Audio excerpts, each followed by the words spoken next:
Good morning, everybody. The committee will come to order. Welcome everybody of the committee back. We appreciate everybody being back this morning for I think it's going to be an absolutely exciting hearing.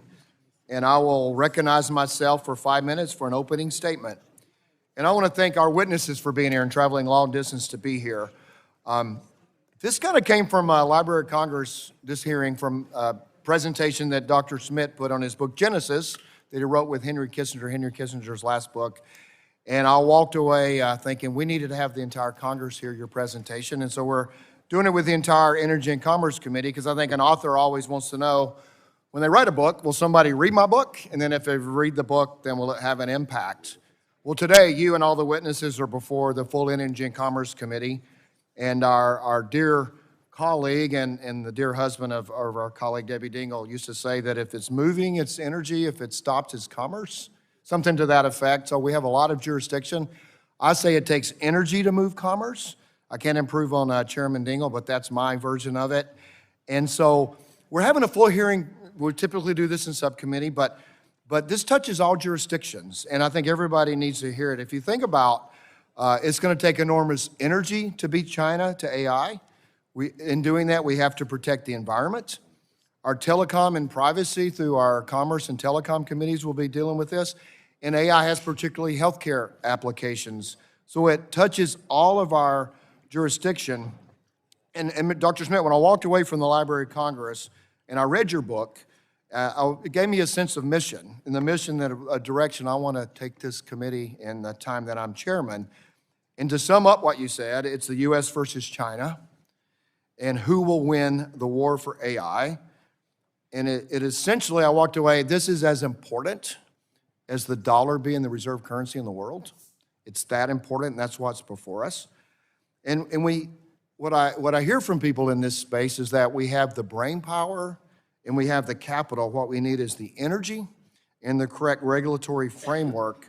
And we have an example of what not to do. And I believe you said Europe, in your presentation, Europe has chosen not to grow. So we can't look there as an example. We have to work through it ourselves. And Europe is a regulatory framework, their energy framework and their regulatory framework. Some of their regulatory framework written specifically to disadvantage American companies as made them non-competitive. And Europe and the US had a similar size economy in 2008, and I've read that our economy is about 80% larger. So what do we need to do? And the reason we want to do a full committee is that we have to have broad consensus on how we work together. It has to be Democrat and Republican. People who tell me they invest, it's tough to invest based on congressional cycles or presidential cycles if the rules are going to change every 2 to 4 years. And so what I would like to hopefully we could do in this committee is come up with a regulatory framework and an energy policy that we can all, or most of us can agree on, at least build a broad consensus on how we develop massive amounts of energy while protecting our environment. And Dr. Schmidt, you said all energy resources are needed, and then AI will develop solutions to deal with climate change. And so Microsoft, to put this in perspective, Microsoft data center can use as much power as the city of Seattle, is what I've been told. And so in the regulation side of it, we have to protect our privacy. Yesterday we had a hearing, our bills yesterday on children's privacy and children's safety, and we have to protect our privacy. I think all of us want our privacy protected. But we can't do it in a heavy-handed way that stifles innovation. And as I said, we have to look at our friends across the Atlantic. But I think we need to more intently look across the Pacific. To a nation determined to win, China has specifically said they are going to win the war on AI. And we are taking up the challenge to prove to them that the American entrepreneur and the American intellect will win the war on AI, but they have to have the energy and the regulatory environment to do so. So if this committee gets it right, America will win. It may win otherwise, but we need to be there to make that happen. And if you look at what if China wins, we just had a hearing, an oversight, that a medical device from China had an embedded URL to the University of Beijing. So why did that need to mean a medical device? Because we know they're using everything they can, everything they can to get information they need on us.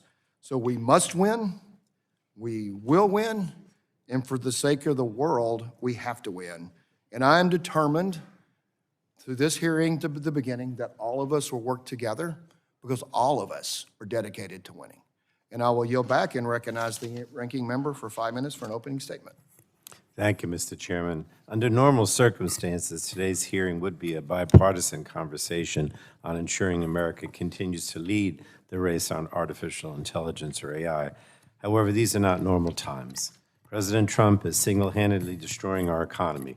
Since he unnecessarily instigated a global trade war, our markets are in turmoil. Americans' retirement savings is in free fall, and prices for everyday goods are spiking. In fact, Trump's tariffs are the largest middle-class tax increase in at least 50 years on hardworking American families. And our efforts to continue to lead the global race on AI innovation are seriously threatened when Trump has just spiked the price on materials we need to compete, such as steel, aluminum, and chips. Instead of winning the future, Trump's economic turmoil could send America's tech leadership into a tailspin. There's no doubt that the daily chaos and uncertainty that Trump is creating is not good for American business or for the American people.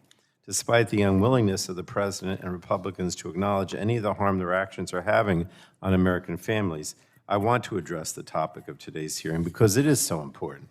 As we have heard in every energy subcommittee hearing this year, increased energy demand is coming, largely powered by data centers fueling artificial intelligence tools. And I firmly believe that this increased demand can be a good thing, but it must be managed responsibly.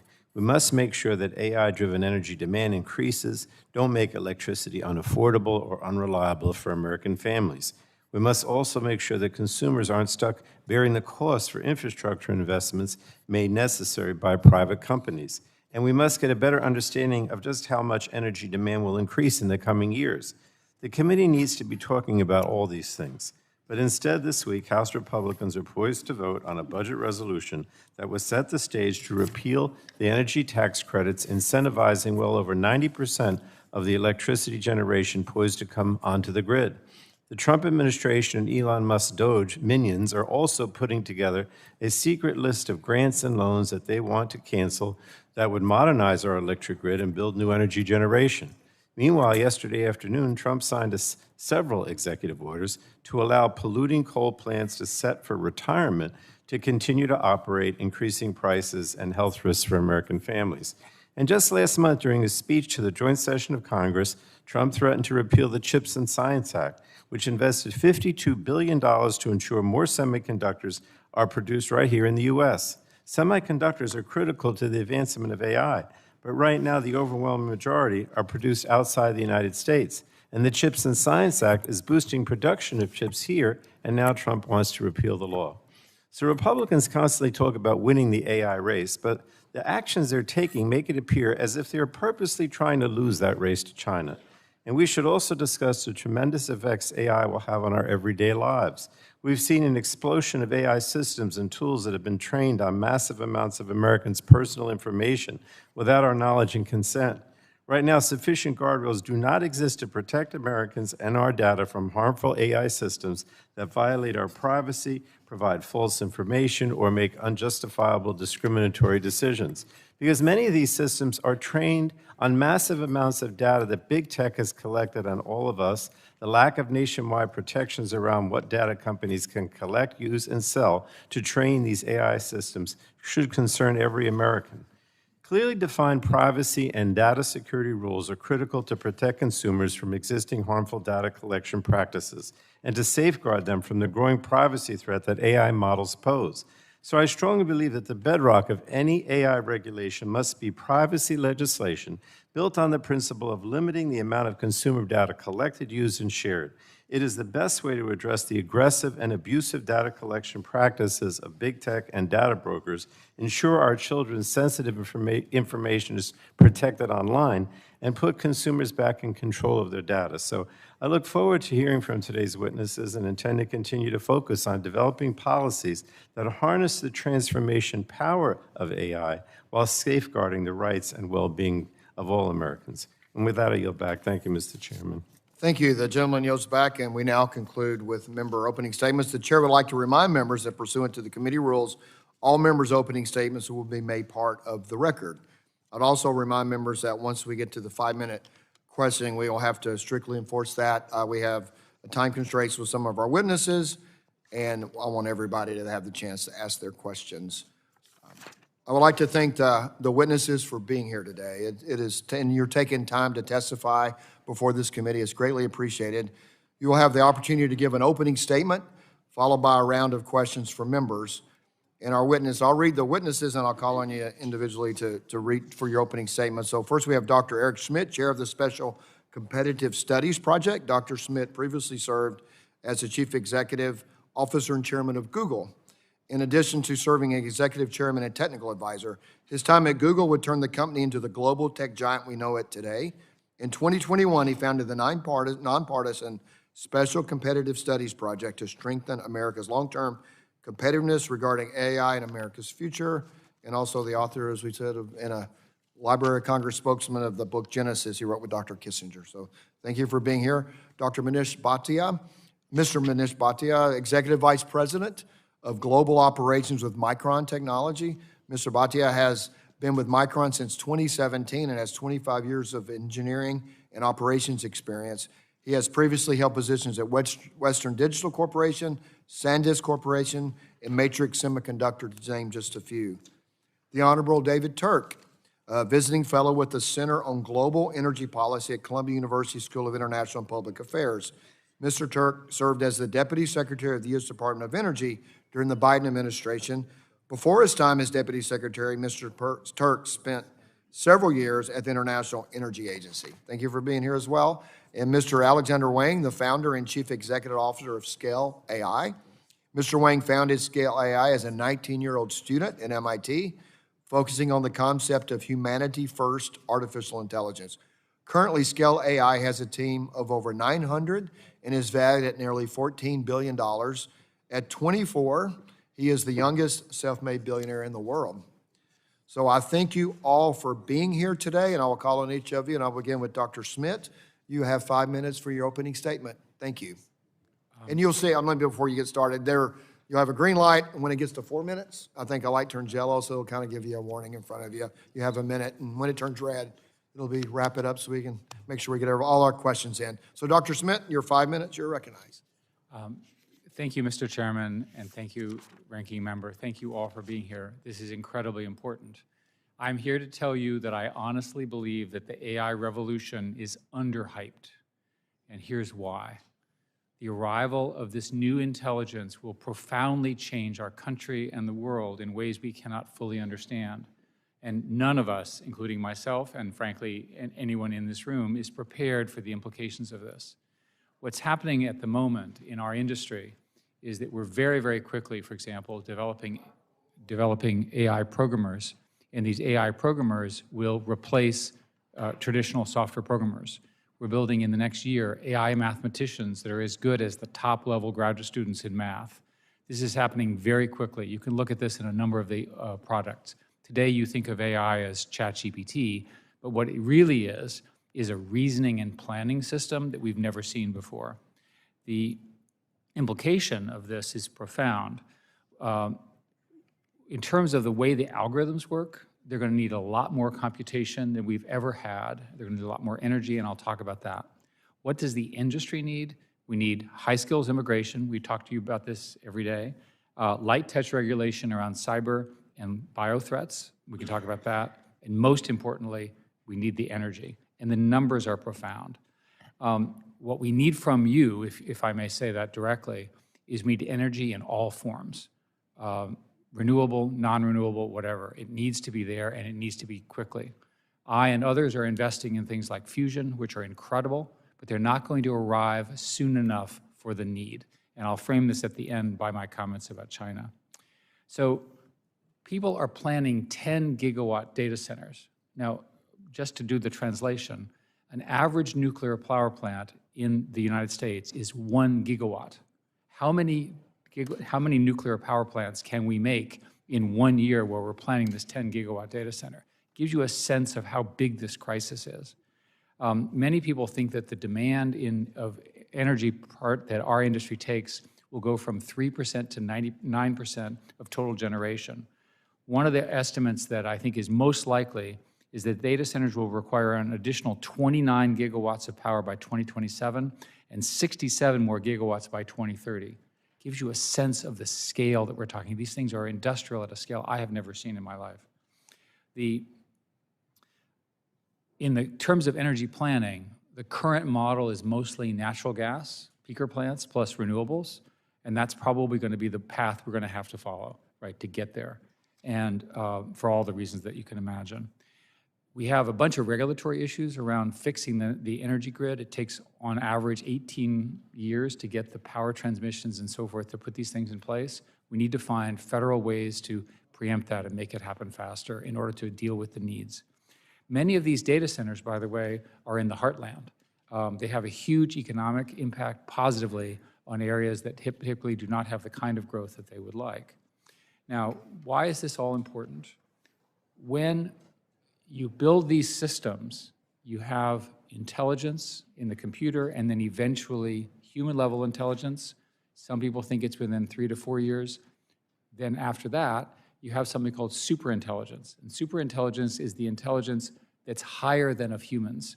We believe, as an industry, that this could occur within a decade. It is crucial that America get there first. What is China doing? They're leading in something called open source. They are very close behind us. You all have done a great job in doing chip restrictions and things like that to try to slow them down. They're clever and they're smart. They have industrial programs, huge grants going into these companies, and they're weaponizing up in the sense of competition. If you look at DeepSeek, DeepSeek showed up, right? Nobody expected this. It turns out it's on par now with some of the top models. Welcome. China has arrived into the competition. What would happen if China beat us?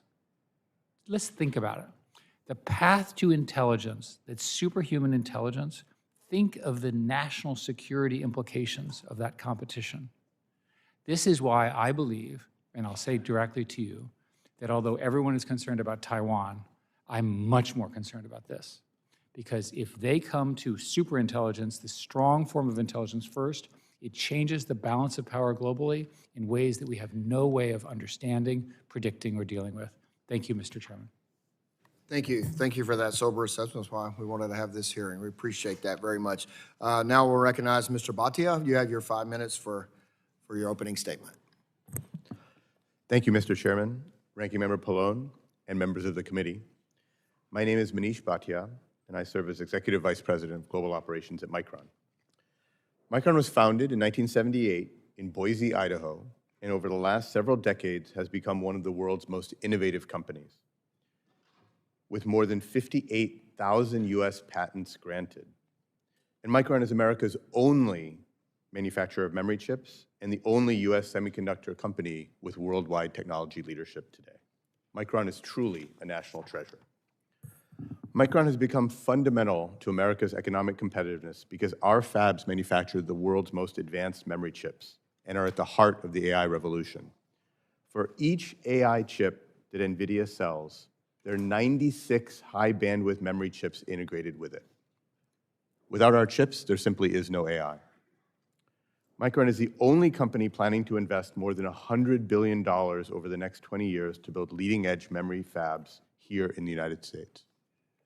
These investments will power America's AI leadership, they'll serve domestic demand for other industries, and drive US semiconductor exports.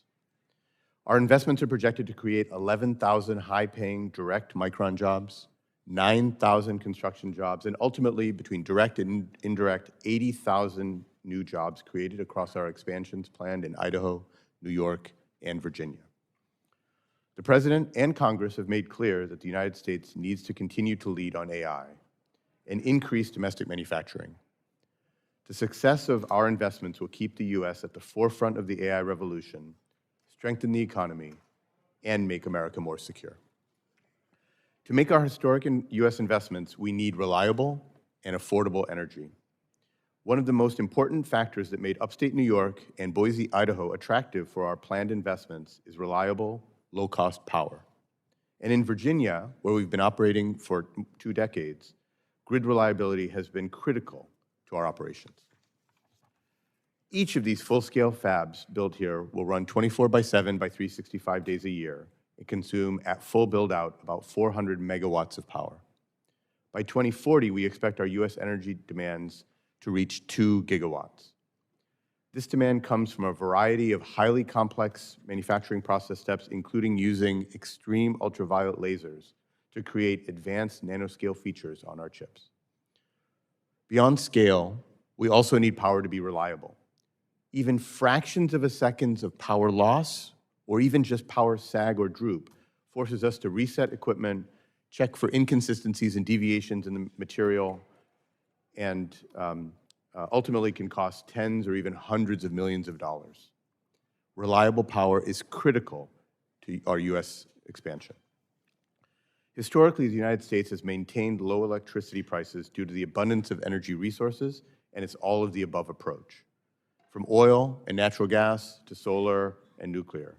This was a bright spot for Micron as we built here at home and is one of America's key competitive advantages in manufacturing. However, after years of matched supply and demand, we are now seeing significant electricity demand growth, and supply may struggle to keep pace. By one estimate, U.S. electricity demand could rise by 128 gigawatts, more than 15% over the next 5 years alone. This risks the United States losing leadership in AI and in the technologies that enable it.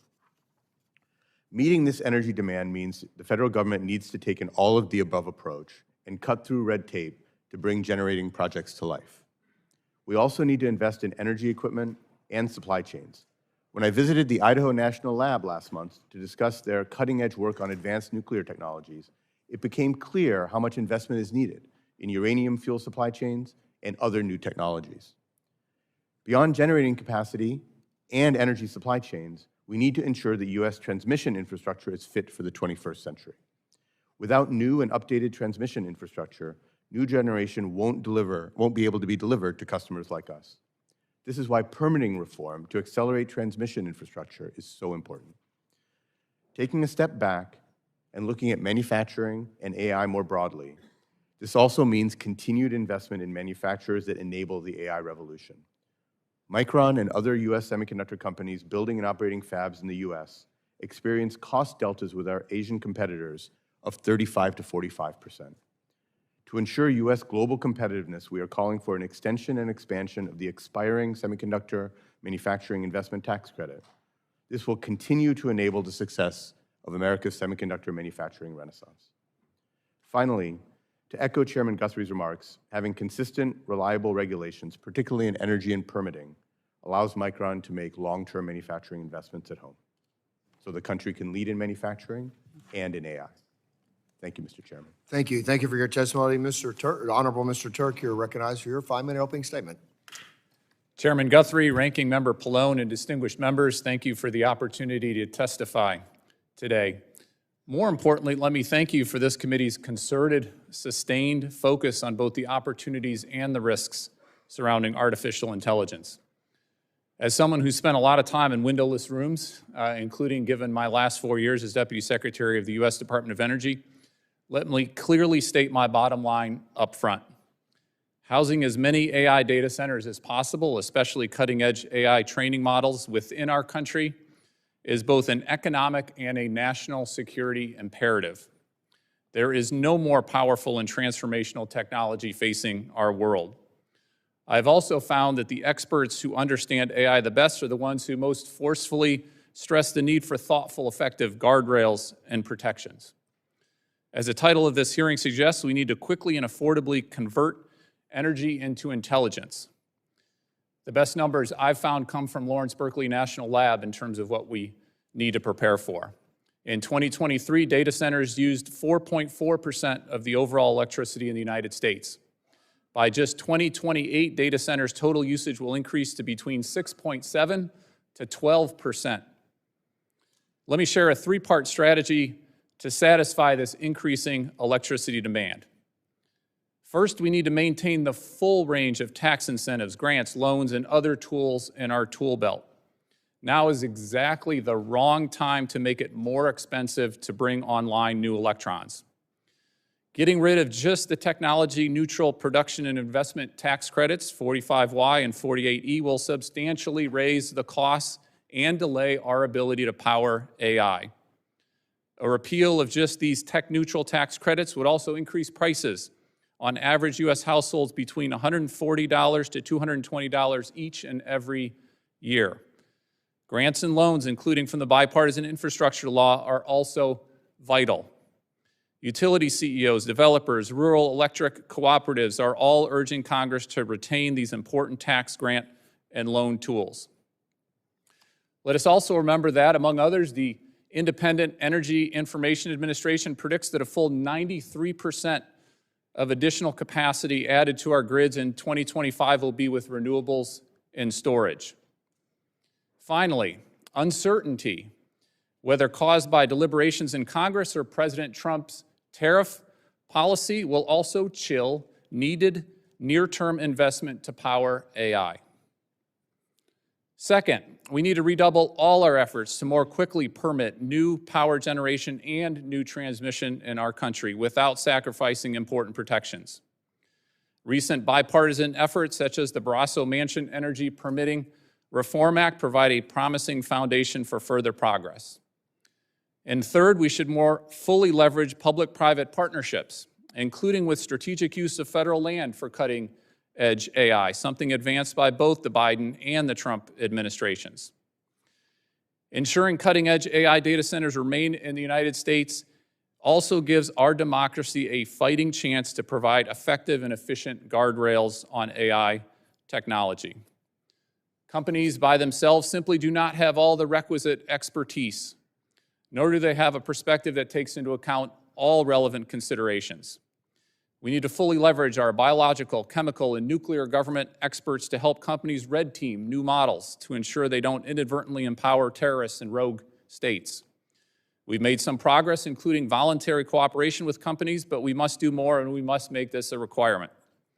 Safeguards against misinformation, deepfakes, model hallucinations, and privacy infringement must also be a top priority to protect public trust and democracy. Let me conclude by reiterating what I heard from you very clearly, Mr. Chairman, and I think we'll hear again and again throughout this hearing. We are in a global AI race. The stakes are too high for us to lose. I think Dr. Schmidt put it incredibly eloquent with his opening statement. To win, we must all work together, and we cannot take any tools off our tool belt to quickly power AI. Mr. Chairman, Mr. Ranking Member, and other committee members, thank you again for your diligent, your bipartisan, and your urgent focus on AI. I look forward to your questions. Thank you. I appreciate your testimony. Mr. Wang, you're now recognized for 5 minutes for your opening statement. Chairman Guthrie, Ranking Member Pallone, and members of the committee, thank you for the opportunity to be here today to discuss the steps that must be taken to ensure U.S. leadership in AI. My name is Alexandr Wang. I'm the founder and CEO of Scale AI. Today's hearing is personal for me. I grew up in Los Alamos, where my parents were physicists at the National Lab, the birthplace of the atomic bomb.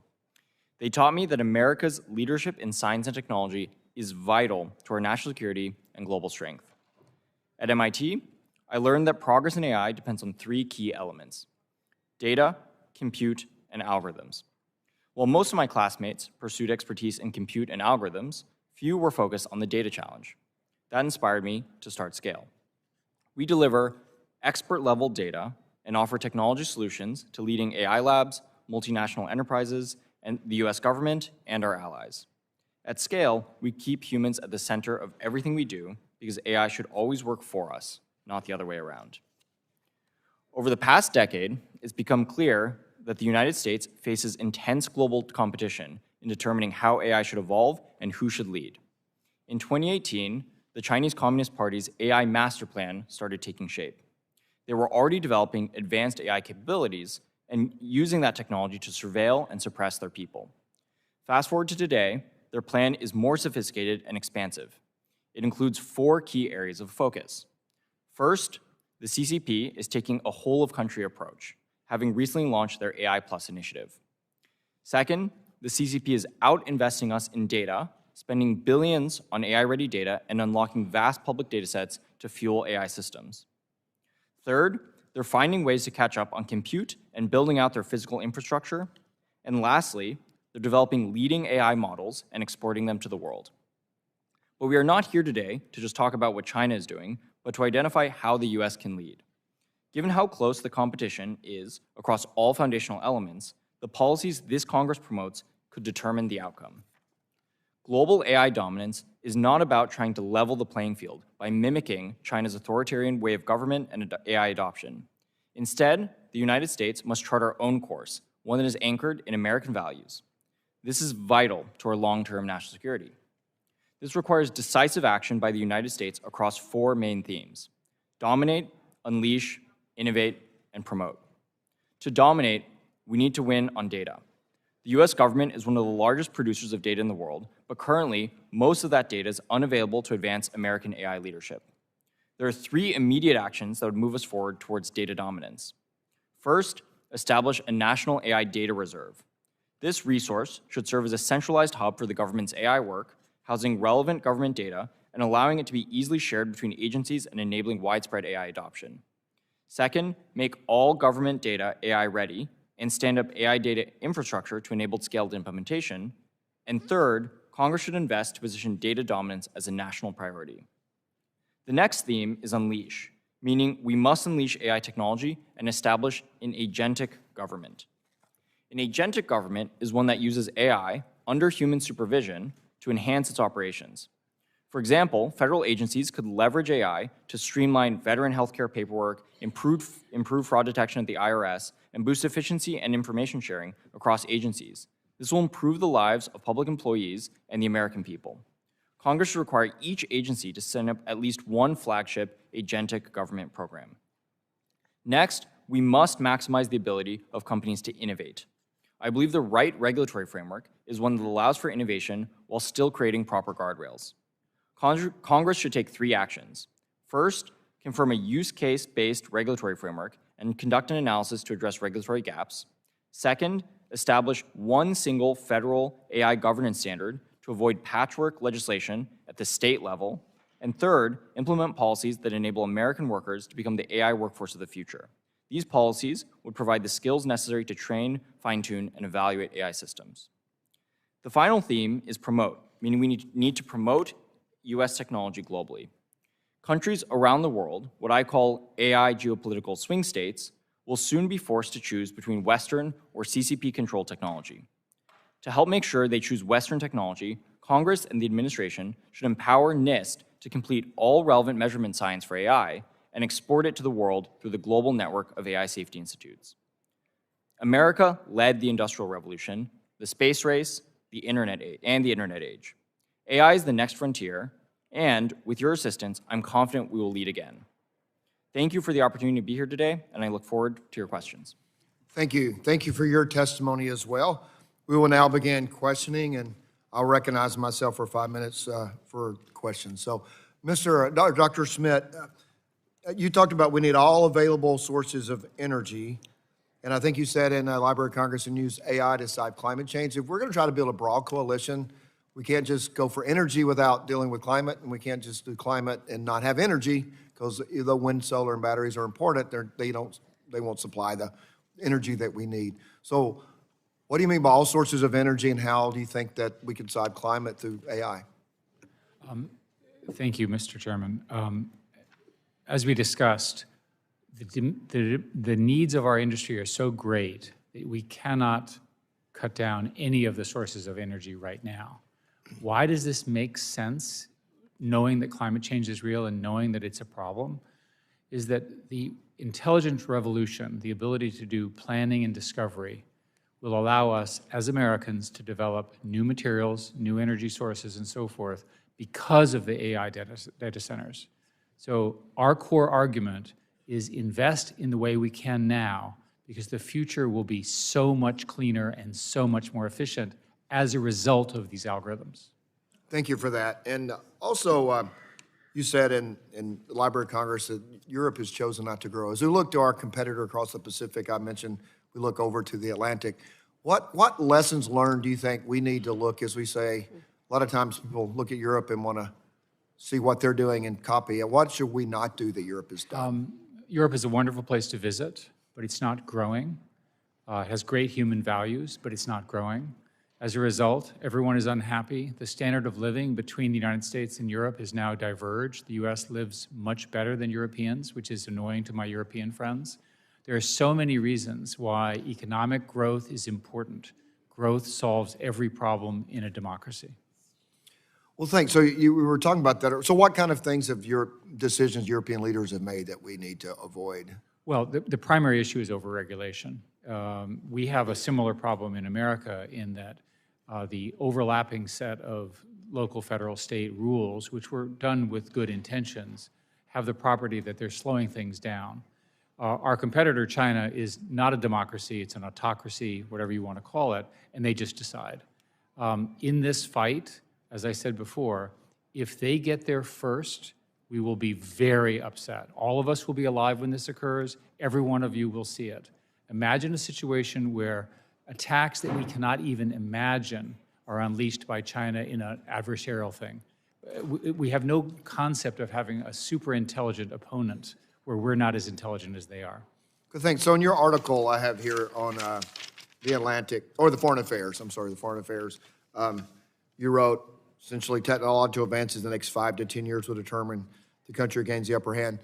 I have a couple of minutes. So you got to explain militarily what this means, and then what, because you wrote about what they can do militarily, and then we need to act now. So in the framing in China and Taiwan, which is discussed a great deal, everyone assumes that it's a battle of missiles and aircraft carriers. That's not correct. It will be a battle of swarms of drones. Those drones will be highly intelligent, highly planned, and they'll do maneuvers that no one can anticipate. We collectively are not ready for that. Imagine a situation where China has invented new algorithms for military attacks and defense that we cannot even conceive of. Remember, I'm discussing a world where humans have a partner that is smarter than the collection of those people.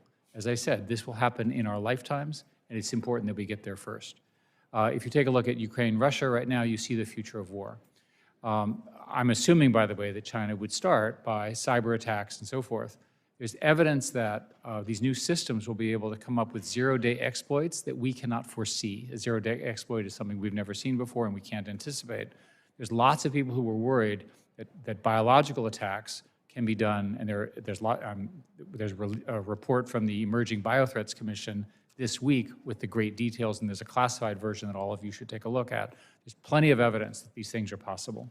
So, Mr. Wang, you're shaking your head. I only have about 30 seconds, but if you'd like to make a comment on what that comment? I agree with Dr. Schmidt that the potential implications of national security are incredible.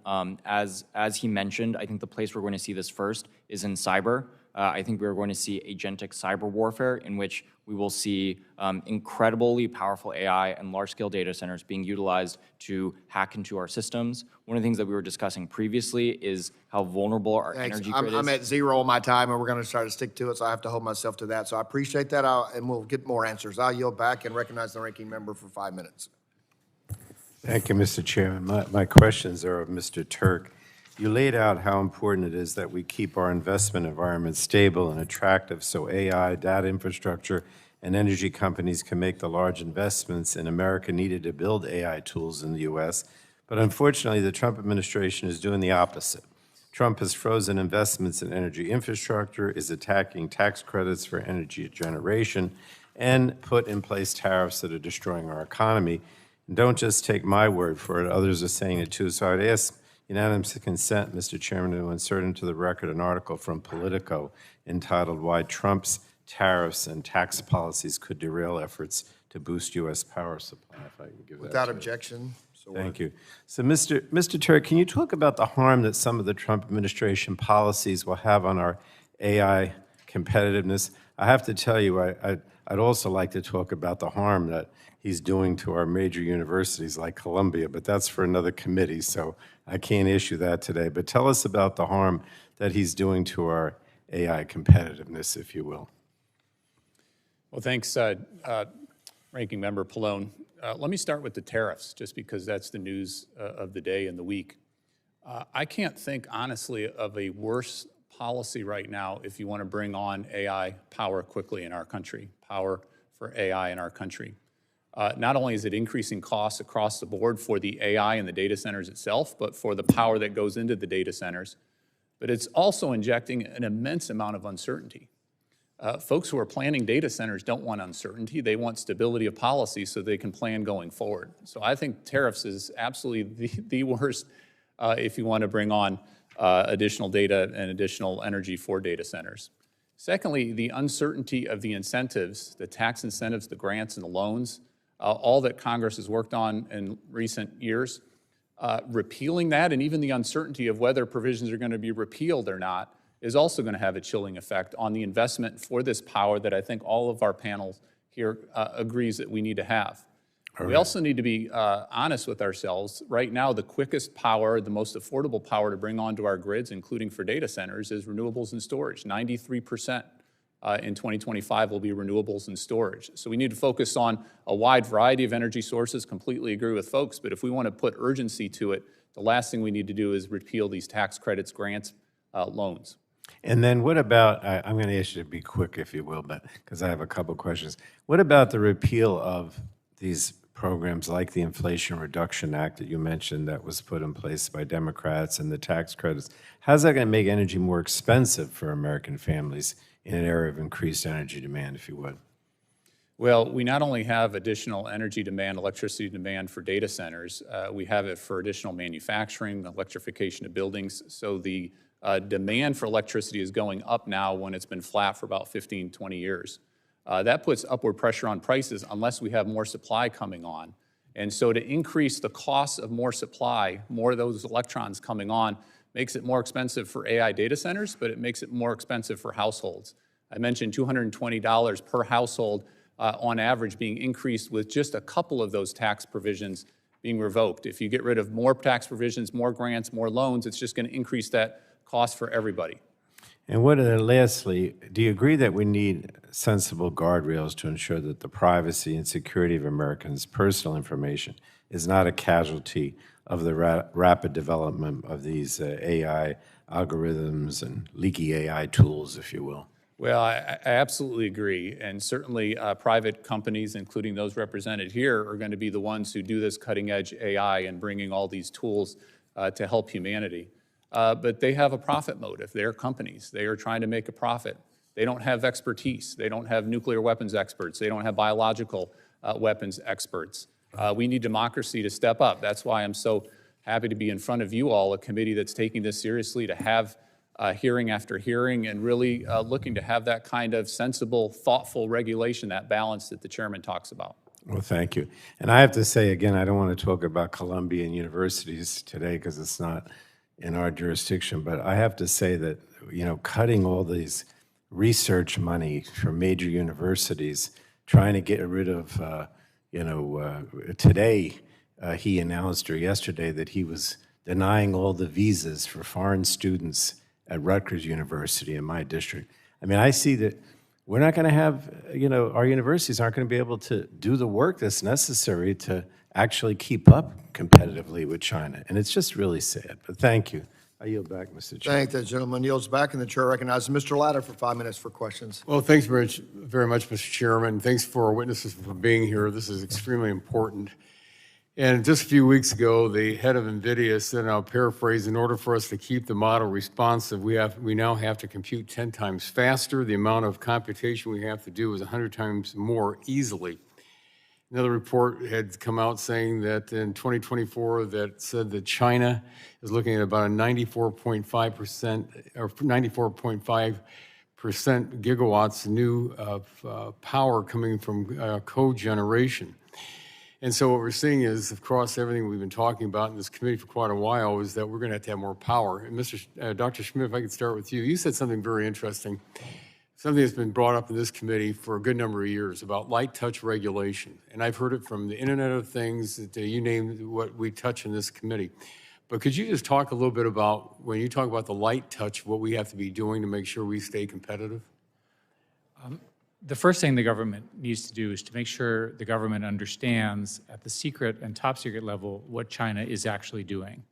So some variation of these safety institutes that is at the classified domain, that allows our government to understand the details of what our opponents are doing is important. With respect to the current U.S. companies, all of them are very well aware of these issues and are working very hard to mitigate them. I'm part of a group that actually talks about this informally every week to give you a sense of it. And the companies are trying very hard to keep the models safe. Having an agreement, for example, where the government is aware of what the companies are doing is probably a good thing. That's what I mean by light touch. This innovation, this arrival of this new alien incredible intelligence will be done by the private sector.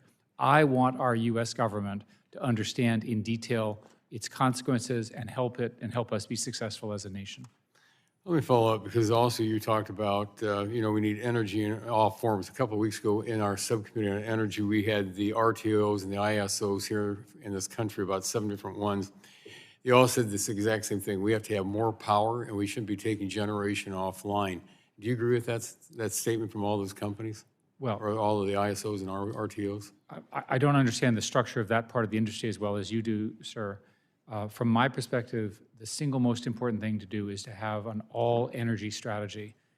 As Honorable Turk said, it makes no sense to shut down the renewable stuff. We need more renewables. We also need more natural gas. We need more of everything. We're not going to be able to get the targets of gigawatts that we need without doing everything more, right? That includes permitting, as I think we've all talked about.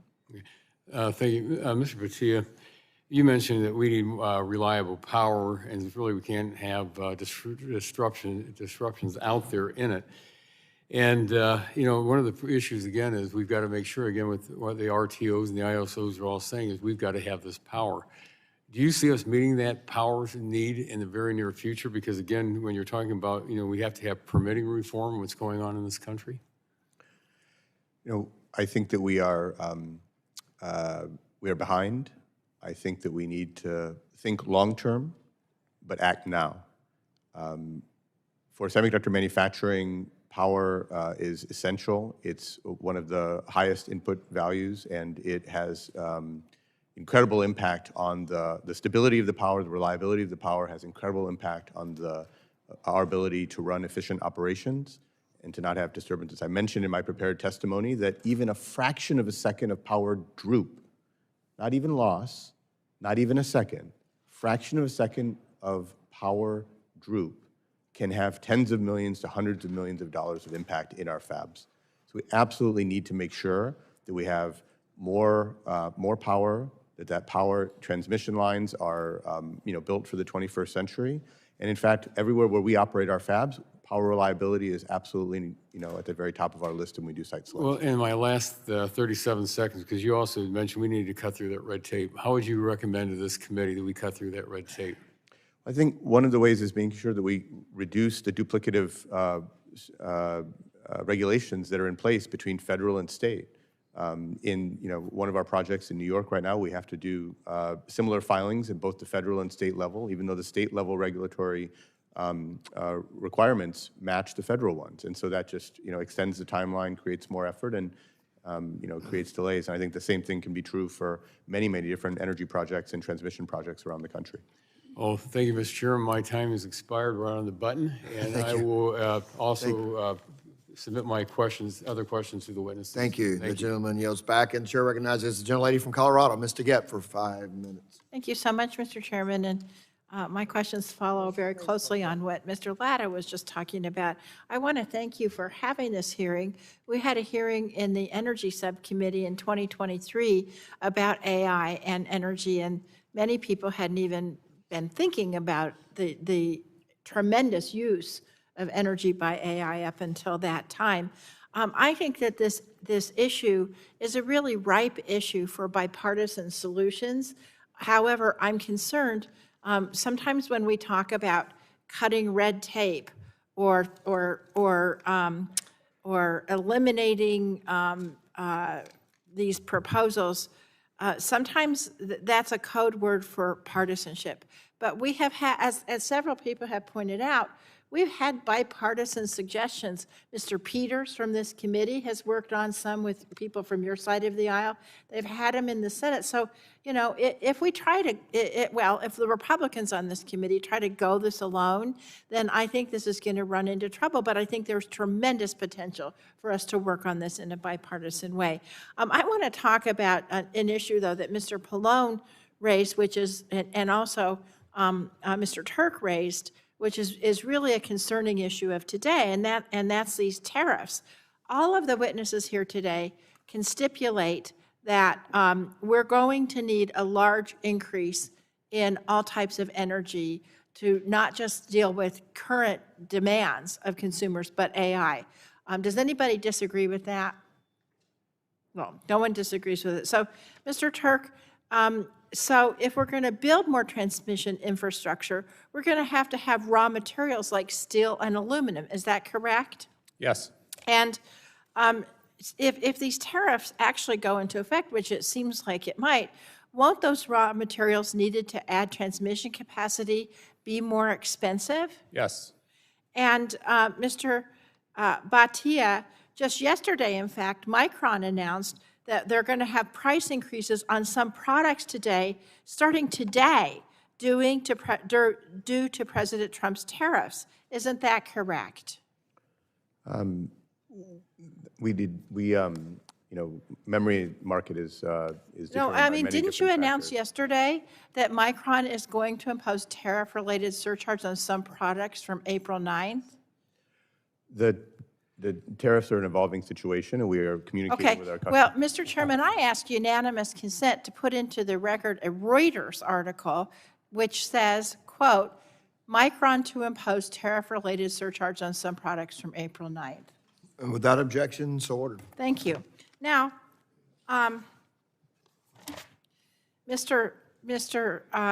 Dr. Schmidt, you just talked about, and I agree with you, that we need more energy in all forms. And also that's likely the way that this market is going to develop. Is that right? Yes, correct. So when people say, oh, we need to drill, baby, drill, that we do need natural gas, but we also need to make sure that we can upgrade our grid to deal with the renewable energy that is inevitably going to be a part of this process. Is that right? Yes, yes, ma'am. Now, so Mr. Turk, I want to ask you, without guardrails, how is it that we're going to be able, without guardrails that protect consumers, how is it we're going to be able to develop data centers for AI at the same time we can ensure average Americans can get the electricity that they need at decent prices? Well, I think we need to do two things at the same time. We need to bring on those electrons as quickly as we can, including to streamline permitting, but to do it in a bipartisan basis. Bipartisan means durable. It means making sure things work actually in the real world. And then secondly, we do need to have the guardrails. With all due respect to the other witnesses, we got phenomenal talent in the US. We're lucky to have that talent working on AI, but we also need to have the government step up. We need to have sensible, thoughtful guardrails to protect everyone's privacy. That's your jobs. And if we don't have those guardrails, what's going to happen for energy prices for consumers? Well, energy prices will go through the roof, and we'll lose trust for AI by the American people as well, which isn't going to help our competition with China either. Thank you. I yield back. Gentlelady yields back. The chair recognizes Mr. Hudson for 5 minutes for questions. Thank you very much, Mr. Chairman. Thank you for holding this very important hearing today. This topic is crucial to future generations and ensuring the resources for healthcare facilities, banks, universities, our national security, including our warfighter. Thank the witnesses for your very important testimony, very informative. Bottom line is we must maintain our place as a global leader on AI. I think we can all agree on that. North Carolina, where I live, is a state that leads in innovation, and that includes in AI. There's no doubt we'll continue to incorporate AI in many of our industries, but we must ensure we have the resources necessary to advance and sustain AI use. I represent Fort Bragg. We call it the epicenter of the universe, home of the airborne and special forces. At Fort Bragg, we use AI. AI benefits the warfighter by anticipating what's next, adjusting to situations, and connecting our soldiers. It's absolutely critical to our national security that we stay ahead of our near-peer adversaries, particularly China, so that we maintain our superior advantage. I never want my guys and gals in a fair fight. I want us to be the leader, and certainly don't want us to face a near-peer adversary that has a superior AI technology. I've also seen threats to our energy sources, whether it's the rolling brownouts we saw in California, but also including when 2 substations in my district were attacked in my home county, causing a multi-day power loss. Nearly 4,000 people without power for almost a week. Hospitals faced blackouts, schools and businesses closed, restaurants and grocery stores lost their inventory, stoplights were dark, cell signals went down, even gas stations had to close. One of my constituents lost her life. Disruptions to our energy supply are dangerous, and an attack like this has big implications on our future AI capabilities. The threat only grows as AI is further incorporated in our everyday lives. I'll start with Mr. Wang, but if anyone else wants to jump in, can you please share, from your opinion, how an unreliable or a non-resilient grid would impact investment planning and existing commercial activities? First of all, I want to just echo many of your statements. They're spot on. First of all, we need advanced AI for national security. We need our Department of Defense, our warfighter to have advanced AI capabilities. That is absolutely critical for this next phase, and that is dependent on energy, as we've discussed here in the over the course of today. One of the greatest risks, if you think about the training of these large-scale AI systems, it requires a continuous source of power to be able to both train advanced AI systems and keep them running. If we have an unreliable energy grid in any sort of competitive or conflict scenario, if the adversaries have the ability to take down our grid through cyber attacks or other forms of attacks, then that greatly impacts our ability to be competitive or to be able to fight in that battle. So it is absolutely critical we have reliable energy grid. It's important that we secure this energy grid. It's important that we're able to protect against cyber attacks and other forms of attacks, and we have consistent power. Does anybody else want to weigh in? Bhatia? I think that the president, as well as Congress, is behind the strong growth in manufacturing across many different sectors, including semiconductors. And energy has always been an advantage for this country due to abundant natural resources, and we've invested in all different technologies over time, and that has just stalled over the last 10, 15 years, as some of the other panelists noted. And so absolutely believe that investing in energy is going to help to fuel this manufacturing renaissance, and in particular, the semiconductor renaissance that we all know is so important to winning in AI. AI is, just to co-opt some of the words of Mr. Wang on the panel here, it's about data, and data needs memory chips, and it needs the most advanced memory chips in order to be able to create all of the insights that are valuable in whatever circumstance or application that we see. Well, thank you for your answers.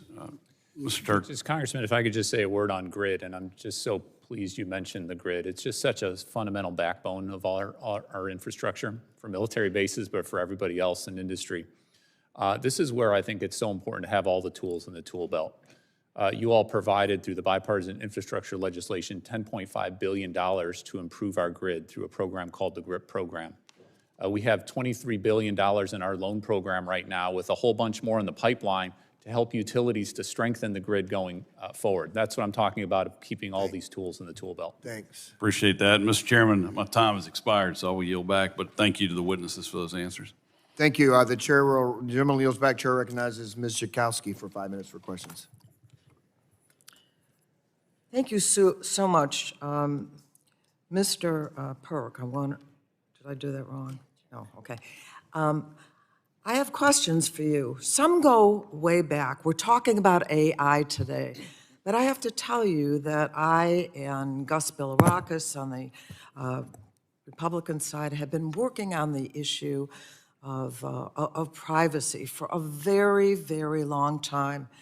And even more before that, with in all kinds of tech interests, but we have never done anything to rein in big tech.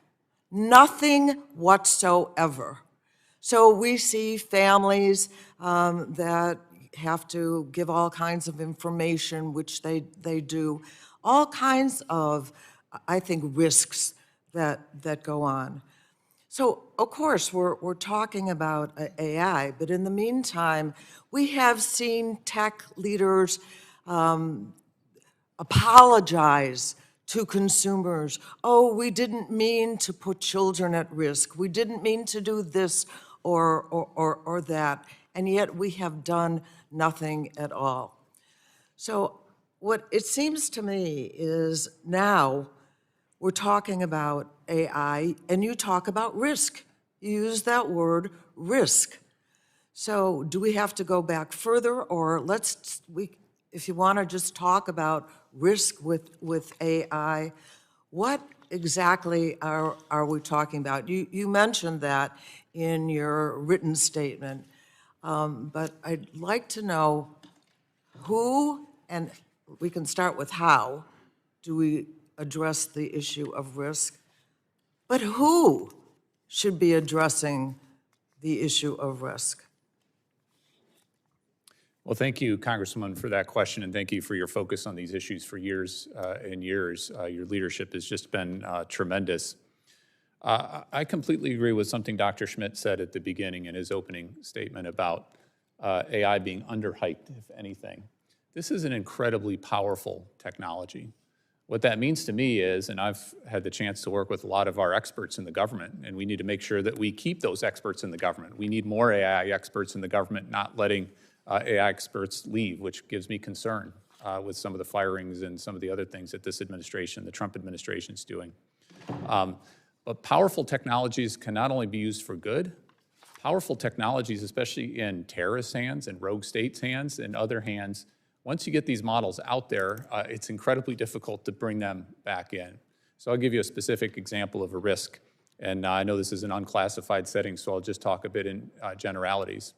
As smart as the folks are who work in Scale AI and OpenAI and Google and Meta and these other big tech companies, they're not nuclear weapons experts, nor should they be. I'm not sure why you'd be a nuclear weapons expert. And Mr. Wang mentioned his parents working at Los Alamos, which is just a phenomenal lab for us in our country.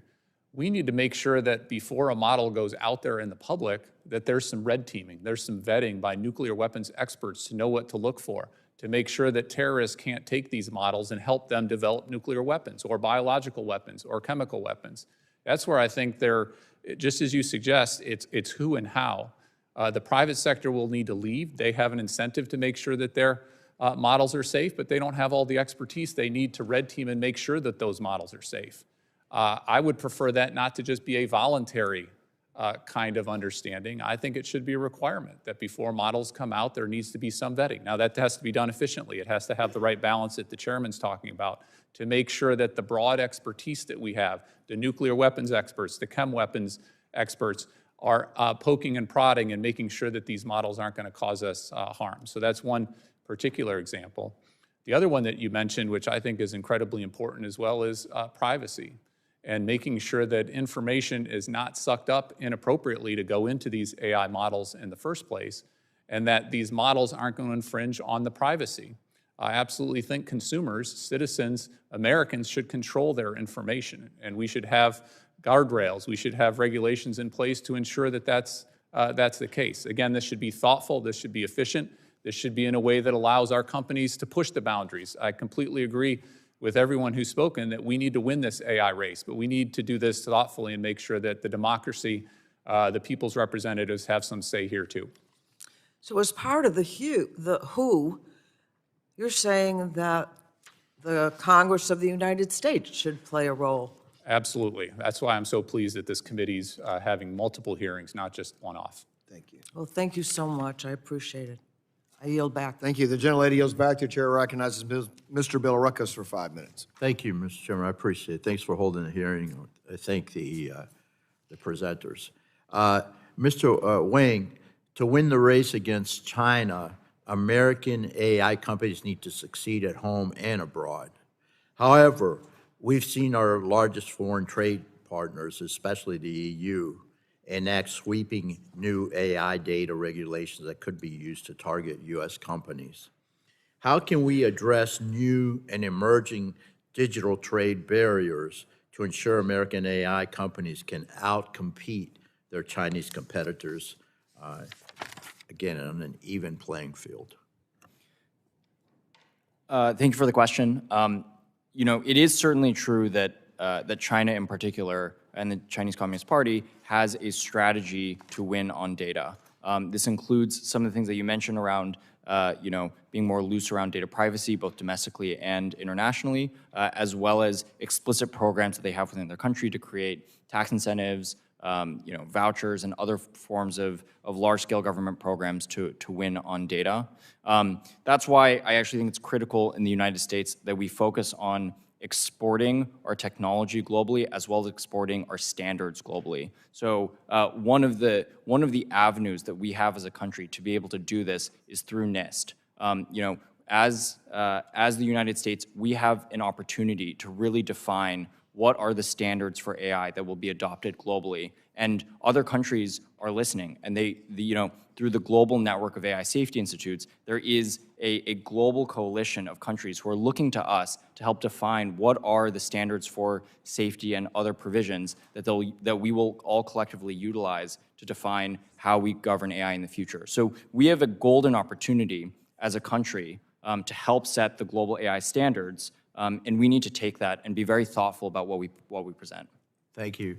Mr. Schmidt, Dr. Schmidt, we've seen Chinese AI companies, DeepSeek, Alibaba, and now Manish AI debut powerful AI models in the past 2 months. Many are rightfully focused on these models' capabilities, but I'm also concerned about how they were trained, potentially on Americans' personal data, and by misusing access to American AI services. We should also be cautious about how Chinese AI will be used by American consumers and in potentially sensitive areas of the U.S. economy, such as healthcare, and I'm very interested in that. We should act now before China has a foothold on these emerging markets and controls AI data outputs to Americans' queries. What steps can we take to address these risks to American consumers and businesses?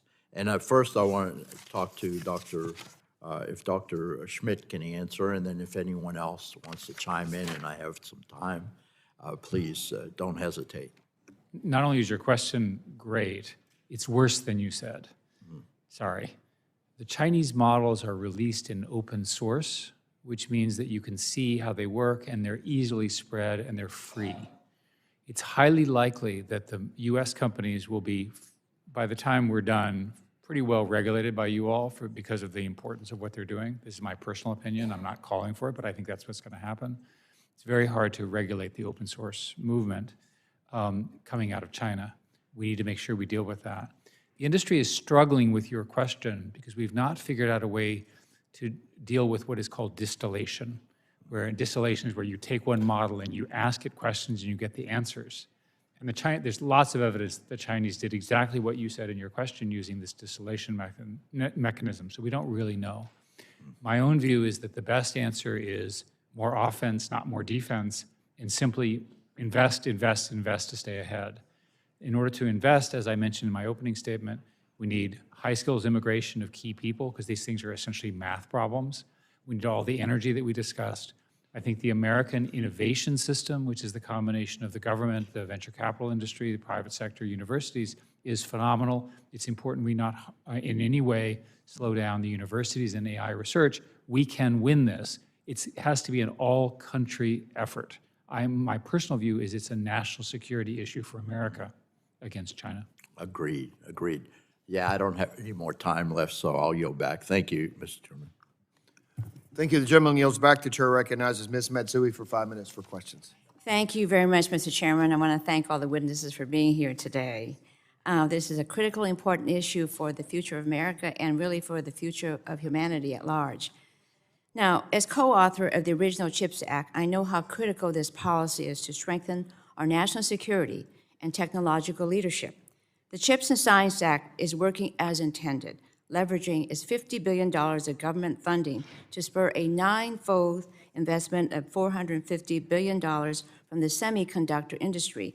Yet President Trump threatened to abandon this once-in-a-generation effort to bring advanced semiconductor manufacturing back to America. And his tariffs are driving up costs to what we need to be competitive in AI, including aluminum, steel, semiconductors, and electronics. This administration's chaos and uncertainty will harm our AI leadership. Dr. Schmidt and Dr. Bhatia, how would dismantling or delaying the CHIPS and Science Act programs impact America's global competitiveness, especially in AI innovation? Thank you, Congressman Matsui, for your support of the CHIPS Act and our industry over your entire career. We are the only U.S. memory company, and our investments bring tremendous value across leading-edge memory solutions, as well as across other segments like the automotive industry, aerospace, defense. So we believe our investments in our more than $100 billion plan over the next 20 years will bring tremendous value, and we're actually encouraged by the executive order to create an accelerator program for large-scale projects through the CHIPS office, through the Department of Commerce, to be able to ensure that our projects. So you don't want any slowing down, right? No pausing. That's right. That's right. I think the accelerator's goal is to be able to make sure that the projects can be successful. Dr. Schmidt? A number of us were very strong supporters of your legislation for the following reason. 25 years ago, we made a mistake as a country and we got out of this business. It costs money to get back into it. It costs money to build the factories, to train the people, and so forth. 10 billion of the 50 billion is in new R&D for new kinds of packaging, which will give America a possibility of leading globally in semiconductors. The other 40 is to allow us to have domestic production. Why do we need domestic production? Think national security. Just think about it. It's worth it to our nation to have a supply chain of critical intelligence materials. That is literally the things that do the thinking under your control, Congresswoman. Thank Okay, you. and Dr. Schmidt, I read your testimony. I was very impressed with it, particularly the part about our innovation power, the potent collaboration between government, private industry, and academia. The government, really providing the strategic direction, and the private sector driving innovation, and academia, which fills a pipeline of foundational research and talent. I was wondering, I think it's great to have this collaboration, but I'm wondering because the Trump administration claims are committed to American dominance, yet time and again their actions show the opposite. We should be training and recruiting talent to shape our AI leadership. Instead, more than 75% of U.S. researchers surveyed are considering leaving our country because of the chaos of the Trump administration. President Trump is firing experts in our agency, waging a war against science, and destroying our public research funding system. Mr. Turk, this dismantling of public research and reductions in the federal workforce is it consistent with strengthening U.S. leadership on AI and other emerging technologies? I think it's absolutely inconsistent. I think this is a huge threat going on right now, hollowing out the expertise in our national government. I certainly got a chance to work with phenomenal expert civil servants in our Department of Energy. We built that institution up for years and years, that kind of talent at our national labs, and to be haphazardly and chaotically firing people, losing that talent at the exact time that we need it, given the global competition we've got in AI and all these other critical technology areas. So I think it's exactly the wrong approach. Okay. There are other energy technologies the Republicans have historically supported.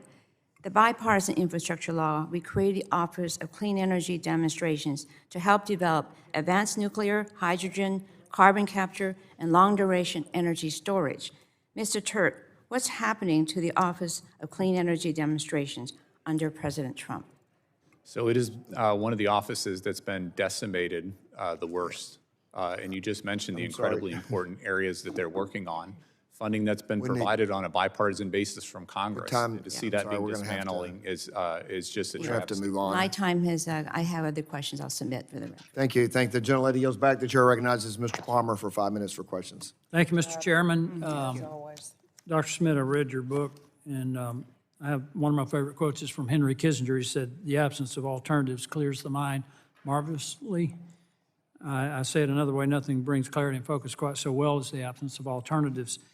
My concern is that we're in an arms race with China for artificial intelligence and quantum computing, and that if China wins that race, they will not be a superpower, they will be the superpower. I also continue to point out in this committee that there's not a single major refinery for rare earth elements in the Western Hemisphere. There's only 9 in the world, 8 are in China, the other one's in Malaysia. And I just want to ask you, do you think this ought to be one of those moments of clarity that focuses Congress on meeting these demands, these needs? Thank you, and I do. If I told you with certainty that in 5 years, China will be able to mount cyber attacks against American infrastructure that we have no defense of, would you act now? Yes. Absolutely. If I told you that China was building an architecture for national security that was autonomous, robotic, attritable, et cetera, would you act now? Yes, you would. I'm telling you those now. So if we don't act on the mining, processing, refining of rare earth elements immediately, we could find ourselves in the very position you just described. That's correct. We want full control of our own supply chain. Absolutely. Energy, chips, the infrastructure that we need. It's an issue of national security for America. Mr. Wang, in order to meet the demands that we have for power generation, what power generation capacity do we need to have to achieve dominance in AI and quantum computing? Do you have any idea of what that would be? Well, as was mentioned earlier, the scale of data centers that are being built require similar amounts of power as entire cities in the United States. Well, Dr. Schmidt, you probably don't remember this at the dinner at the Library of Congress. You and I had a brief discussion. One of the things that I continue to point out in this committee and other places is that there's 100, 200 hydrocarbon power generation facilities that have been shuttered and dismantled. We know that we have these enormous power demands. I know there's a move now to go back to opening these back up on natural gas and coal, but what do you think about using small modular reactors to locate them on these facilities to meet, it's the quickest way, I think, to meet these power demands. And the good part of this is, with all due respect to my Democratic colleagues, we're not going to do it with renewables because we just don't have the time to build out everything you have to build out, including the transmission lines. Those transmission lines still exist at these shuttered power plants. We could literally, we could open them with coal or natural gas, but I think we ought to be thinking about small modular reactors that can plug into the existing transmission lines. How would you respond to that? One of my personal frustrations is the regulatory structure around nuclear and SMRs. SMRs are the right answer, so your instincts are exactly correct. Furthermore, they can be built in volume. How many SMRs are in use in America today? Zero. Zero. How many, what is the most promising one? An initiative in Canada. I'm glad you brought that up because they just licensed it, 2 days ago or a week ago? And the typical supply, the fast approval time is considered to be 12 years. That defies logic. We need a new program around much faster permitting for safer and safer fission and fusion nuclear. SMRs are the correct path. One of the issues that's, sorry for the details, is 30 years ago, 40 years ago, when the standard for permitting in nuclear was set at a threshold below natural radiation. Alex can talk about this with great detail more than I can. At the end of the day, it was set too hard. It was a mistake. It needs to be fixed. Well, the GE Hitachi, and I'm taking sides for any brand, could be built in about 3 years. But you made another point there that I think is very important for this committee, and that is the economy of scale. If we were committed to building these out in scale, So much of it can be done in factory, so much of the testing can be done in factory and then on site. I think it is extremely important that this government move towards small modular reactors to meet the power demands that we have to even be competitive with China in the AI space. Thank you, Mr. Chairman. I yield back. Gentleman yields back. The chair recognizes Ms. Castor for 5 minutes for questions. Well, thank you, Mr. Chairman. This is a very important topic, and we should be focused on bipartisan solutions to advance American innovation. The problem is there are so many new roadblocks right now, and President Trump has turned himself into the anti-innovation president. He has outright killed large new energy resources that were in line to come onto the grid. He's imposed these new import taxes and tariffs on everything we need to compete on AI, aluminum, steel, semiconductors, electronics. He's threatening to halt our investment in semiconductors in America. He has taken a hatchet to the academic and scientific workforce. This is all a gift to China at exactly the wrong time. But let's focus in on the challenges and the opportunities for energy and AI. Secretary Turk, it's good to see you. One of the challenges is the enormous need for new energy capacity, but I'm very concerned for what this means for everyday Americans and their electric bills. Mr. Chairman, I'm going to ask unanimous consent to submit for the record a new study from the Environmental and Energy Law Program out of Harvard Law School, where they say they're skeptical of utility claims that data center energy costs are isolated from other consumers' bills. Rate structures as well as secret contracts could be transferring big tech's energy costs to the public. How do we balance? Without objection, so ordered. Thank you. How do we balance these needs? So I think we have to, as I said in my opening statement, bring power on the grid, could be behind the meter as well, to power data centers, to power AI cutting-edge models. We also need to make sure we have downward pressure on prices. I don't know of any elected official anywhere in our country who shouldn't have affordability and the cost to consumers as job one and everything seen through that lens. As you suggest, it doesn't seem like that's what our president right now has in mind. So even contemplating repealing the tax credits that puts downward pressure on prices across the board, technology neutral, right? Any technology can qualify for those tax credits if it meets certain thresholds. Getting rid of those is exactly the wrong thing to do right now. And I mentioned the analysis that's been done. A number of groups have done really good cutting-edge analysis. $220 more annually each and every year for an average household. Now that goes up in some states to $400 more a year. If you happen to represent Missouri, Arkansas, Texas, New York, Iowa, and Kansas, watch out. It's $400 more per year just to repeal 2 of the tax credits, let alone the full panoply of what's been done. Yeah, thanks. So one of the opportunities, however, is to work together on a much more efficient and modern electric grid across the country. It's kind of outdated the way everything is structured and right now. That's why yesterday I introduced my Advancing Grid Enhancing Technologies Act with Senators Welch and King that will implement shared savings incentives that promote the deployment of grid enhancing technologies. That is the cheapest way to supercharge our grid. We've got to optimize the existing grid infrastructure to bring energy projects online more quickly and save consumers billions of dollars. Do you see hope here with modernization of the grid and GETS? Well, thank you for your leadership, and thank you for focusing on GETS, Grid Enhancing Technologies. We've got such a range of technologies. Some we still need to reduce costs, but some like GETS and reconductoring make sense. We just don't have a utility industry now in the incentives for those technologies to be utilized at scale to allow us to get more out of our existing grid. We, of course, need to build new transmission as well in our country to make sure that we're prepared for what we need in the future. So I'm really pleased and thankful for your leadership in that area. I'm also firmly one, and I agree with Dr. Schmidt and others, the Congressman Palmer was just talking about small modular reactors. I think it's small modular reactors. I think we should be investing now in fusion, so we have that as a solution.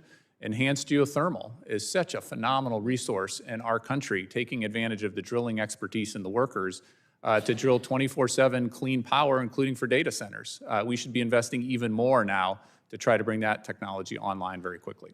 Thank you. I yield back my time. Thank you. The gentlelady yields back. The chair recognizes Dr. Dunn from Florida for 5 minutes. Thank you very much, Mr. Chairman.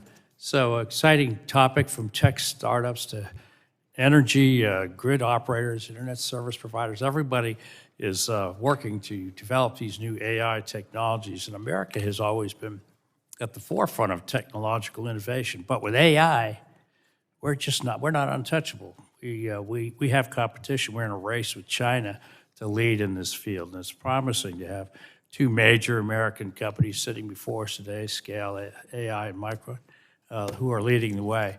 This global AI boom has prompted widespread industry adoption across all kinds of sectors. Healthcare is one of keen interest to me, but also finance, telecom, weather. This morning I met with NOAA. They're excited. However, this exponential growth of demand brings it with some substantial energy requirements. And as AI models grow in size and complexity, so does the infrastructure required to train and operate them. For instance, training large language models can take weeks of processing in high-powered GPUs, and the energy consumption can be staggering. At the same time, our telecoms infrastructure has to keep up with AI's growing demands. High-capacity networks are essential to ensure fast data transfers, and these real-time AI applications, such as autonomous driving, telemedicine, and smart cities and whatnot. As AI use grows, both the energy consumption and telecoms capacity required will grow commensurately with it. At the same time, the Chinese Communist Party is moving fast and hard with zero regulations and zero ethical restraints. So we have our work cut out for us. I also sit on the Select China Committee and the NATO Parliament, and I had a chance to discuss these issues with our European counterparts, and I met with the member of the European Parliament who led the current EU privacy bill, and she cautioned me, whatever you do in Congress, don't do that. Don't do what we did. Don't do what we did. That was her words, kind of right from the horse's mouth, if you will. The expert witnesses here, I think, understand today that the EU bill has indeed restricted artificial intelligence development in Europe. With that, Mr. Schmidt, as these AI tools develop, their utility to each of us will be proportionate to our ability to access them. With that in mind, are we moving quickly enough to enable the deployment of broadband connectivity and commercial access to spectrum? Mr. Schmidt. On the spectrum side, we need another round of a spectrum analysis and a new way in which the unused spectrum is allocated. I happen to believe in a situation where companies are able to buy the spectrum, but they have to build it out, or they're given the spectrum, they have to build it out. I don't want people sitting on spectrum and not making it use. We need that bandwidth. However you all arrange that, it will be fine with us, I think. Well, it's trickier than you think, but thank you for that. I'm pleased that where our members of that committee are sitting here with us today. Mr. Wang, it's good to see you again here in Washington. You're becoming a regular up here. I fear for your soul. Today, cutting-edge AI research is dominated by industry partially due to the very high costs of computing needed to train these advanced models. Given the fast pace of the progress, how can we ensure our government or our pilot programs keep up with the rapidly evolving industry needs and standards? I think the most useful framework here is to just think about what are the raw ingredients for these AI models. So it boils down to three major elements: computational power, which requires a lot of energy, as we've discussed a lot today, algorithms, the sort of instructions for the models, and that requires incredible talent to devise new algorithms, and then data. And oftentimes we really and really these AI models and progress in AI models boils down to progress in every one of these three underlying components. Oftentimes we don't consider enough our relative position on data with respect to the Chinese Communist Party. They have had a decade-long strategy to be dominant in data, to win on data. They have large-scale government programs. They've built their entire system and their entire country, their sort of civil military fusion system to be dominant on data. And we need to begin thinking as strategically on this front as well. We need a program and we need thought around how we achieve data dominance as a country, how we utilize all of the incredible data that we have as a country to get out ahead. And our government is one of the largest producers of data, and we need to leverage this advantage. And do you think having a privacy law would help that? I mean, a standardized privacy rule for the country? I definitely want to prevent the case where we have a patchwork of privacy laws across every state in the country. Gentleman's out of time. I'm sorry. Okay, just on that, sort of on Gentleman's out of Mr. time. Bhatia, similar question. Gentleman, Coincidentally, the gentleman's European out of time. Commission I'm sorry. announced yesterday. I'm sorry. You're out of time. I'm out of time. sorry. God, that one flew fast. Gentleman yields by. I It was does having go fun. fast, does it? And, All right. and Mr. Thank you Tonko's very much, recognized Mr. for Chairman. 5 Take minutes. Mr. Thank you, Mr. Chair. Let me begin by acknowledging that just about every witness who has testified at the Energy Subcommittee this year, whether by invitation of Republican or Democrat, has agreed that we must make it easier to build transmission infrastructure to meet our nation's growing energy demands and to be the global leader in AI. Today's witnesses are no exception, so I really hope this is an issue that the committee can get serious about. Dr. Schmidt, your testimony mentioned building more transmission, but you also called out the need to embrace small grid capabilities and grid-enhancing technologies. Why is it important to maximize our existing electricity system's efficiency and performance while we also work to build new infrastructure? One of the ways to think about the energy problem is you're building things that last 40 years, and that you're in a constant process of renewing things that were built 40 years ago. And in that sense, we need an integrated plan to upgrade everything. I like what the Honorable Turk said, that you need all of it. My list was fusion, fission, especially SMRs, enhanced geothermal, natural gas, renewable wind and solar. We need all of it. In order to do that, the grid has to be more dynamic. You want to have the source of power be as close as possible to the consumer. The ideal scenario is you put your power plant next to your data center. The data centers need 5 gigawatts. They're huge, right? You need 5 gigawatts of power, which is also huge. We can't do that. Therefore, we need to have the transmission to get them from one to the other. Thank you, I appreciate that. And Mr. Turk, your thoughts on this? If we can make some existing loads more flexible through demand response programs or deploy grid-enhancing technologies to get more out of our existing infrastructure, are these important tools to create the energy system conditions needed to win the race for global AI leadership? Well, I think they're absolutely indispensable, and there are no regrets as well. Just as Dr. Schmidt was talking about, why wouldn't we take advantage, and I know you've been a leader on this for years in the Congress, why wouldn't we take advantage of that infrastructure that we built? Infrastructure is one of those things that's going to be around 40 years or even more. Let's get the most out of it. And we do have technologies these days, GETS technologies, reconductoring, using AI, using machine learning to help the grids balance loads a lot quicker. We started a program at the Department of Energy to use AI for permitting, to make sure that we could do more permitting, including on transmission, to build out our transmission system even more quickly than we have been doing. It's a big challenge, but we got to use all the tools. Thank you, both of you gentlemen. And Mr. Bhatia, I want to first and foremost welcome you to upstate New York. I also want to thank you and recognize the important commitments that Micron has made to upstate New York. Today, we're talking a lot about how we can build and operate our energy system to meet AI's needs. But we rarely talk about how AI and its enabling technologies can be developed to better fit within the reasonably foreseeable constraints of our system. And that is why it is critically important that we continue to invest in research. So, Mr. Bhatia, your testimony mentioned that Micron is developing chips with much more improved energy efficiency. Can you discuss why this is a priority for Micron and how important is a chip's energy efficiency to reduce the overall energy demands of these data centers? Certainly, thank you for your comments, Congressman. And I really believe the semiconductor industry and memory chips are part of the solution.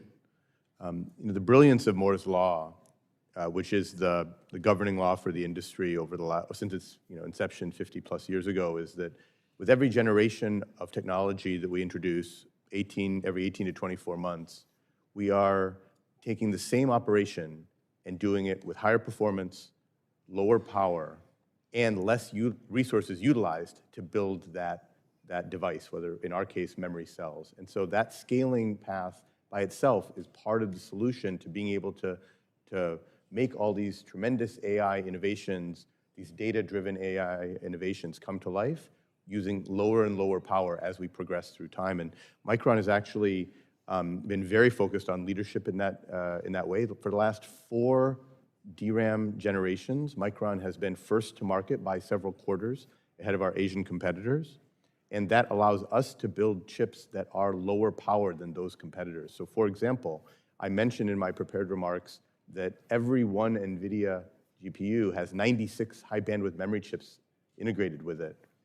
Our high bandwidth memory chips are 30% lower power, 30% lower power than our competitors' chips that go into those similar systems. So absolutely critical for us, and we look for all avenues to be able to continue to reduce power as we scale down the trajectory and improve the efficiency of our chips, including partnering with national labs. Thank we you. do research with Time has expired. Thank you. Well, thank you very much, Mr. Mr. Chair. Thank you for the comments from our Appreciate it. witnesses. The gentleman I yield yields back. back. Thank you. And the chair recognizes Dr. Joyce for 5 minutes.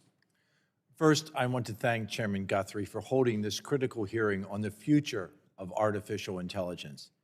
AI is the defining technology of the next several decades. It will have a revolutionary effect on all aspects of our lives. It will be integral in everything from the high-level data analysis to the use of a search engine. In industries as diverse as energy production and healthcare, AI is already making significant inroads. As a doctor, we see AI integrated into innovative medical devices, helping to translate the information collected by the device into clinical guidance. In medical practices, AI can help streamline the administrative tasks, allowing doctors to ultimately spend more time with their patients. This is just the beginning of the capabilities that AI will give us, and it is why it is critical that the U.S. leads the way in the development and the deployment of this technology. Just like the space race during the Cold War. However, our geopolitical rival is striving to catch up and overtake America so that they can dominate this new sector. Make no mistake, China is desperate to beat us in the field of AI. It is a national imperative that we do not allow this to happen.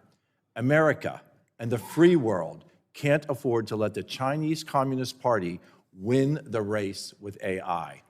Fortunately, we have an advantage, and that advantage is the vast energy resources, the resources that are under the feet of my constituents in Pennsylvania.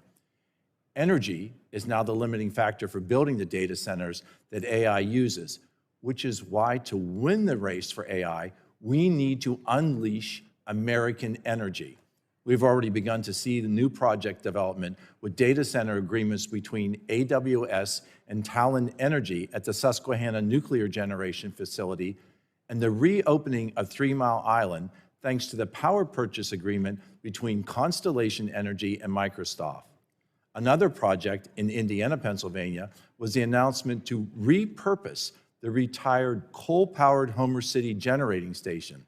This new facility, powered by Pennsylvania's abundant natural gas reserves, will be one of the largest power generating sites in the entire country, capable of generating up to a staggering 4.5 gigawatts of electricity to power data centers and AI facilities on the site, attracting billions of dollars in investment to our region.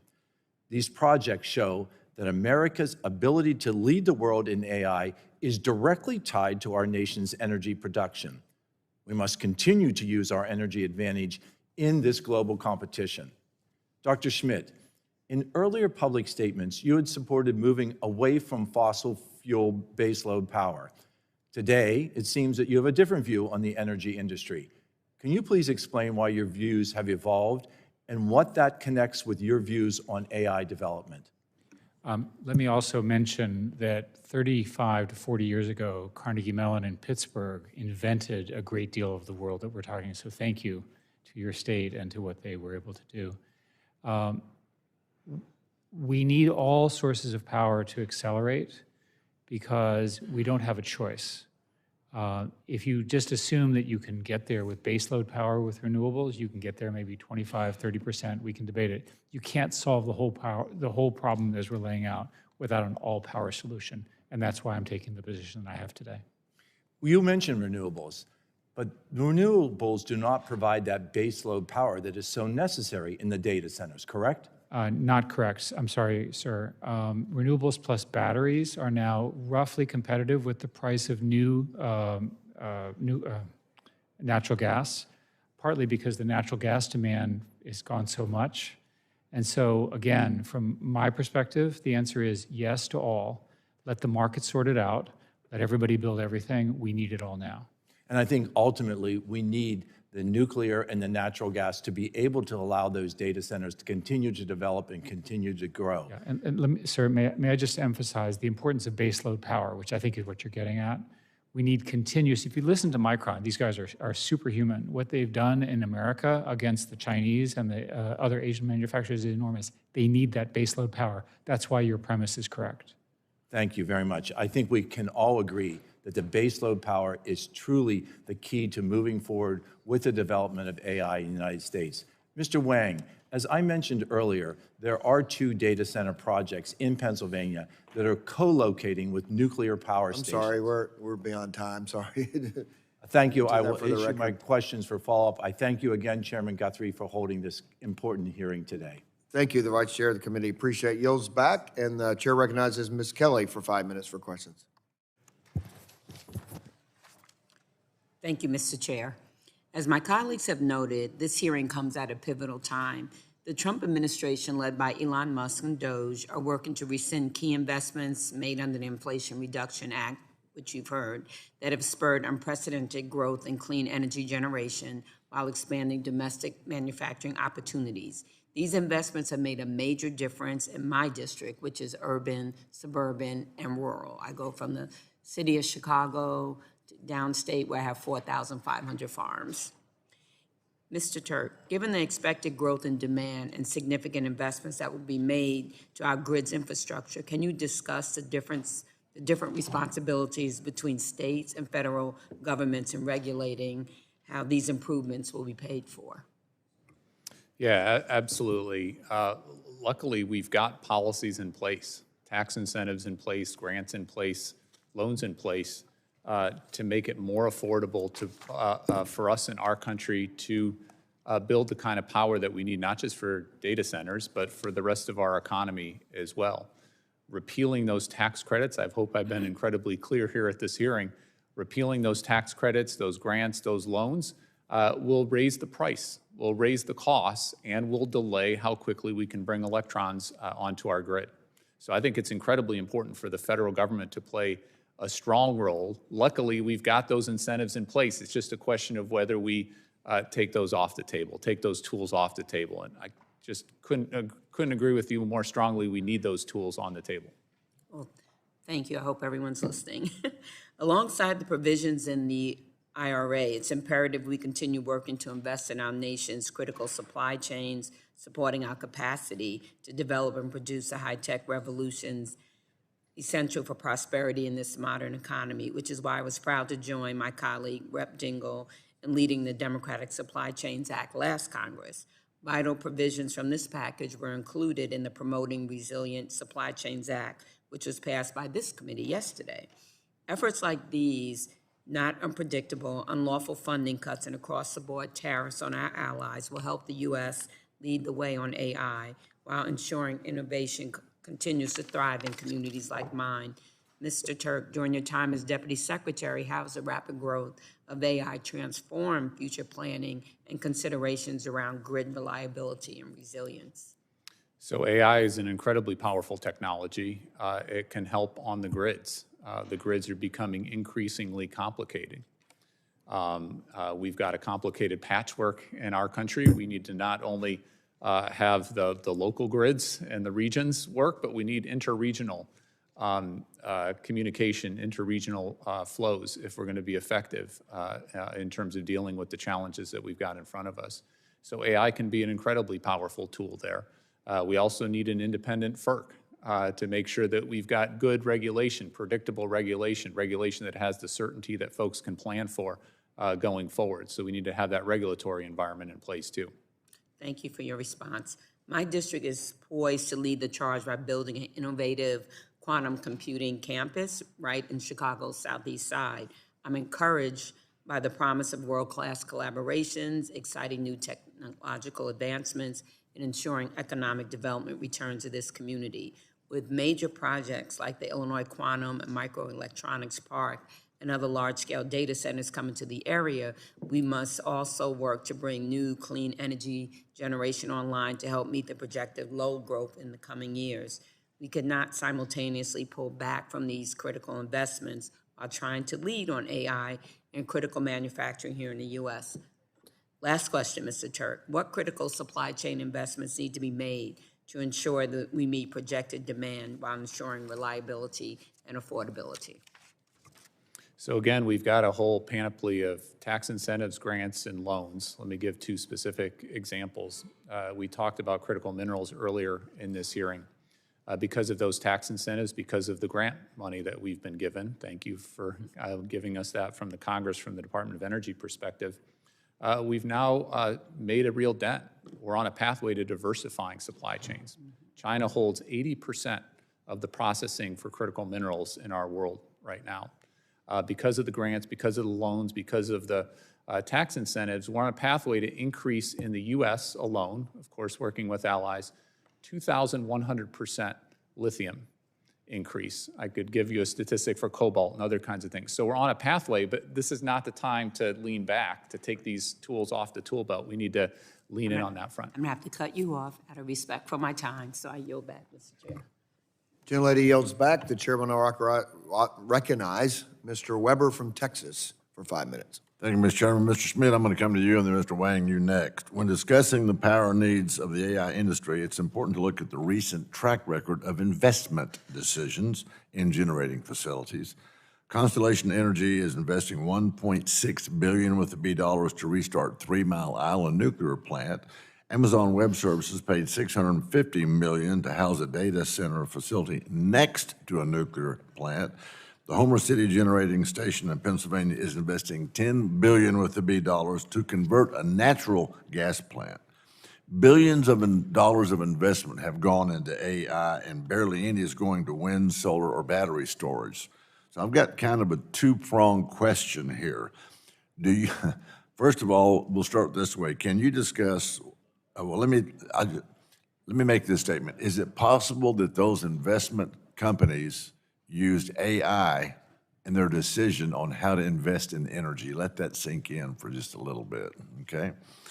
Can you discuss why AI, Mr. Schmidt, I'm coming to you, companies are investing billions of dollars into dispatchable and reliable generating resources? I know you had the conversation with Dr. Dunn, but we're talking about real companies, real businesses making real investment decisions based on risk.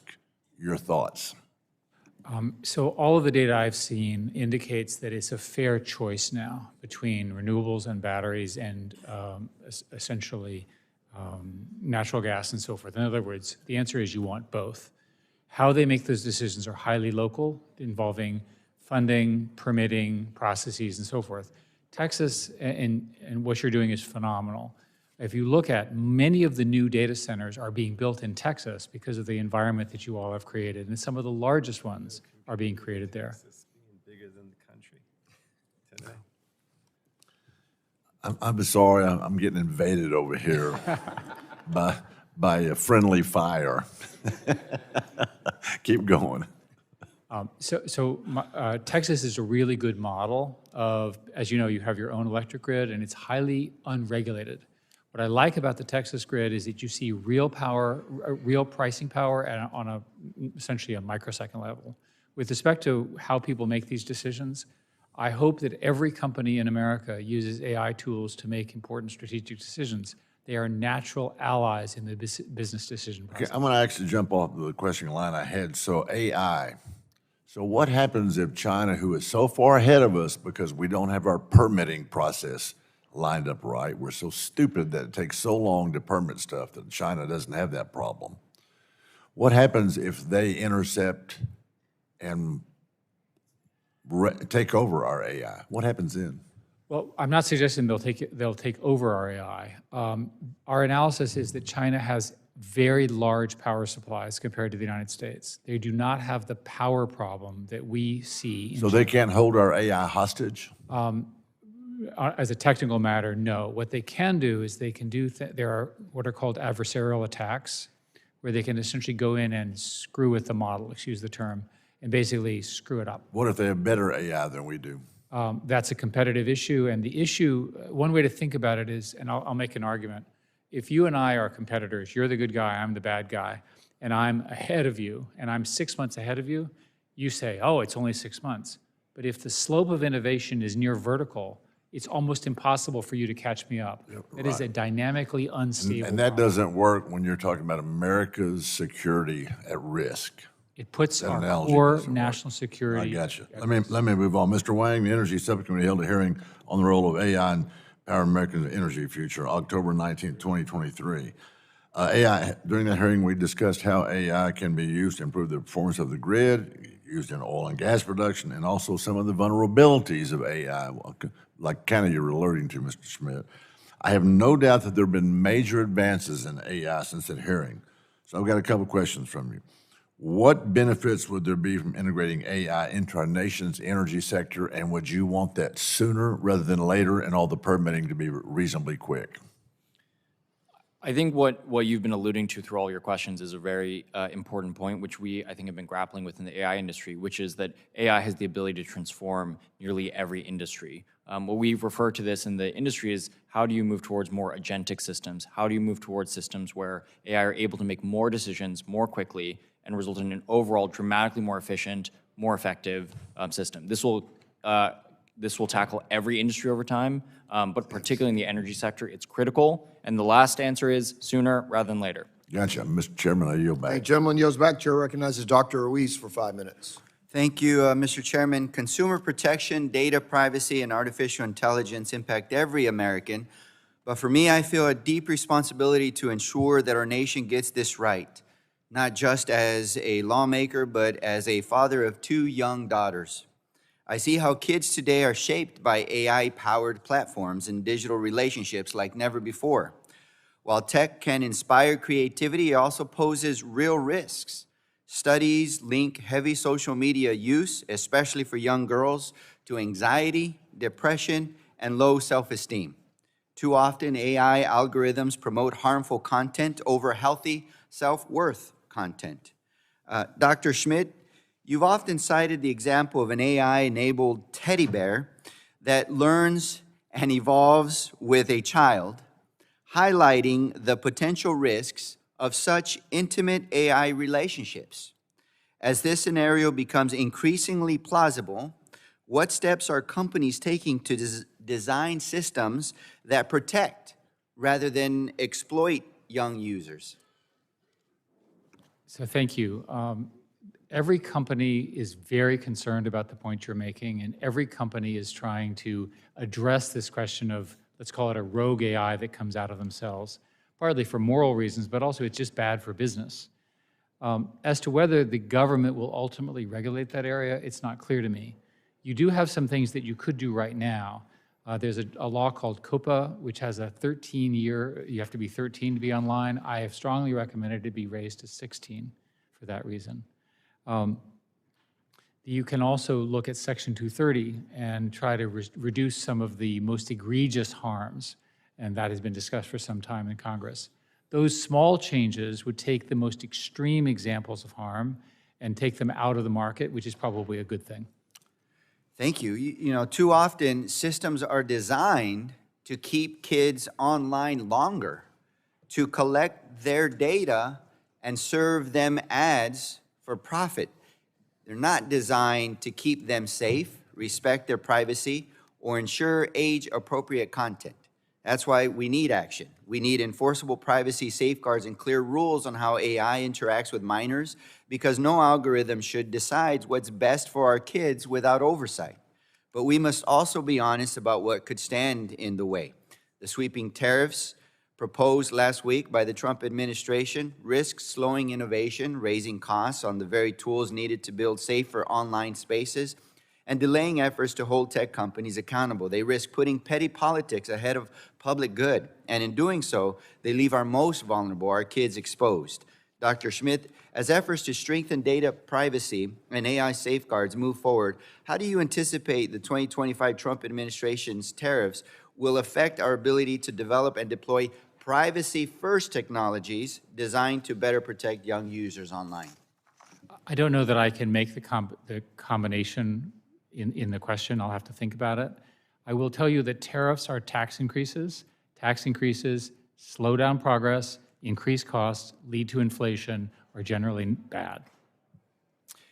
Deputy Secretary Turk, the Department of Energy, particularly through its national labs, has been deeply engaged in advancing AI safety and red teaming efforts. Can you speak to the importance of DOE's role in this space and what the implications might be if that role were diminished or reassigned by the administration?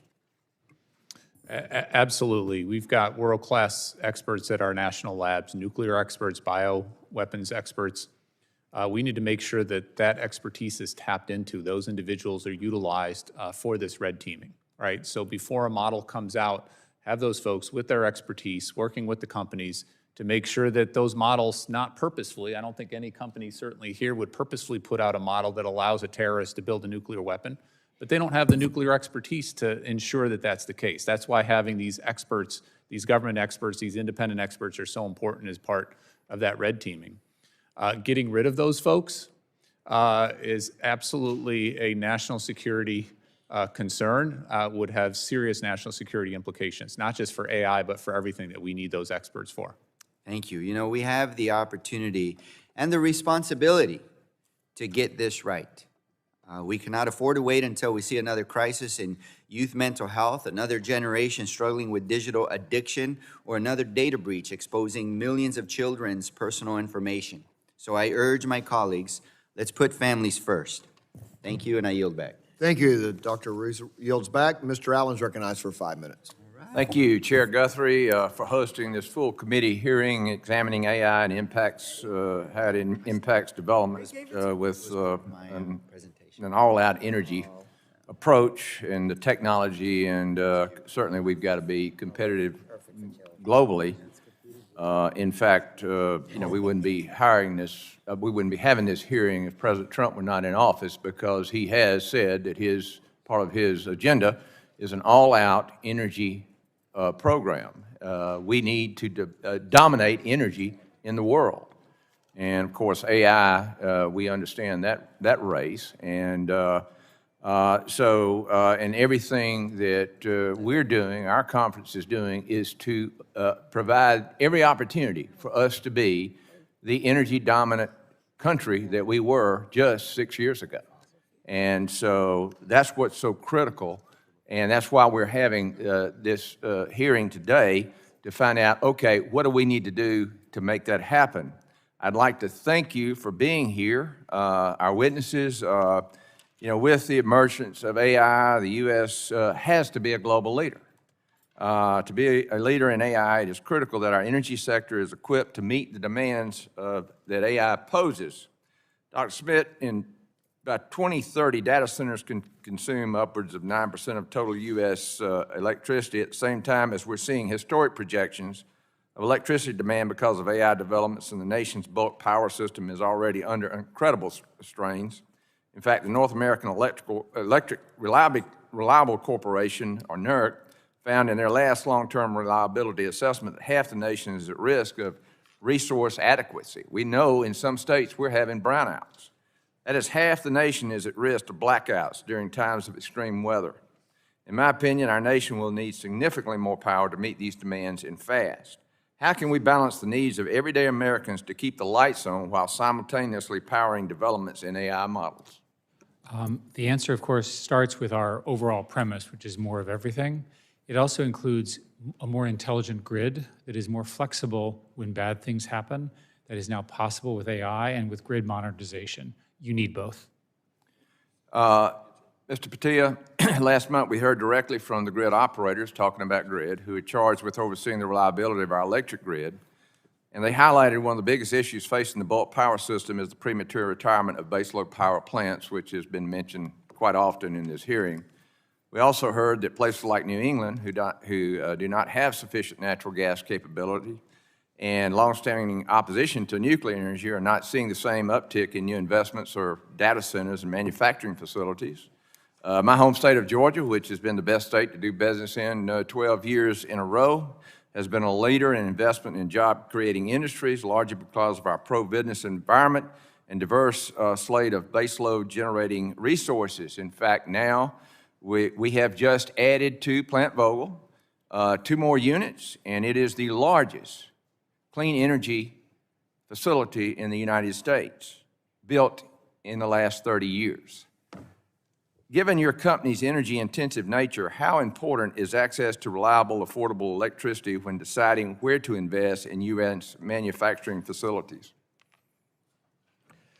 Thank you, Congressman. And I'd like to just start by giving a call out to our Research and Development Center that we have in your home state. And we have certainly found that over time that has been a wonderful place for us to attract talent and grow our engineering capabilities there. Okay. In terms of your question on baseload, absolutely. I think many of the questions today have been focused on that. And for semiconductor operations, we have very, very consistent loads. We have, of course, high loads, and the reliability of the power is incredibly important, as I've mentioned earlier. So nuclear power, hydroelectric power, these are excellent fits for us. But we also agree with the other panelists, and all of the above approach is what's required. Good.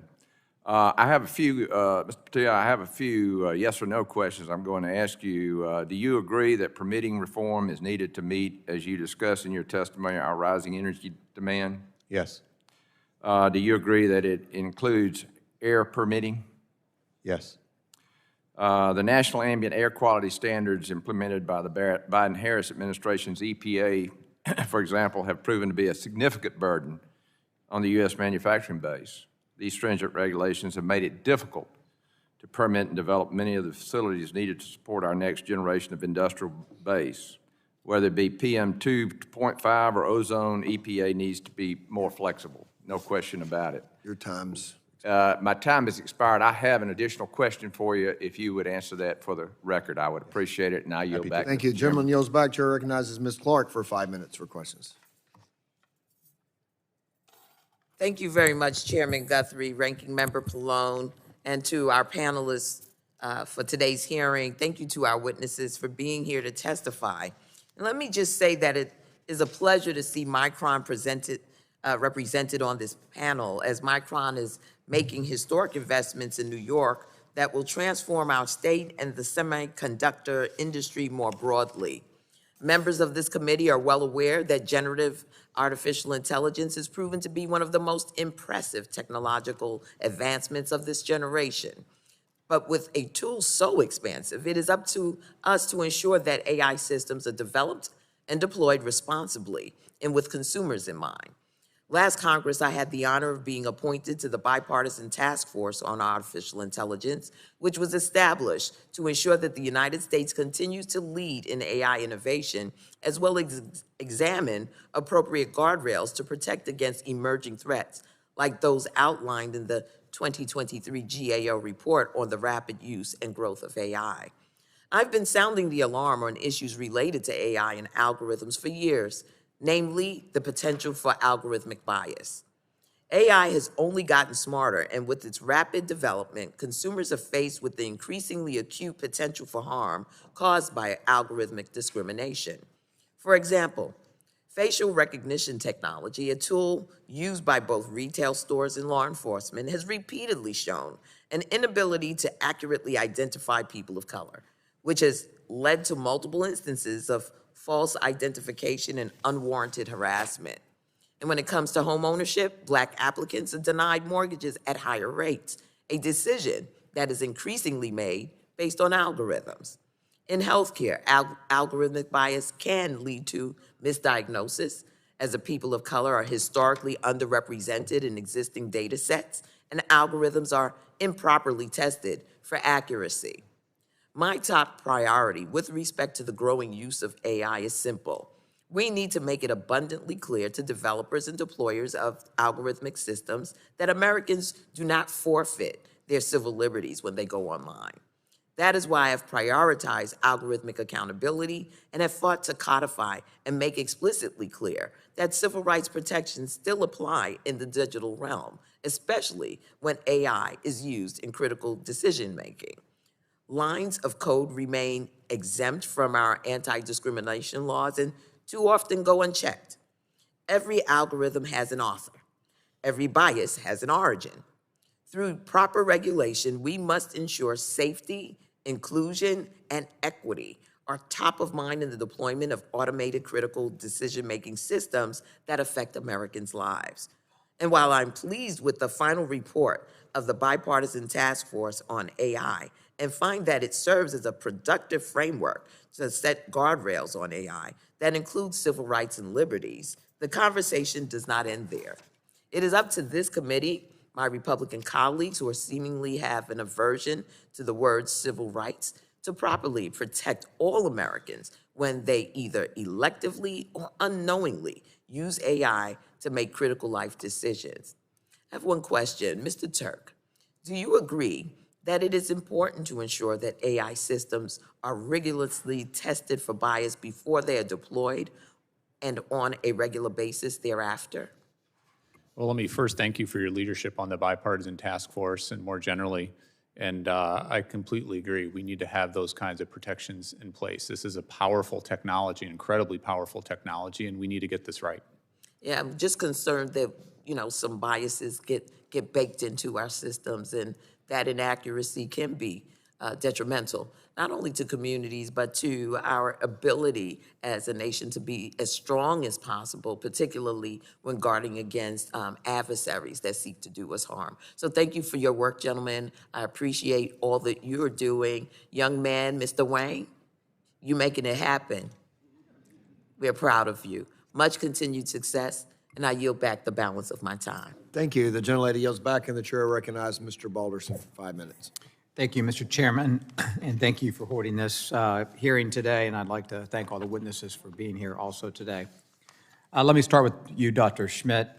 I represent Ohio's 12th Congressional District, which covers central and southeastern Ohio. Licking County, which I'm proud to represent, has one of the largest clusters of data centers in the country. Google, Amazon Web Services, Meta, QTS, Vantage, and more all over have data centers in central Ohio and my district. In total, power demand from data centers will reach 5,000 megawatts in central Ohio by 2030 based on signed power agreements. Just last month, Williams announced a $1.6 billion investment to build two new natural gas-fired plants in Licking County with a combined capacity of 400 megawatts. This reliable baseload power generation is critical to meet growing demand in central Ohio. Dr. Schmidt, in order to alleviate strain on the electric grid, I'm curious what role or involvement you think these tech companies should have in helping to bring in new generation to secure the massive amounts of power needed for their facilities. And how should these companies partner with grid operators or power providers to ensure we can properly account for growing tracking demand? So when I was at Google, we made a bet on Ohio, and we built the largest data center at the time in the world, which was massive. And I used to go visit it, and so, oh my God. The data centers you're describing are 10 times larger than anything I ever built way back when I was doing this only 7 years ago. So it gives you a sense of the scale of the investment in what you're doing. The best thing to do is to have a strategy within your state where everybody agrees to solve the energy power problem. We found in working in Ohio that we were able to get access to the high voltage lines that we could not get access elsewhere. We built our own substations, which are also massive. That's what it takes. That's what every one of you is going to have to do to have your states be a center for the AI revolution. Thank you. Mr. Bhatia, I switched to you. I'd also like to hear your thoughts on this. What is Micron doing to be proactive in securing the power needed for these chip fabs? So as part of our selection of the locations where we will be expanding the power availability and the agreements that we could reach with local power companies was a key part of that criteria. As I mentioned before, nuclear power, hydroelectric power, both very good fits for us, and those are in strong availability in the areas where we selected. And we continue to work with providers in those areas to be able to ensure that we can have more investments to be able to have long-term access to that affordable and reliable power. Thank you. I'll continue with you, sir.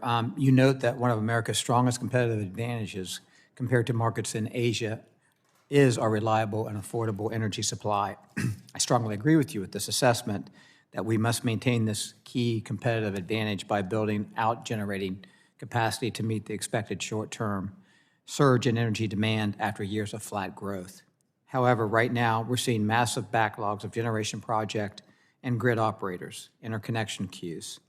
Depending upon the region, power projects are sitting and waiting in interconnection queues for 5 years before they can even get studied and then ultimately built and connected to the grid. The build-out of AI and data centers isn't happening in 5 years. It isn't happening now, and these facilities need power. Do you have concerns that the current process can take years and years just for new power generation projects to get through the queue? Yes. Thank you. Do you think Congress can play a role in ensuring new generation is getting online and connected faster given the historic increase in power demand? Yes. Thank you very much. Dr. Schmidt, would you like to add anything to that? The interconnection queues are a very good example of something which is something that you all need to work on. Basically, getting the system to be more flexible when the industry shows the demand. I mean, the delays are crazy, right? People, they have the money, they have the ability to get the power built, and they can't interconnect it. That's a good example of grid modernization. It applies to everybody. Sir, I encourage you, we introduced some legislation called the GRID Act, and it's all about the interconnection queue. So with that, Mr. Chairman, I yield back. Thank you. Gentleman yields. The chair recognizes the gentleman from California, Mr. Peters, for his 5 minutes. Thank you, Mr. Chairman. I do think it's great that the whole committee is hearing this, and I thought, particularly, Dr. Schmidt, I want to compliment you on setting the table on this, because we're caught up in a lot of little things, and you really gave us a very big perspective on how important and daunting this is. I had a bunch of questions from before. I'm only going to ask one, which is about the Energy Permitting Reform Act, or EPRA, which was the Senate permitting deal at the end. Mr. Turk, can you talk a little bit about the importance of transmission and the importance of interregional planning and interregional transmission as a way to help deal with our energy needs? Well, put simply, we just need to make improvements. We need to get the most out of our existing transmission, grid-enhancing technologies, reconductoring, bringing AI and other tools to make sure that we're smart about these assets and they're flexible and they're smart. And then secondly, we do need new transmission, and it does take too long in our country to build transmission. We underwent a whole series of reforms in the Biden administration to try to improve that, and I think we made some significant progress, but we need to do more. And certainly Congress has an incredibly important role here. Well, I'm an advocate on this committee and the Energy Subcommittee for permit reform. We did a lot of work to get EPRA to the point it was. I think we should start with that and adopt it. I would say that this concept of all of the above energy, I understand. I think sometimes it's all of the above as long as it's natural gas. The thing I would say is I was recently at a meeting with the energy company and some of my Republican colleagues where they said now it takes 5 years to get a natural gas plant online, largely because of the supply chain constraints and getting turbines. But you can get solar within a year. And the companies was begging us not to repeal the incentives for solar power and probably wind that are in the IRA. And I hope when we talk about all of the above, we are really committed to all of the above and that we don't do something to shoot ourselves in the foot. With respect to natural gas, I'm more than willing to work on natural gas. I've been saying, like a broken record, what I want out of that from an environmental perspective is some agreement on the regulation of fugitive emissions, methane emissions. It's an easy thing to do. It's something the industry's open to. If we did that here, it would solve it would answer a lot of the questions we have about the use of methane, or use of natural gas as a bridge fuel. I think that's an easy thing to follow. I would reiterate what some other people see. The need to invest in basic science is really critical here.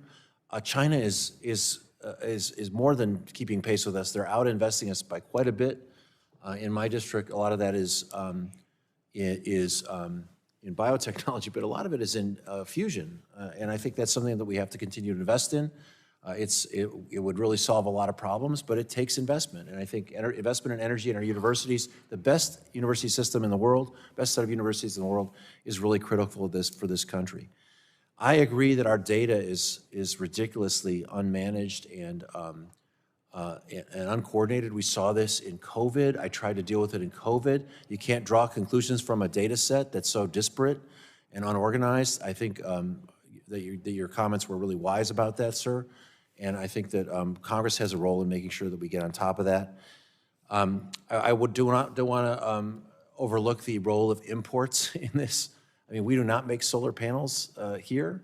We import a lot of things. We're making it more expensive. It's craziness. It's a craziness. And I think for the Republicans who used to be such staunch supporters of free trade, and Democrats like me who supported both the Trans-Pacific Partnership and the USMCA negotiated by Donald Trump, we can't forget the benefits of that international trading system, and the cost of inputs that we need to solve this problem are really being heightened by this trade war and this self-harm.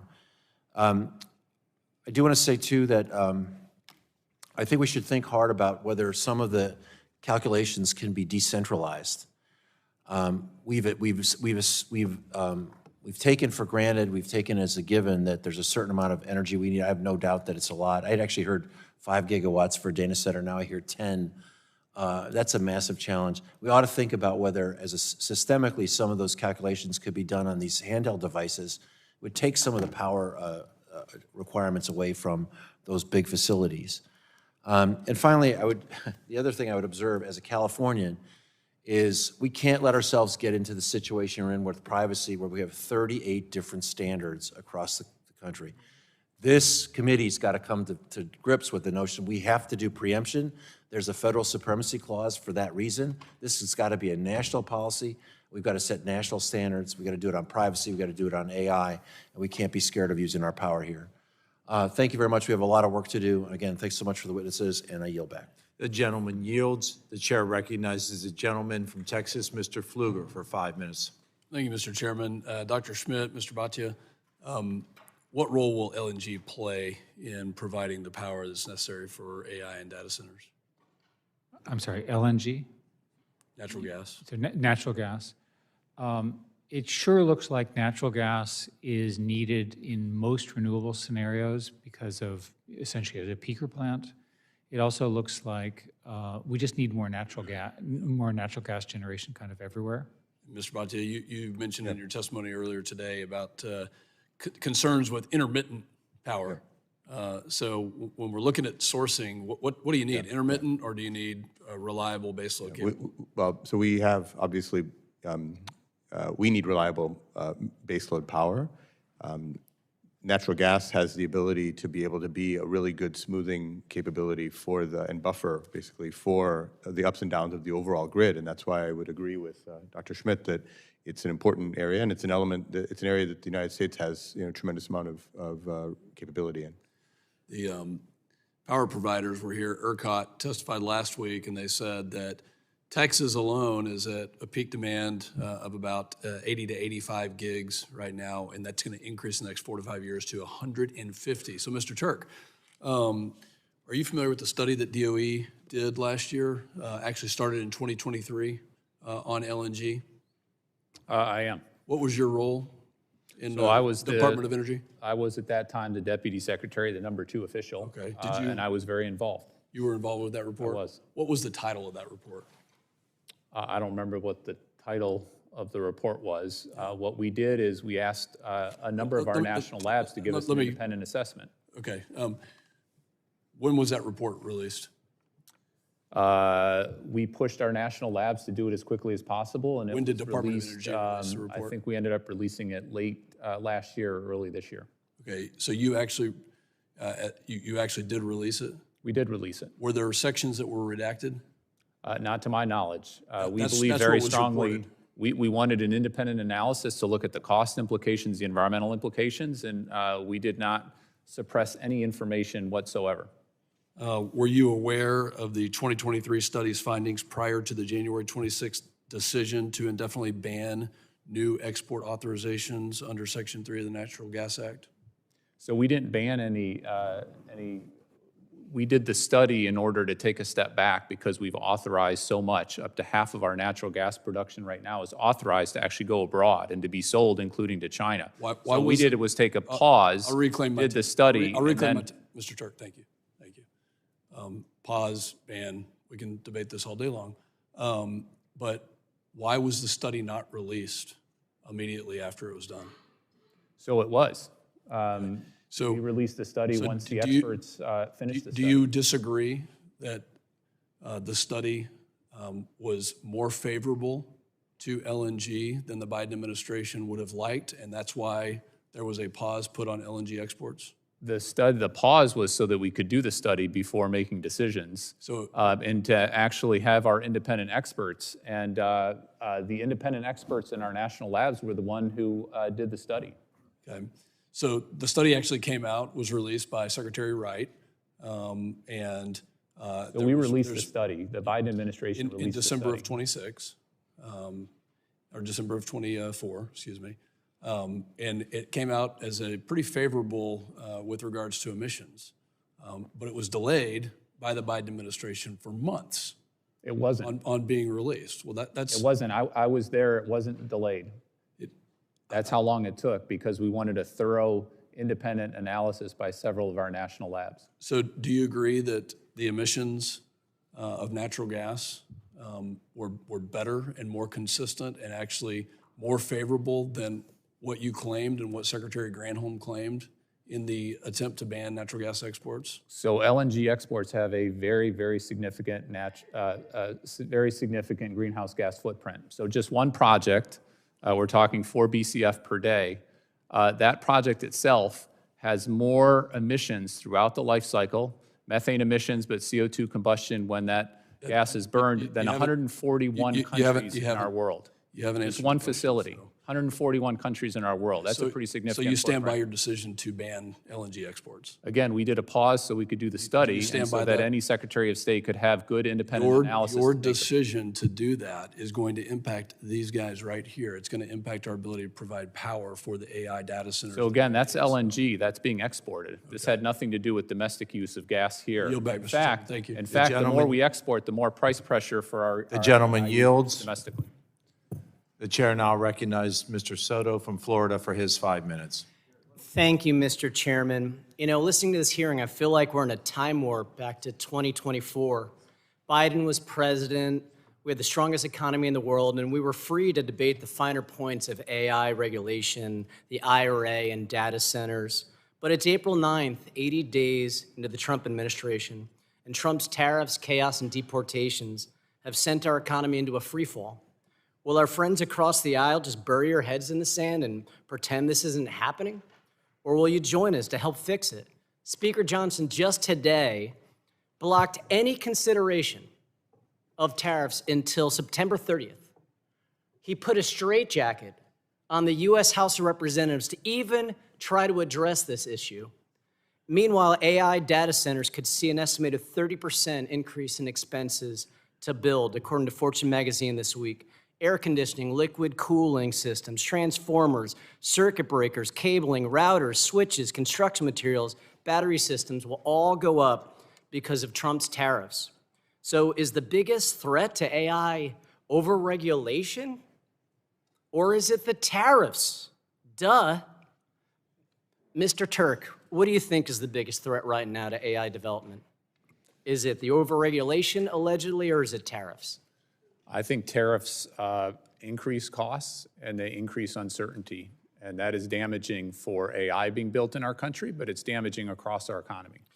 And then I'm worried about demand and access to capital. I heard it in both Newsweek and in Fortune magazine this week. Access to capital is in real jeopardy because major tech companies, the biggest investors in AI, see a potential recession on the way and their core businesses are threatened.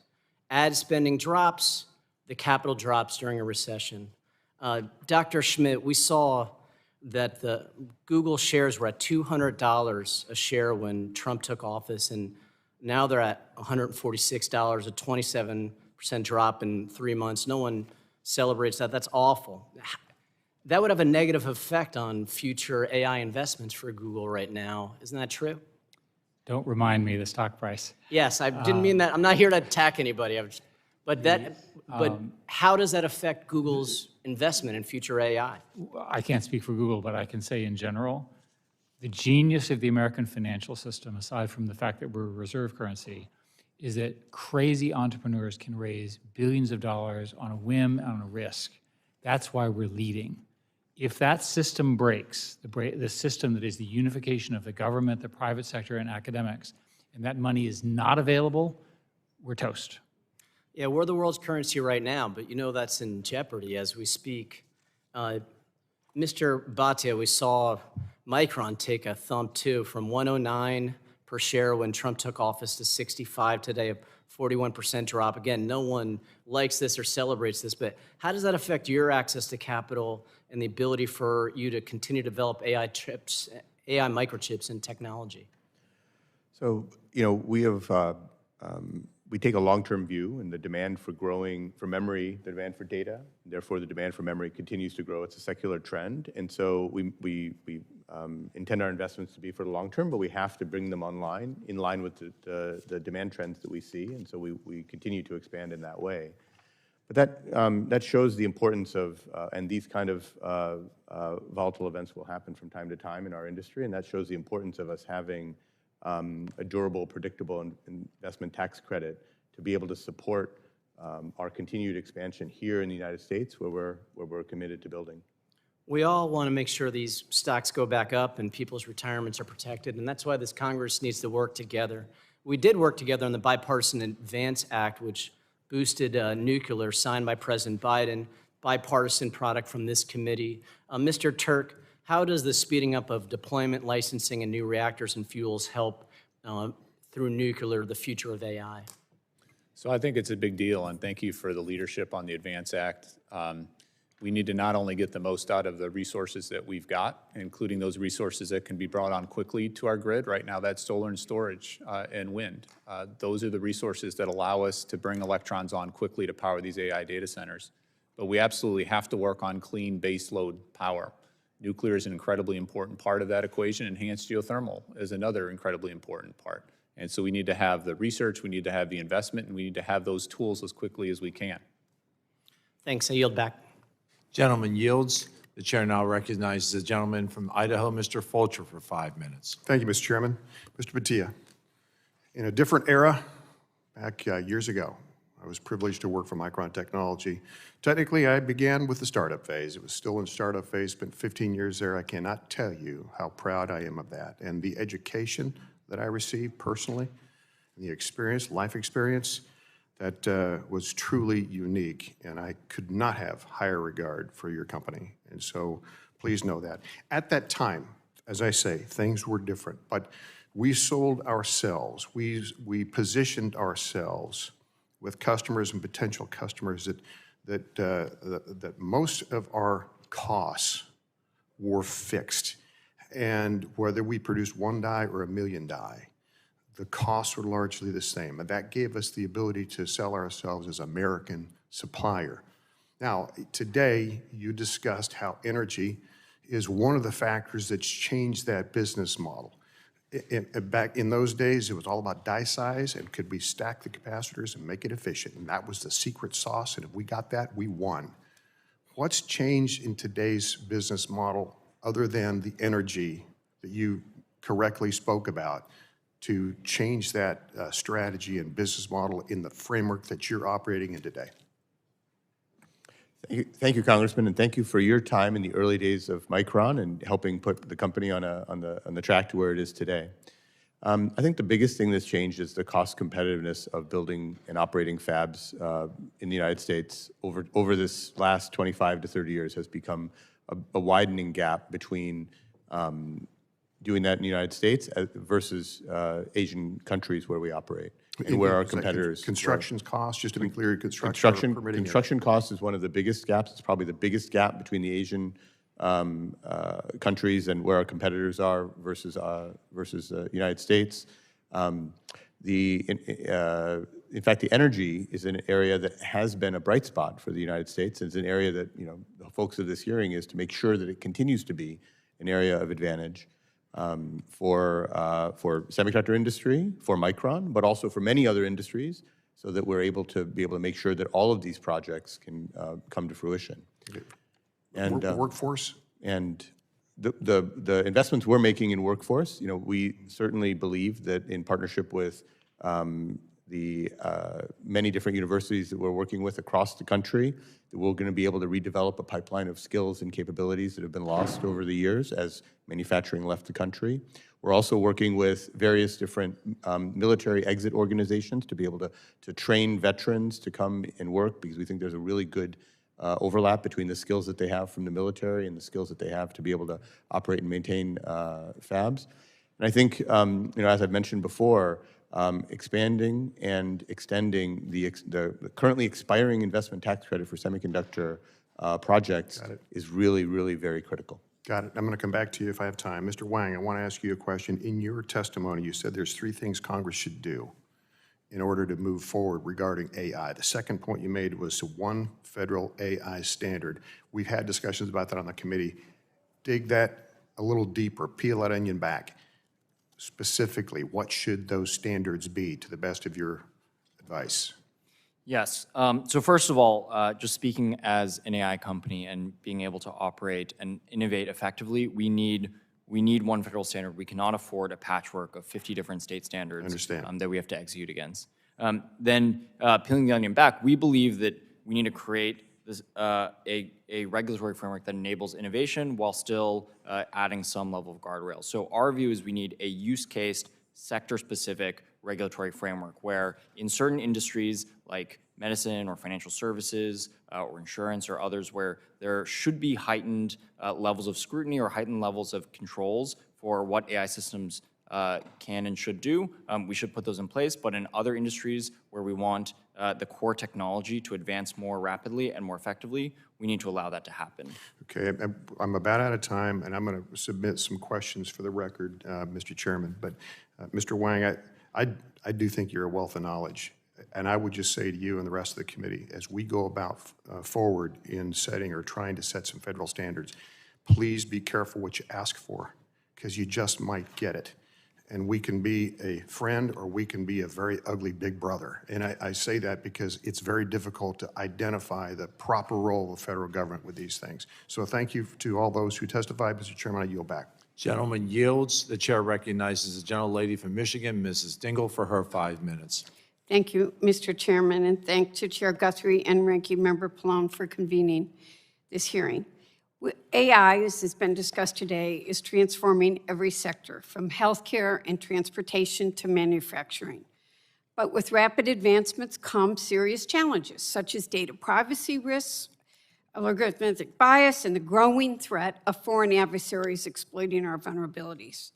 And we cannot afford to let America's data and personal information be weaponized by China or other adversaries, or allow AI to spread unchecked through deep fakes, robocalls, and deceptive ads. So I was proud to help lead Take It Down Act, which passed out of the committee yesterday to hold bad actors accountable for sharing non-consensual deep fake content online and to protect survivors.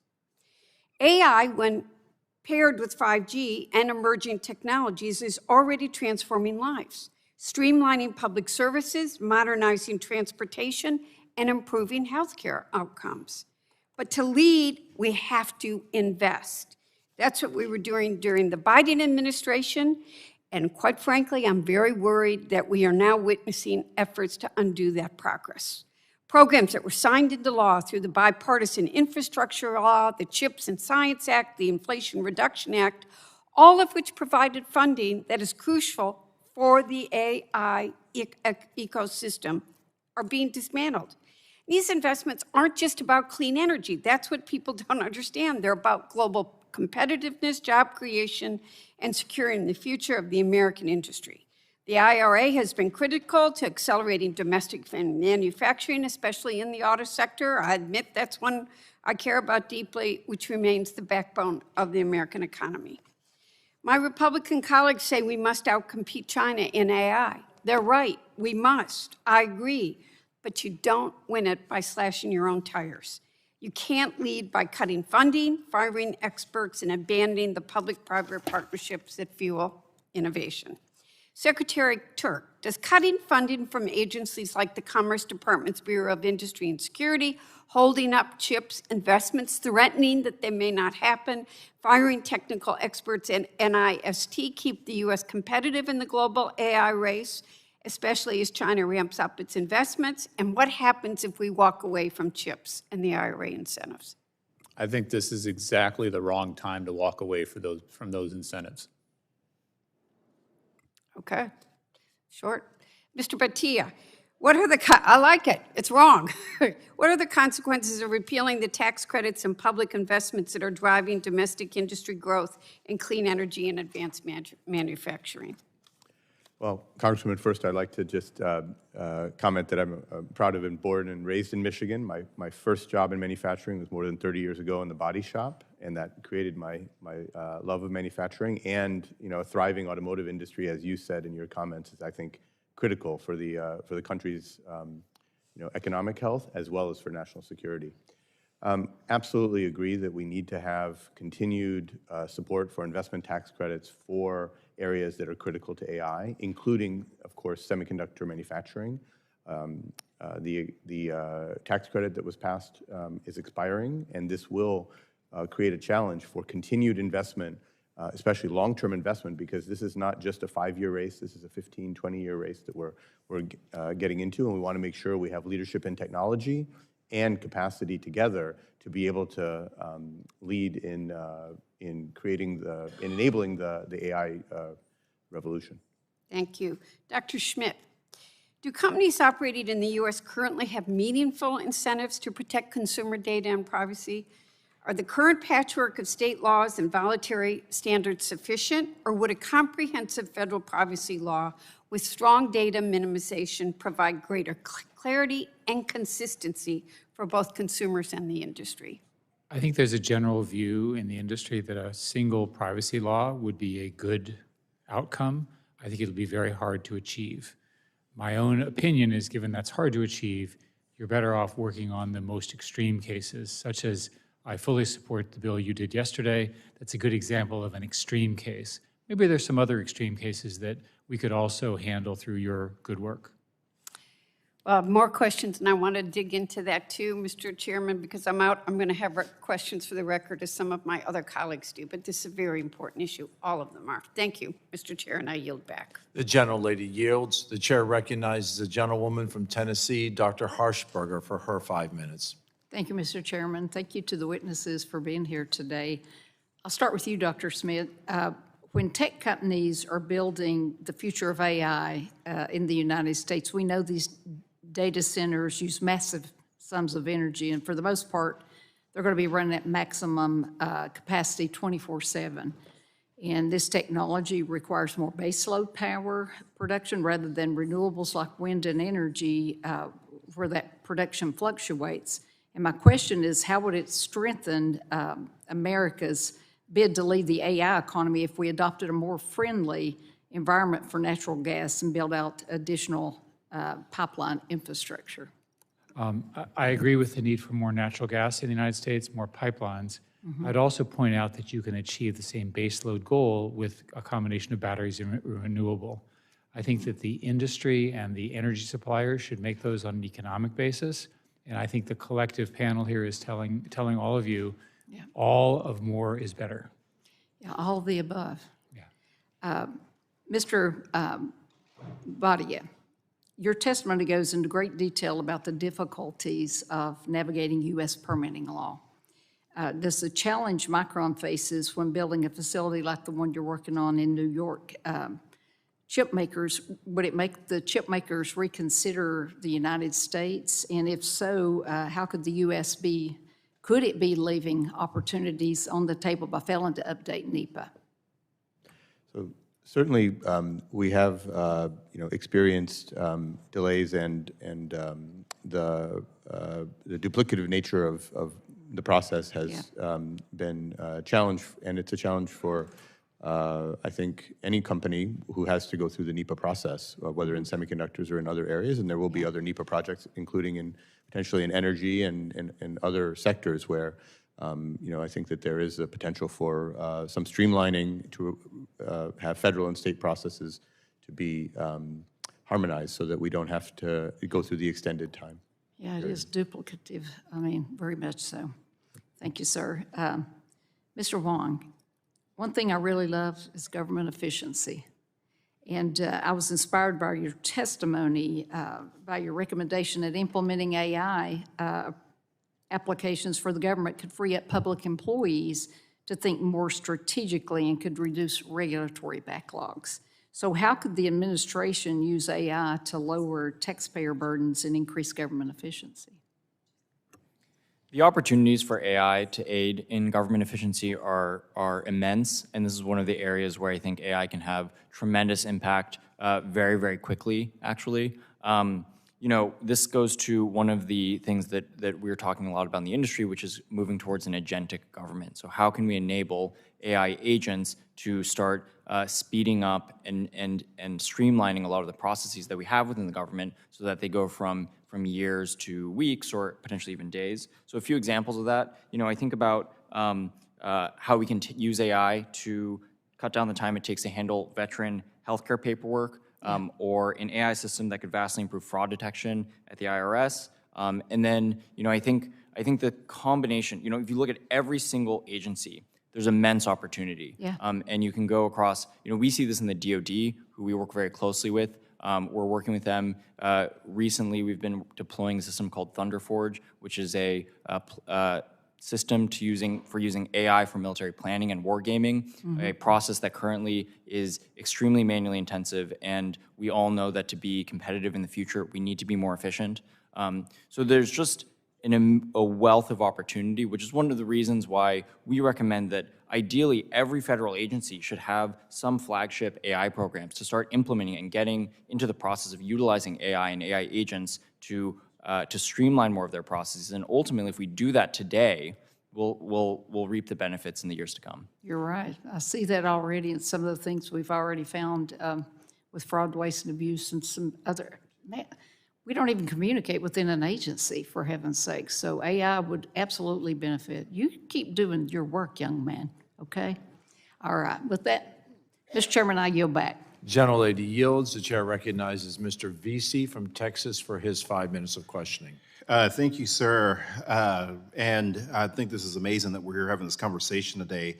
Right now, in the Dallas-Fort Worth region, we are literally becoming a hub for advanced manufacturing and AI innovation. And you can see it in all the new facilities that are opening up.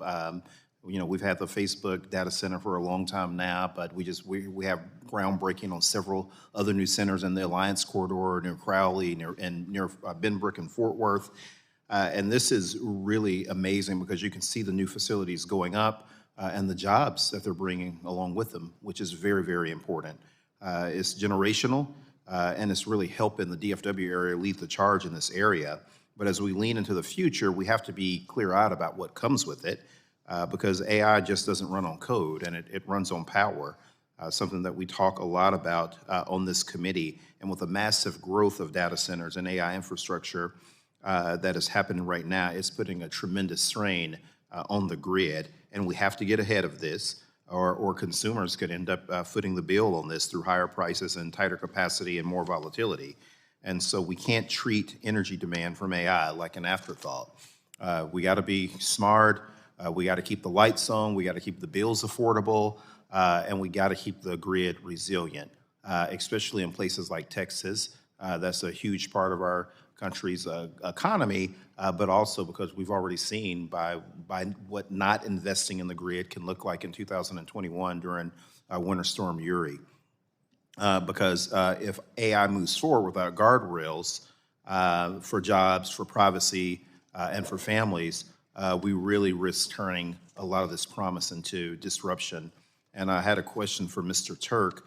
Do you believe the Department of Energy or Congress needs to take more aggressive steps to plan for and manage the energy load coming from AI infrastructure? And are there policies that you'd recommend to ensure grid reliability and again, affordability? Absolutely is the short answer. And fortunately, Congress provided a whole range of tax incentives, grants, and loans that are having a real impact right now on making prices more affordable, not only for AI companies, but also for consumers across the country. And it's helping to improve our grid reliability also. I know there's an active discussion going on right now in Congress. Do you all repeal those tax incentives that are lowering costs and allowing us to bring electrons on more quickly? And we look at what type of electrons are going to be brought on most quickly in our country. It's solar, it's wind, it's storage. That's what the experts, that's what the utility CEOs are saying. Unfortunately, right now we have a backlog on natural gas turbines right now. That is making it very challenging to bring natural gas on as quickly as some AI companies might want it to. So if you want to bring on electrons quickly, keep those tax incentives, keep those grants, keep those loans in place so that we can do it quickly, we can do it affordably, and that reduces costs for everybody, including for consumers. Yeah, absolutely. And it keeps America ahead by us investing in those things. You were at DOE when the CHIPS and Science Act passed, a law that's helping bring semiconductor and AI-related manufacturing back to U.S. soil. If those incentives are rolled back, do you think companies would continue to invest in domestic manufacturing, or would they move those operations overseas? I think Dr. Schmidt described what happened, unfortunately, a decade, 2 decades ago, when we let those manufacturing facilities slip out of our hands and go to other countries. And the CHIPS and Science Act was Congress working with the administration to step up and say, we need to bring that back, and it's going to take some upfront capital. It's a perfectly appropriate role for the government to say this is a critical technology. We're going to invest, we're going to encourage and incent a bunch of private sector investment to have those chips manufactured here in the U.S. So the short answer to your question is, if we were to some reason slow down the CHIPS Act or rescind that funding, we're going to be right back where we were, which is not where we need to be. Yeah. If for some reason we didn't fully implement CHIPS Act in this area, what would that mean for America competitively, particularly when we start talking about what countries like China are doing? So it's not only the economic opportunities that producing the chips here have for communities across the country, there's a real national security implication.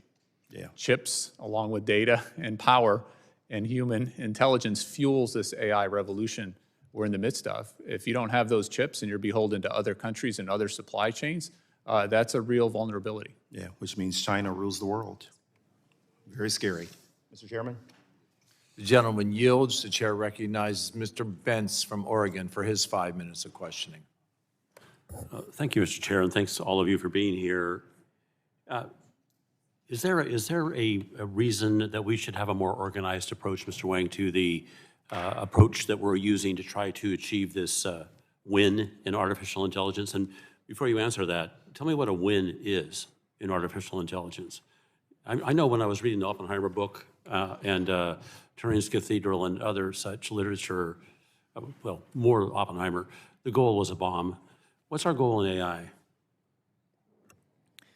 AI is, as has been mentioned, a unique technology because it has such broad-reaching implications. It can be utilized to empower our economy and enable our industries to grow. It can be used for science in accelerating scientific discovery, helping us do things such as solving fusion or finding a cure to cancer. And it can also be used as a weapon and used in military contexts. And I know I asked you to tell me if our approach is the proper approach, and we'll get back to that in a second. But as Lincoln said, the way you get things done is to change public opinion. And the great thing about this hearing today is what we're trying to say is this is an existential issue. This is so important. We need to waive environmental rules. We need to push things aside. We need to create exemptions. We need to get past this haystack of obstacles that we've created for ourselves to protect things. But it takes forever now to do anything here, and we don't have forever. So what I'm really asking is, make the best argument you can to America right this minute about why this is an existential, truly, absolutely necessary thing for us to set these other important things aside. And it has to be more, and maybe it can't be, but your best argument. I'm going to ask everybody else the same question, but go ahead. If we fall behind the Chinese Communist Party This technology will enable the CCP, as well as other authoritarian regimes, to utilize the technology to, over time, effectively take over the world. They'll be able to export their ideologies, they'll be able to utilize it as a military technology to invade other countries, and they'll be able to use it for effectively spreading their regime in a more broad way across the world. And so what's missing, of course, is you say use it. The definition of it is going to become more and more important so people actually can grasp. This broad phrase of AI is so general. Your turn. Well, I think it's really critical that we not only maintain our leadership in terms of the algorithms and the data structure approach to being able to enable the AI applications, but absolutely the hardware, semiconductors, logic, memory, it's absolutely critical that we're able to maintain our advantage. They are critical, but what I'm trying to get at here is public opinion has to understand why they are critical, why it's absolutely essential that we win this race to a goal that's not as clear as I would like. Dr. Schmidt. In 5 to 10 years, every American citizen will have the equivalent of an Einstein on their phone or in their pocket. This is an enormous increase in power for humans. What if that Einstein is a Chinese one? And I'm going to shift back to Mr. Wang for just a minute because of, frankly, your age as compared to those other on the panel. So if everybody is going to have Einstein available, how would you suggest to teachers that they address this in the classroom? I think it's important. Frankly, I think AI will be an immense opportunity for humans and for industries to be able to leverage as a core technology. Our view is that, in many ways, our role, humans' role will go towards supervising and managing these AI systems, these AI agents, if you will, and give ourselves, frankly, more leverage. So I think the key for teachers and for our education system is to teach people how to leverage AI systems, how to use them. How do you embrace the technology as a tool, as something that enables you to do more things, better things, more ambitious things? And that would mean that all of our teachers have to understand how to use this new tool. And I'm going to be out of time, but I was interested, Mr. Turk, in the remarks you made about trying to recover and bring back to the United States manufacturing capability. I know that Micron's the only memory chip maker we have left here. And so I think the tariff concept is exactly that, to try to, in some fashion, get us back to where we need to be as we watched all those different important jobs flee, now doing our best to get them back. And the real question is how to do it, and I'm out of time, but it's certainly incredibly important. Thank you all. I yield back.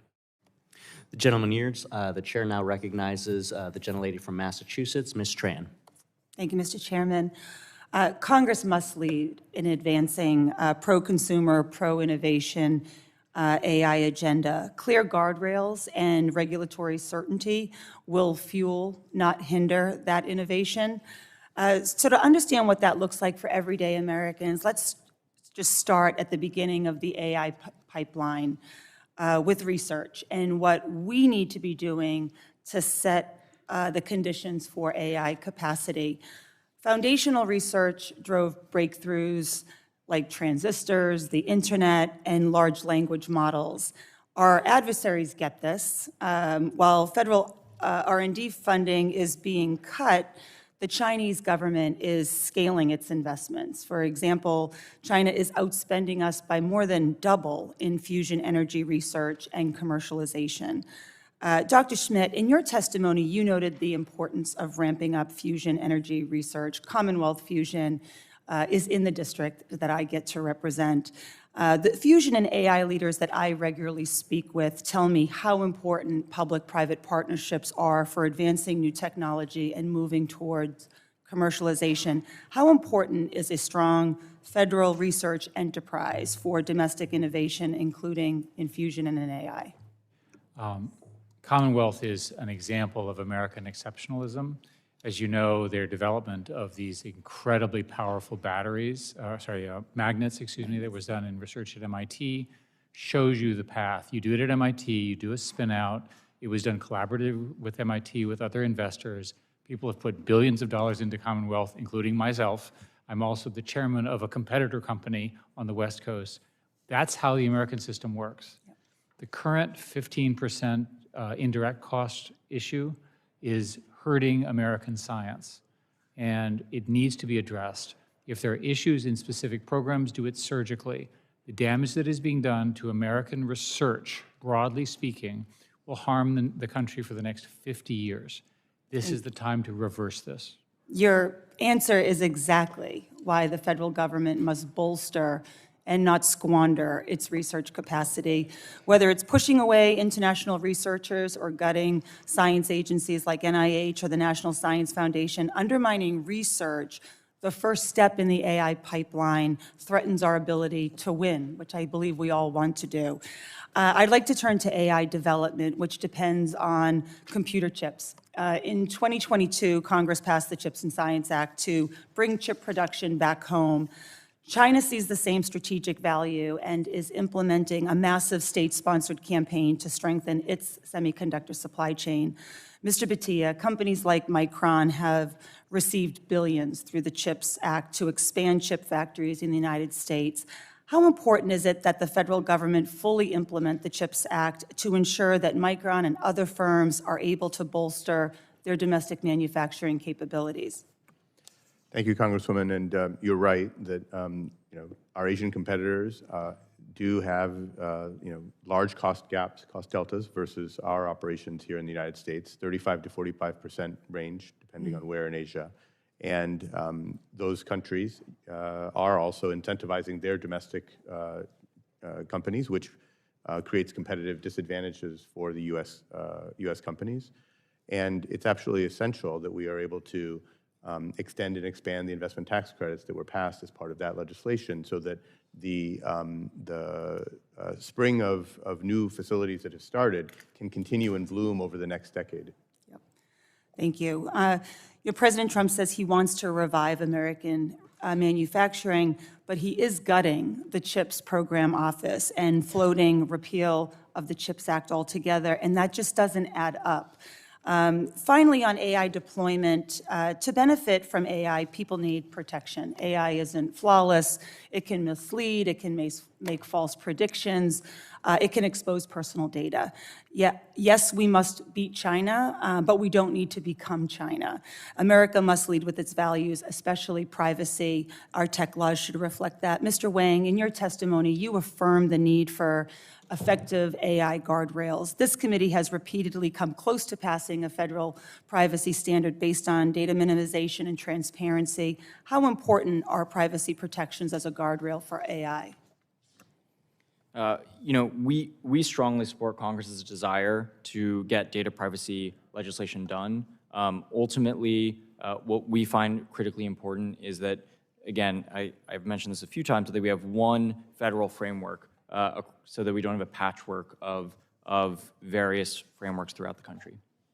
Yep, this committee has a lot of work to do. Thank you so much for your testimony. The gentlelady yields. The chair now recognizes the gentlelady from Iowa, Ms. Miller-Meeks. Thank you very much to the chair and ranking member for holding this extremely important hearing on AI, energy, and global competitiveness. Iowa's 1st District has become an important contributor to our nation's AI infrastructure. In February, Cedar Rapids announced its largest economic development investment in the city's history, a $750 million partnership between the city, Alliant Energy, and QTS to build a major data center campus. The project will bring hundreds of construction jobs and high-tech positions while featuring innovative water-free cooling systems that address resource concerns.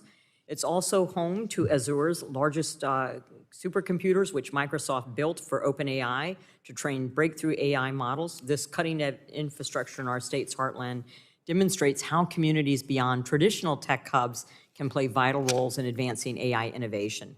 As we examine these technologies, I'm particularly interested in how we ensure reliable power generation for these high-demand facilities. Iowa's diverse energy portfolio positions us well, but we need significant additional generation capacity nationwide to meet growing electricity demands for AI, domestic manufacturing, and residential demand. I'm eager to explore how we maintain America's energy competitive edge, and especially against China's targeted effort to become the global AI leader by 2030. The decisions that we make today about regulation and infrastructure will determine whether the United States maintains its leadership position and how critical this is, as has been mentioned earlier. Mr. Wang, I was impressed by MIT's AI innovation when I visited there a few years ago, but concerned to learn about the CCP's whole-of-government approach to accelerating Chinese AI capabilities.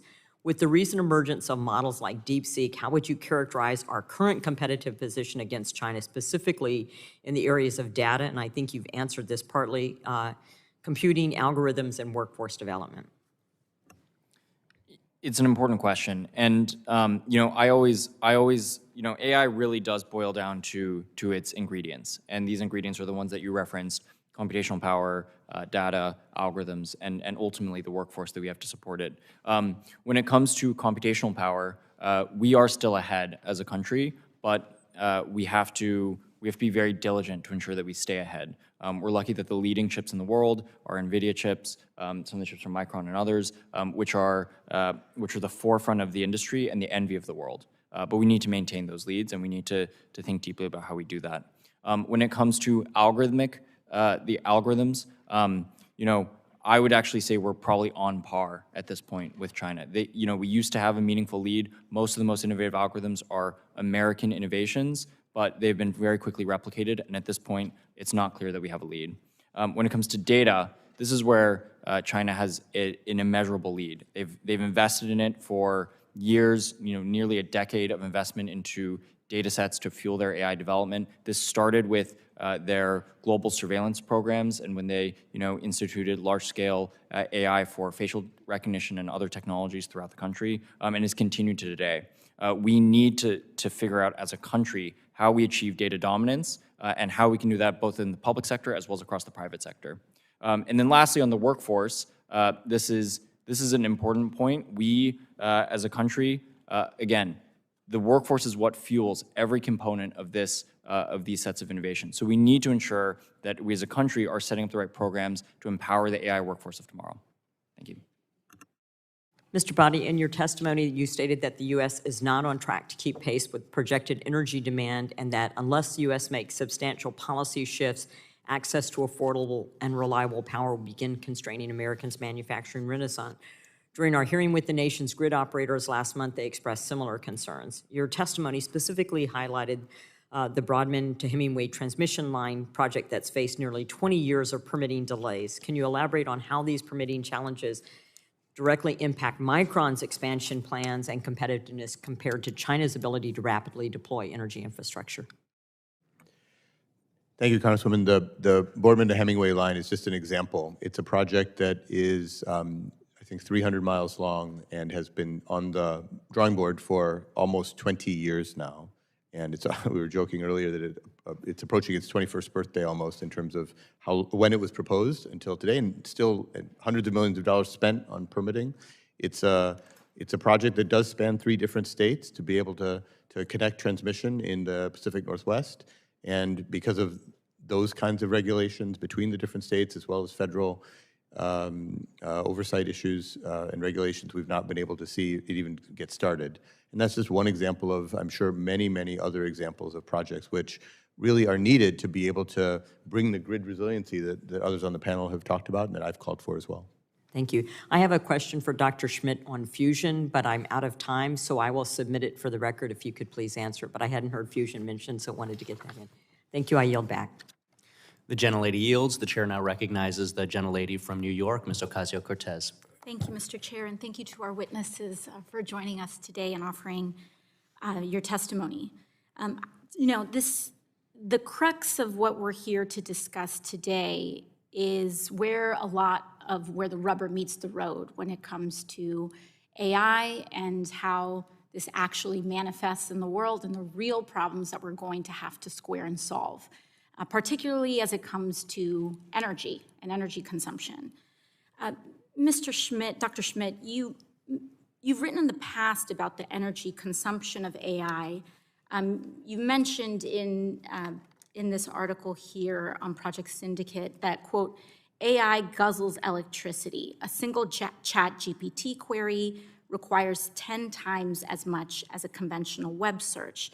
And in your opening statement today, you said something very fascinating and compelling, I think, about the actual scale of the energy consumption that we are confronting here when you talked about gigawatts and nuclear facilities. Could you repeat that for me very quickly?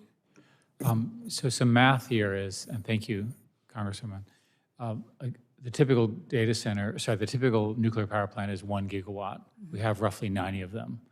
We're talking about 90 gigawatts in the next 3 to 5 years needed in America to maintain this leadership. And 90 gigawatts for the AI data centers. For the United States. And the reason I want to emphasize this is, one, this is insane in terms of a build. Why do we need it? Because we're going from the ChatGPT that you know, which is language to language, to reasoning systems that do thousands and thousands. What they do is called reinforcement learning. They go back and forth and back and forth. They're not as efficient as our brains, and they discover new things. And so we are, and I completely hear you on the scale of the technology that we're dealing with here. And going back to that 90 gigawatt number, that's the equivalent of, to what you mentioned here, 90 nuclear power plants, just that we would be developing, or the equivalent of that, just for AI data centers alone. And of course, we're not talking about building 90 nuclear power plants. We're talking about building that capacity, which before us here today, to be frank, and with the current administration, is fossil fuel infrastructure. Of course, we've talked about mixed energy loads, but with the investments and what we are seeing in terms of what is getting defunded and what is getting funded and what is being advocated for, this is largely fossil fuel infrastructure, and particularly methane. Methane being 28 times more potent in contributing to the climate crisis than even traditional CO2. But what we're also seeing is that in the administration's moves to massively invest in AI, we've also seen the fossil fuel market be tightly associated with this. In fact, the day after Trump announced his $500 billion AI Stargate initiative, gas prices in the market went up 5.3%. And after the DeepSeek announcement from China, which announced that they consume 50 to 75% less energy, gas prices fell 8%. And so increasingly, we are seeing fossil fuel market speculation seeming to start to intertwine with the development of the AI industry. And this has a problem for working people, and this is the part that we need to square. In New York, Con Edison bills, that's our kind of local energy provider, are up for some families, are paying $1,200 a month to pay their energy bill. And we're here talking about massive energy investments, not to lower their bills, but for ultimately infrastructure that's privately owned. Mr. Turk, if a utility invests in a new substation so that gas generation for an AI data center can connect to the grid, will that utility typically pass those costs on via its electrical rates? Well, I think you've hit the nail on the head here, right? We don't just need new electrons for AI, we need them for consumers, right? And we need to have downward pressure on prices, not the opposite. And so that's what we need to keep our eye on the ball, including and especially with the IRA tax credits. What we're talking about is average households paying $200 more per year if those tax credits are repealed. For citizens in New York, it's $400 per year more. And so I think, but at the core of the question, without, if we currently go on this path, the increases in that energy consumption from AI get passed on via bills. That's exactly right. It's a competitive environment. We have increasing demand. If we don't have a range of resources, especially solar and storage, which are the cheapest resources to bring on quickly right now in our country, if we increase the prices of that, everyone's going to feel it, and consumers in particular. Fossil fuel prices are certainly more volatile than renewables. That's right. That's right. Thank you very much. The gentlelady yields. The chair now recognizes the gentlelady from Florida, Ms. Lee. Thank you, Mr. Chairman. Mr. Wang, I would like to go back to your testimony of earlier today, specifically toward the end, where one of the things that you touched on was how we as Congress might empower and utilize NIST to help us in our promotion of artificial intelligence. One of the things that you mentioned is that NIST needs more resources to be able to complete relevant measurement science, such as standards and frameworks. Would you tell us a little bit more about, elaborate on those standards and frameworks and what you think NIST could be doing that would be constructive? Ultimately, as AI develops as a technology, it's very important that we have what we call test and evaluation regimes, that we're able to both test and evaluate the performance of these AI systems, understand their limitations, as well as do, as other of the panelists have mentioned, do extensive red teaming on these AI systems, understand how an adversary would be able to utilize AI or hack into our AI systems to harm us. This work is incredibly important and serves as a foundation that we can use to export American AI standards globally. And this is really the strategic move for America, which is how do we ensure that the way that we think about AI, both embedded with our values and our democratic values, as well as how we think AI should be developed globally, is exported as broadly as possible throughout the world. We saw, I think, in the last few generations of technology, the Chinese Communist Party actually be quite strategic on this. The Belt and Road initiatives, their use of Huawei technology for 5G, they've, in many recent developments, major developments in advanced technology, they've focused on exporting their technology and making sure that Chinese technology is the global standard. We need to do the opposite with AI, and the beauty of the situation that we're currently in is that many countries, Japan, France, the UK, India, have all established AI safety institutes that are all looking towards the testing that we're doing in the United States and the standards that we're enforcing in the United States for them to institute their own standards. If we are able to develop and then effectively export that measurement science, would you elaborate on how it is that you think that will help promote democratic values? And similarly, if we fail to do so, what do you anticipate that we will see if we do not create those standards and share them globally? Ultimately, just as a simple example, let's say that we institute as part of our test and evaluation systems certain guardrails around factuality. So the AI systems, or certain guardrails around whether or not the AI could be used to create bioweapons or whatnot. That would totally eliminate certain classes of risks of a CCP model being used globally to perpetuate their ideologies or perpetuate instability globally. We have an immense ability to ensure that the American view of AI, which is a democratic technology that can be utilized by the people, for the people, to ultimately empower industries, that is how the entire world views the technology. And it's a fixed window of opportunity. We will not have this opportunity forever. At some point, all of the other countries will start instituting their own AI standards, and so we need to act quickly.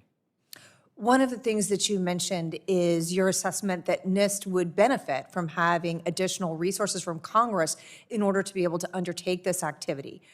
Do you have a perspective on how that looks, whether it is dollars, whether it is people, if there's a certain type of workforce they require? Do you have any perspective on how we could better equip NIST to be ready to do this? Yes, I think all of the above are important. I think ensuring that they have the dollars, ensuring that they have the headcount. And one of the things that I think is very critical is that they are able to bring in and leverage cutting-edge AI talent as a part of NIST to help define these standards globally, because these are very advanced technical questions that need to be answered, but ones that will have immense benefit to America and our economy long into the future if we succeed. Thank you, Mr. Chairman. I yield back. The gentlelady yields. The chair now recognizes the gentleman from Massachusetts, Mr. Auchincloss. Thank you, Chairman. Dr. Schmidt, it's good to see you again. You had come and spoken to the Select Committee on China, and you were elucidating then, and I've enjoyed hearing your testimony today as well. I was hoping you could tell the committee a little bit about a famous Google paper in 2017 called Attention is All You Need. Now, you were no longer executive chairman at that point, but you had been stewarding the company for the 15 years before that, and I'm sure is well aware of how that publication came to be. Can you give us like a minute backstory? I was in fact still executive chairman. And the interesting thing about that paper is when it came out, I didn't even notice it. Shows you asleep at the wheel or something. The 6 authors all became hugely famous because they came up with a way of building scalable intelligence. Before that, the RNN and CNN, not media CNN, the convolutional neural network architectures were slow. And the attention is all you need allowed you to essentially devolve the computation into subdividable things which could scale infinitely. The transformer paper, and the T in GPT is transformer, is the underlying architecture that has enabled this explosion. Am I right that that transformer architecture in the 2010s was really became coherent around the problem of natural language translation? Not really. The transformer architecture was essentially a refactoring of the technologies of the time into a more scalable architecture, specifically that you could have federated computing. You could have lots of different computers doing things at the same time. It's the easiest way to explain it. And it was a real breakthrough. They'll ultimately win the equivalent of Nobel Prizes for it. Well, I was doing some research about what's been called the Transformer 8, the 8 authors of that publication, and they're almost like the PayPal mafia of AI. I mean, what they've gone on to do is remarkable. Here's what else is remarkable. Of those 8, 7 are immigrants. Yeah. And the 8th is the grandson of refugees who came to the United States fleeing persecution. In fact, 2/3 of top AI startups are founded by immigrants, and most PhD-level AI talent in the United States is foreign-born. Dr. Schmidt, can you describe the impact of immigration on America's AI competitiveness? I was in a conversation last week in London where people were talking about people leaving the United States AI companies to move to London because they couldn't work here anymore. That is insane. It's so counter to American national security, it's like crazy. From my perspective, the most important thing America can do is look for high skills immigration. To describe how hard this stuff is, these are PhDs in math. I have no idea what they're doing, and they're inventing these incredible algorithms. We need all of them in America, every single one of them. Physics, chemistry, you name it, we need them all. And yet the Trump administration is currently eroding due process for immigrants in this country, whether they have green cards or student visas. They are deporting students. They are creating a climate of fear and anxiety on some of our best campuses. Go ahead, sir. It's actually worse. We agree. It's actually worse. People are being thrown out of the universities that are doing AI research. Universities have shut down their hiring pipeline, and they need AI professors, and the people will otherwise go to industry. So the damage being done to the universities is really, really profound. It's very, very important that we understand that American leadership in research, which you understand very well from where you are, is the cornerstone of our future. We will not get there. Meanwhile, China is pouring an enormous amount of money into the same groups. Do you think if the Trump posture towards immigrants, student immigrants in particular, universities more broadly, if that persists, can America beat China in AI? No, in fact, when you all appointed me to be the chairman of the National Security Commission on AI, and we looked at this very carefully. What was interesting is that Chinese-born contributors were often part of the key papers. They were not the lead author, but they were part of it.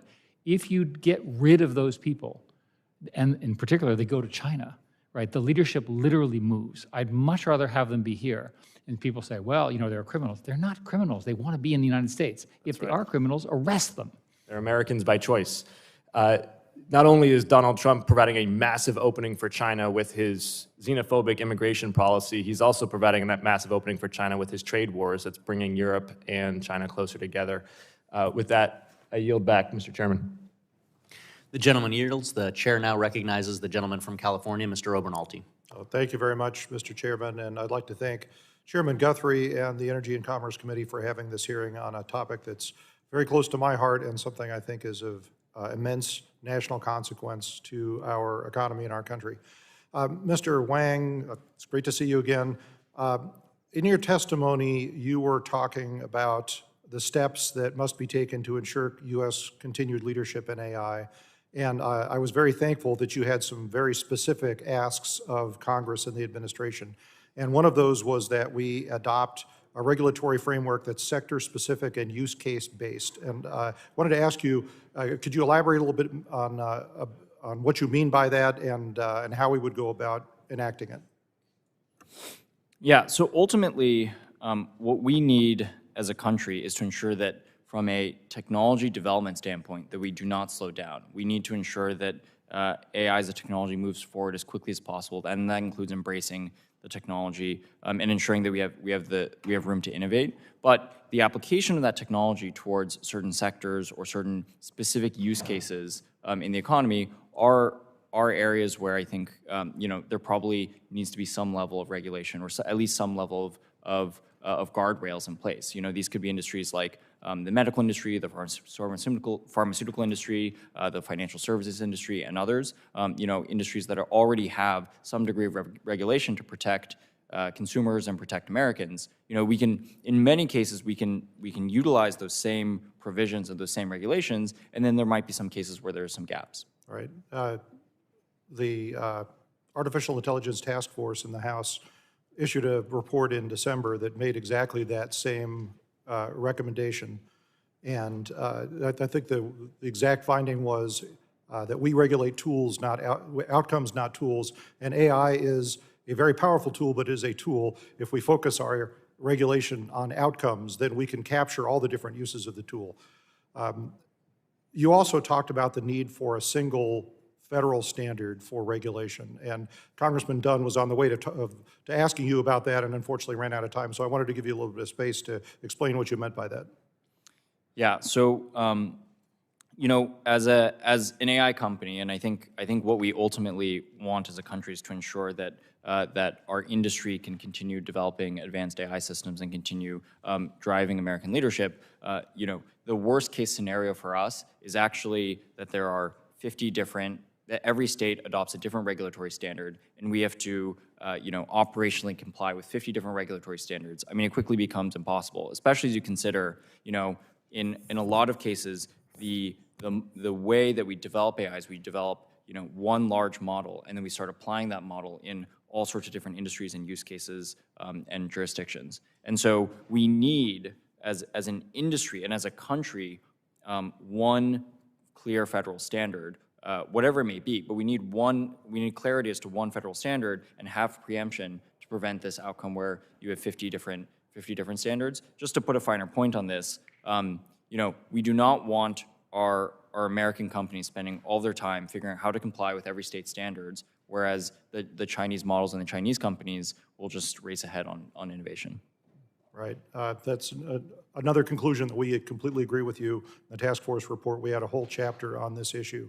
And let me just point out the fact that since then, just in the last couple of months, we have, at last count, 958 bills pending in state legislatures across the country on the topic of AI regulation. And I'm sure it's going to grow to be several thousand just in this year. If we allow this regulatory landscape that complicated to exist, I actually think that scale is probably well suited to that because you've got the legal sophistication to deal with that. But who does not have that sophistication are two people at Caltech. See what I did there? Not MIT, Caltech. Trying to start the next scale.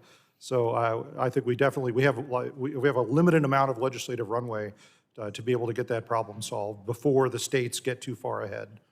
And one last question for you, Mr. Wang. You had mentioned the need to establish a national AI data reserve. Could you talk a little bit about why that's so important?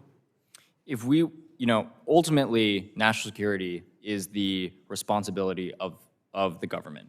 And our government's data, particularly our DoD's data and our data relating to national security, is so vital and valuable to ensuring that our AI systems are able to defend our country, defend our men and women, and ultimately ensure national security, broadly speaking. So the necessity of the National AI Data Reserve is so that, in 5 to 10 years, we're not sitting here seeing how advanced the Chinese systems for defense and intelligence and cyber warfare and other systems are, because they have an integrated data approach versus our systems, which would be dramatically behind.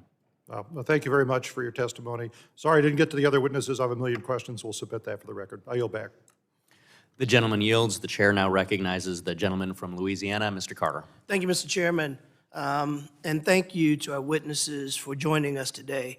I'm glad we're discussing the need to upgrade our infrastructure for the 21st century economy and provide for all Americans access to cutting-edge technologies championed by our witnesses here.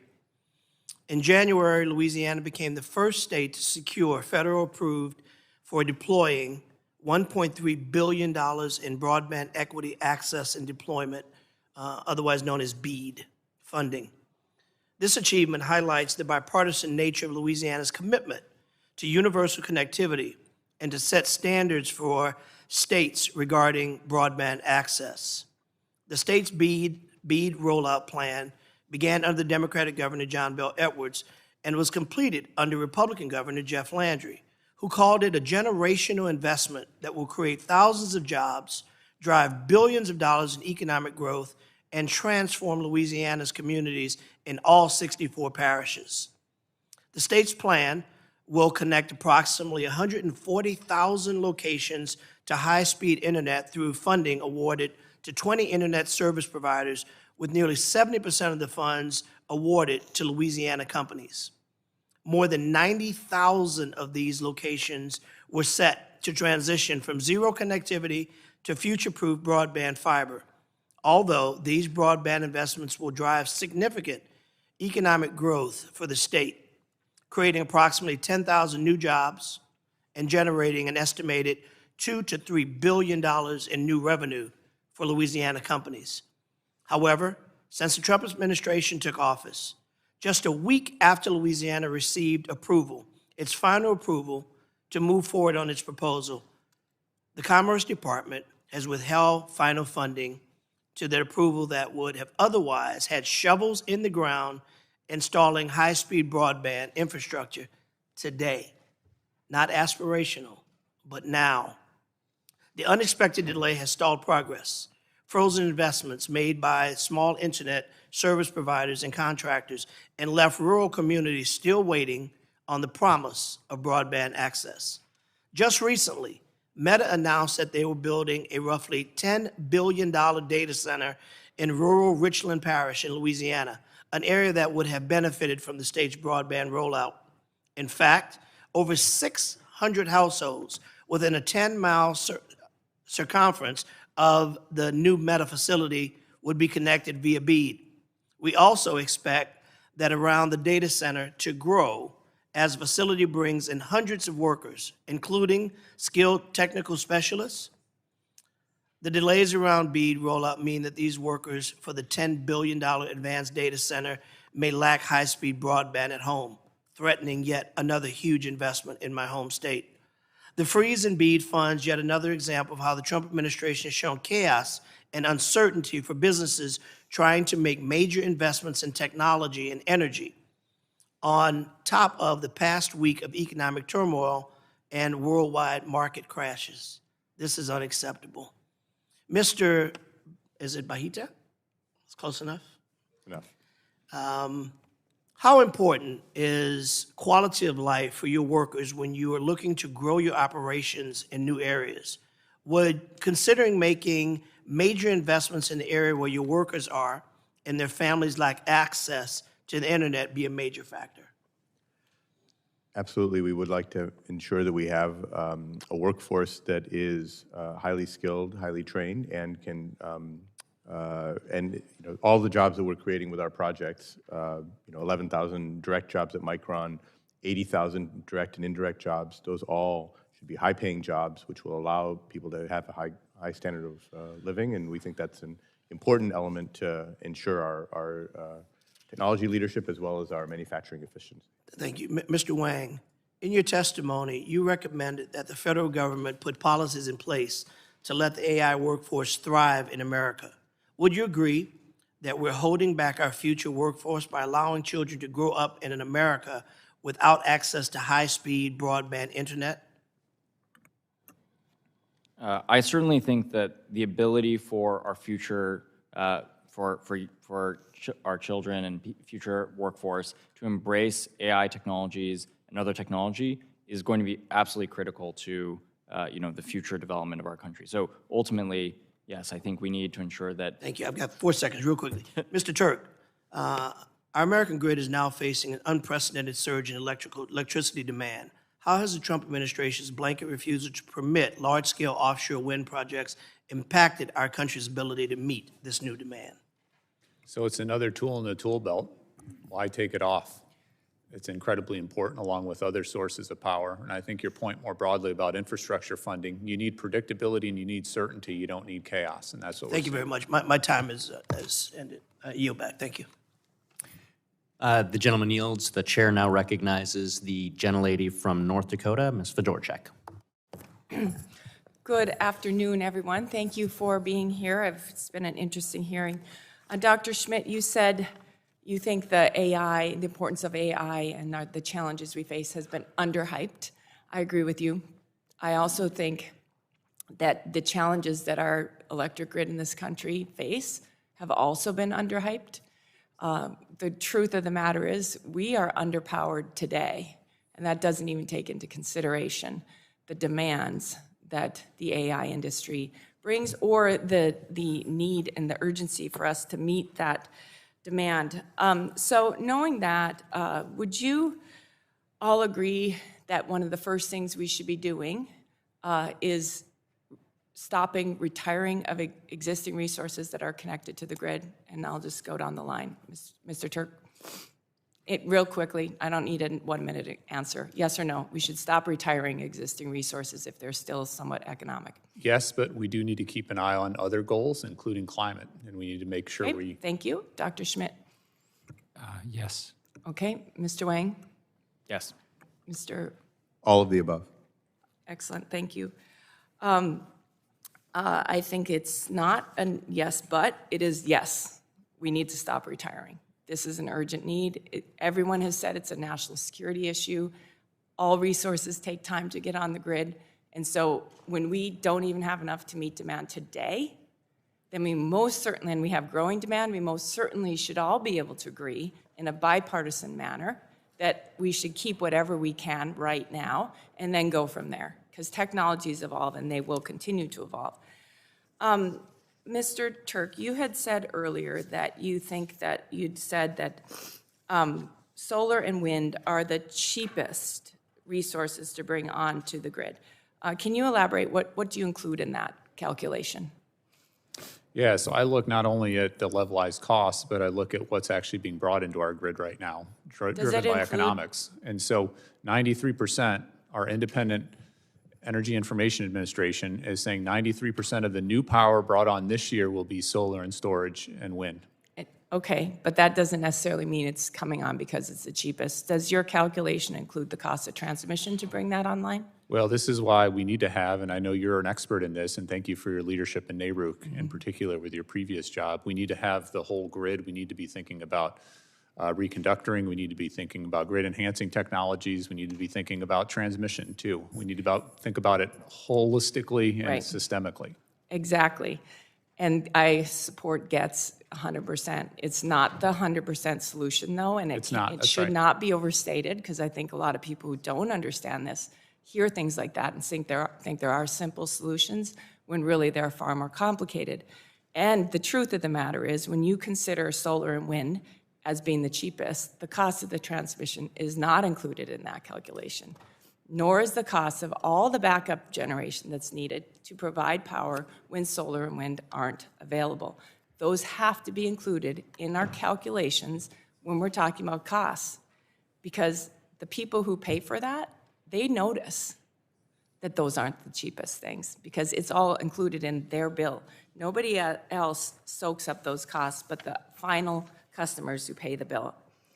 I'd like to ask one more question of all of you. So I think that in an urgent time like this, it's more important than ever that the signals that this federal government sends through its policies provide clear messages and clear instruction about what we need the most.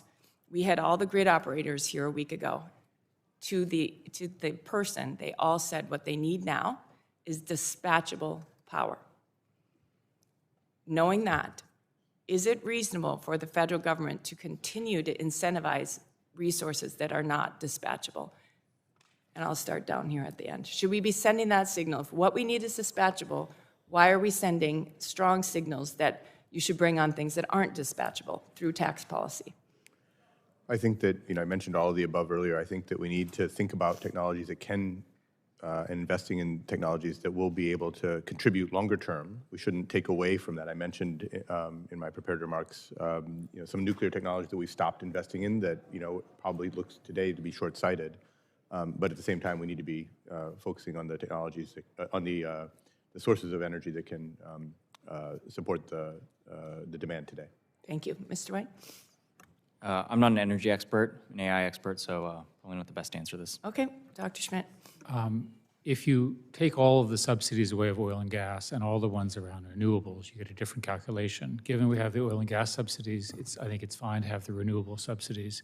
Yeah, the key thing is solve the storage problem, which I think has largely been solved. That creates dispatchability. Thank you. I yield back. The gentlelady yields back. The chair recognizes the gentleman from New Jersey, Mr. Menendez, for 5 minutes. Thank you, Chairman Guthrie, for holding this hearing this afternoon, I guess now. Dr. Schmidt, in your testimony, you state that securing America's energy future requires bold, strategic federal action and investment. One example highlighted by both you and Mr. Turk is the potential for fusion energy, which is generally supported by both Democrats and Republicans. Dr. Schmidt, can you briefly describe the potential fusion has for the future of our domestic energy production? Fusion is different from fission. It's a very different process. It's the technology that's inside our sun. There are two main approaches. One is essentially, it's called a tokamak. You essentially create a plasma that floats. The plasma is so hot, you have to control it using magnets and AI to hold it. Otherwise, the walls would melt. There are a number of companies in America that are using that approach. There's an alternative approach, which is a pulsed fusion. This was funded initially through something called NIF in Livermore way back when. And it looks like the pulse, and what you do is you create a magnetic field which causes a collapse. That causes electricity, and the electricity generated is greater than the electricity to cause the pulse. It's called Q greater than 1. The timeline of these things is demonstration for a number of these companies by roughly 2030. If you make some assumptions about the number of electricians and the scale of the problem, and the devices are typically 400 megawatts, so think of the number of 400 megawatt sort of power sources, and you sort of take the current power source, coal, power, basically natural gas, whatever, and you put this fusion thing in it. That's the model. The problem is, when I look at the time frame, you're not until 2040 to 2045 when you have abundant fusion. Right, to get onto the grid and make it part of our daily life. Having said that, this is an area where America will lead. It should be a source of great pride for America to lead in this for the world. I agree with you. And how important is federal funding specifically for the U.S. National Laboratories Program to advancing new technologies? Like the DOE work in this is fundamental. And so it's true of the labs, all of the stuff I'm talking about. The people that I've hired in my company are all coming out of the labs, thank God. And thank you for that. And so just yes or no, if this program were to see its funding cut or significantly reduced, would that hinder our ability to harness this new technology? It would be horrific. We need much more funding in these areas. See, I agree with you, but last month at a Space Science and Technology Committee hearing, leaders from the Department of Energy sound the alarms about tens of millions of dollars that are crucial to research development being put on hold because of President Trump's funding freezes across the federal government. Dr. Schmidt, in your testimony, you mentioned the need to dramatically increase funding for energy sector cybersecurity. Dr. Schmidt, again, just yes or no, should the federal government take the lead on having a strategy to combat cyber attacks to our critical infrastructure? It has to. Yeah, I agree. But President Trump recently signed an executive order that puts states and municipalities at the forefront of our nation's cyber attack response process instead of the federal government, weakening federal investment in disaster preparedness and creating a patchwork plan for attacks to our critical infrastructure across the country. Dr. Schmidt, yes or no, does that seem like a wise strategy? It's not a good idea. Remember that we have an incredible cyber force in America under the Pentagon and the National Security Agency. I do a lot of military work. They are phenomenal. I agree with you, and their work should be celebrated, and it should sit at the federal government, not state and municipalities. I'm in complete agreement with you. Mr. Wang, in your testimony, you call for the establishment of a national AI data reserve. Your testimony also notes that the right regulatory framework maximizes innovation while still creating proper guardrails. Mr. Wang, yes or no, should guardrails be placed on the government's collection of sensitive data? Yes. Yeah, I agree. But here's the thing, right? So the Trump administration is currently weaponizing data that they have within their control, including family-sensitive personal information that's collected by HUD and IRS to target immigrants, mixed status families, right? So I agree that having the data is the power, right, that we will be able to use in terms of AI, right? And the federal government having a reserve or a collection of data is how we fully harness AI, right? But this administration's undermining our belief and trust in the federal government's ability to properly hold data and not use it and weaponize it, which this administration is. This is my challenge. This is my challenge with Republicans right now, is that they are seeing all this stuff happen in real time, right? Dr. Schmidt, you've talked about an all-the-above approach to energy production, but they want to roll back investments in renewable energy, and they sit here every week and make it seem like it's business as usual. You are their witnesses, and you're telling them we need to reverse course on what this administration is doing, and they remain silent week after week. And that is the challenge. And by the way, people have gone over on the other side. I'm 3 seconds over, Mr. Carter. 3 seconds, okay? But this is something that you all need to be accountable to the American people. Gentleman's time's already expired, and the gentleman from Georgia is recognized. Thank you, Chairman Guthrie. Thank you, Mr. Chairman. Thank you all for being here. And thank you, Mr. Chairman, for holding this very important meeting. Artificial intelligence is transforming every aspect of our economy and our society, as we well know. From energy and communications to national security and healthcare, AI presents extraordinary opportunities. I am very interested in healthcare and chair of the health subcommittee. So I want to give you an example. HealthFlow. HealthFlow is a company that is applying artificial intelligence to transform the diagnosis and treatment of coronary artery disease, which kills 1 in 5 Americans. This is significant. Using a standard CT scan of the heart, HeartFlow's algorithms can determine blood pressure and flow in the coronary arteries, allowing physicians to determine the severity of disease and whether invasive treatment is needed. In fact, HeartFlow's technology has proven to decrease the rate of heart attacks and save the Medicare program more than $3,100 per patient. Our job as lawmakers is to make sure the U.S. continues to lead in AI innovation while protecting American values like data privacy, reliable infrastructure, and fair competition. Mr. Schmidt, Dr. Schmidt, I want to ask you, startups play a crucial role. We all know that. They play a crucial role in driving innovation in the technology ecosystem. How can we avoid creating regulatory structures that only large companies with extensive legal teams and lobbying power can navigate? I agree with the premise of your question, sir. The innovation that's occurring in startups is phenomenal. You see completely new techniques using AI. A typical example would be cancer scoring, right, where you have a bunch of things. I'm part of the Mayo Clinic board and so forth, and they're spinning out startups to do precisely this, so it can be done. We need to have the entire ecosystem of venture capital and so forth behind the image that you described. Exactly, and not just where the bigger companies are the ones who are doing this. And may I add that some of that is actually the data problem that Mr. Wang keeps talking about. Many of the startups cannot get the data that they need for various regulatory reasons.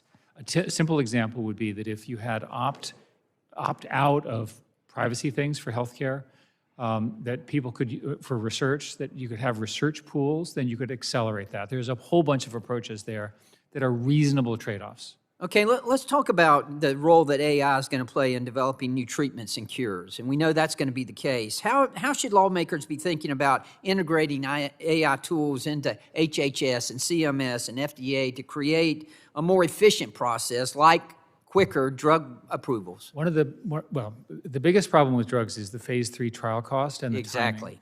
timing. I'm involved with a startup that has a new approach using AI to simplify that. We'll see if my startup is successful or not. The current model is static and unchanging. It's not informed by data. A simple regulatory change to allow better analytics around how you prove that the thing is phase 3 trial would deliver drug in years ahead of time. And years is lives ahead of time. And we all understand this could be a great benefit. I mean, this could be a game changer with diagnosing, with making sure that we're doing the right treatments. AI in healthcare is going to be phenomenal.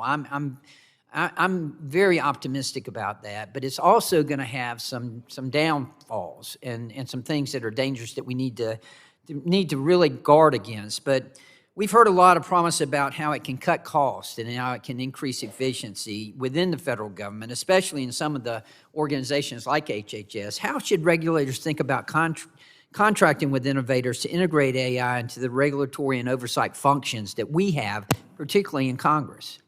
I'll give you a personal answer. The federal government does a terrible job of procuring software. The federal government does quite a good job of buying hardware. Software is not managed the same way that you manage hardware. Software is never done. It requires constant attention. The teams are constantly turning over. Instead, the federal government purchases specific contracts for specific outcomes with specific teams. It doesn't work in software. In order to achieve your vision, you have to attack the software problem. The reason our government is so incredibly inefficient, in my view, is because it doesn't use software correctly. It doesn't use software correctly. Have you got an example of that? Everywhere you look. I mean, if you look at what the tech companies do in terms of integrated software, there's no analog. Every aspect of data in the federal government is insecure. All of them are being attacked by the Chinese and others. The systems are so bad that people have to add layers on top to fix them. Many of the underlying databases are COBOL, blah, blah, My blah. time's up. Thank you, and I yield back. So, Dr. Schmidt, I know you had a hard stop. Can we do one more? Yes, of course. And we will continue. We have just a handful left, but whenever let me know when you need to be excused. I appreciate that. These are very important. But I want to make sure that everybody gets a chance to ask questions. So, Mr. Mullen, you're now recognized from California. Mr. Mullen, you're recognized. Thank you, Mr. Chair. Thank you to all of our witnesses for your testimony. We've heard from our panel today that to compete on AI, we're going to need a lot more stuff, more energy, more materials, more investment, more of everything. But steel, aluminum, and everything else that goes into powering data centers costs money, and we cannot win the global race on AI if American businesses can't afford the raw materials to build that infrastructure. Amid this uncertainty, the majority is considering a repeal of the IRA and the infrastructure law, two landmark laws that have already leveraged hundreds of billions of dollars of private sector investment in our country's energy infrastructure. There are also reports coming out that the DOE is planning to unilaterally cancel billions of dollars in grants for hydrogen hubs and long-duration energy storage projects that have already received congressionally approved funding. Rolling back these laws and unlawfully cutting committed funding will severely undermine the trust in the federal government that stakeholders have, until now at least, taken for granted. So, Mr. Turk, in your time as the Deputy Secretary at DOE, you interacted with stakeholders across the energy and AI sectors. What will be the worst impacts of all of this economic and policy uncertainty, including the tariffs, which were referenced multiple times today, on the investments that are underpinning AI? So it's the grants, it's the loans, and it's the tax incentives, and getting rid of, or even just causing confusion about whether the grants are actually coming. And I should say on the grants, this was money that you all have already given. And this is money already obligated in some instances. And so the private sector needs to rely on the government doing what it's supposed to do, doing it professionally, doing it without any political interference. So I think what it does is it not only puts those immediate projects at risks, but it puts the credibility of the government at risk as well. And if we're going to be successful competing on AI, building out our infrastructure, doing all the other things that we need to do, we need to have credibility in the government working in partnership with the private sector.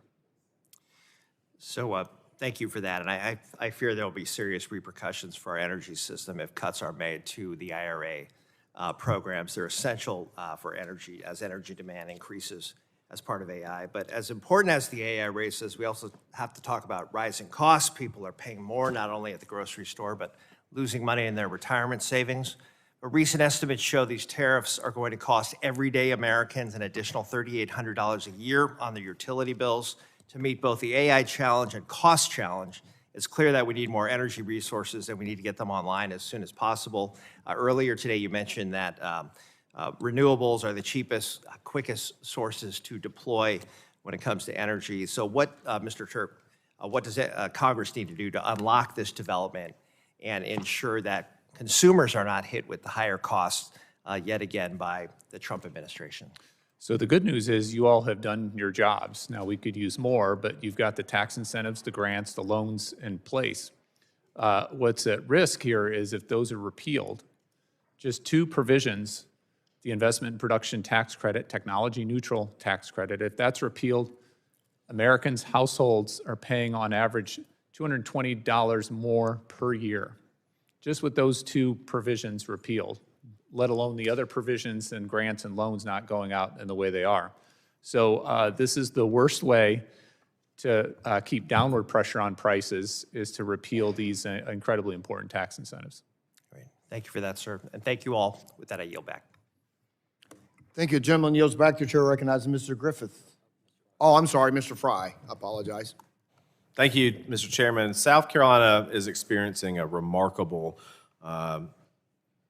spat of economic growth. From the Grand Strand of the PD, new businesses are opening, manufacturers are investing, and families are moving in. That growth is a tremendous opportunity, but it does pose some significant challenges. Yesterday, President Trump issued executive orders declaring a national energy emergency and directing swift action to boost grid reliability and cut red tape for energy projects. These steps are both timely and necessary. Power demand is rising sharply. There's a lot of contributing factors to that, but it is. And in South Carolina, nuclear power provides more than half of our electricity, giving us a pretty strong foundation. But permitting delays, premature plant retirements, and transmission bottlenecks threaten not only our state, but all 50 states. We need a federal policy that keeps pace with innovation. That means faster permitting, support for fuel-secure generation, and a strong, reliable grid. I appreciate the testimony of all the witnesses today. My initial questions, Mr. Bhatia, appreciate your comments on the need to reshore semiconductor chip manufacturing and secure our supply chains in this country. As you noted, China controls an overwhelming majority of global capacity for critical material refining and processing, an unacceptable strategic vulnerability on our part. During our hearing with the regional grid operators, we heard that regions like New England, as an example, are facing real constraints on natural gas capacity. That bottleneck is holding back the type of energy-intensive investments that we need to support AI and manufacturing. So if we're going to plan for the future where we reshore significant portions of our supply chain, how important do you believe permitting reform is to infrastructure like natural gas pipelines and the like?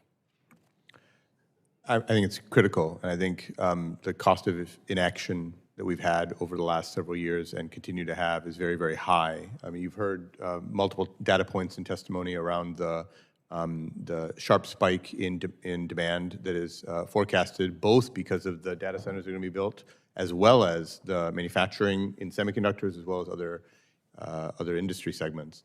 And so, after having, many, many years where supply and demand has been matched and stable, this spike threatens to create a dislocation that could ultimately threaten the viability of some of these projects longer term, whether those are in the data center segment or in manufacturing.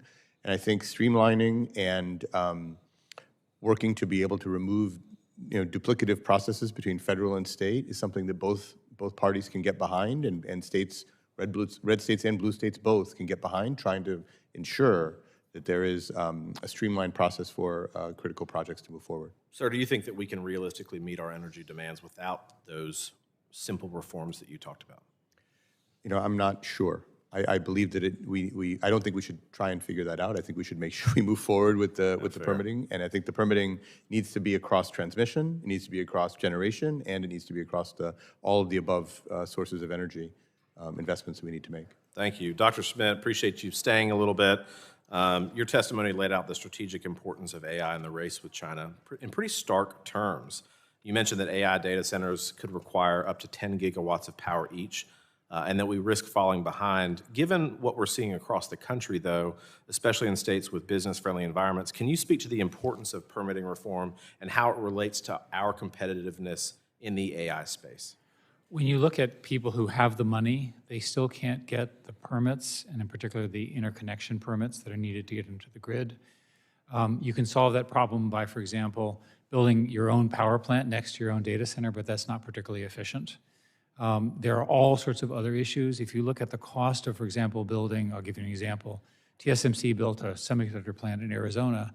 And by the time they were done, it cost 4 times more than in Taiwan. Some of that is labor, some of that is permitting, some of it is government.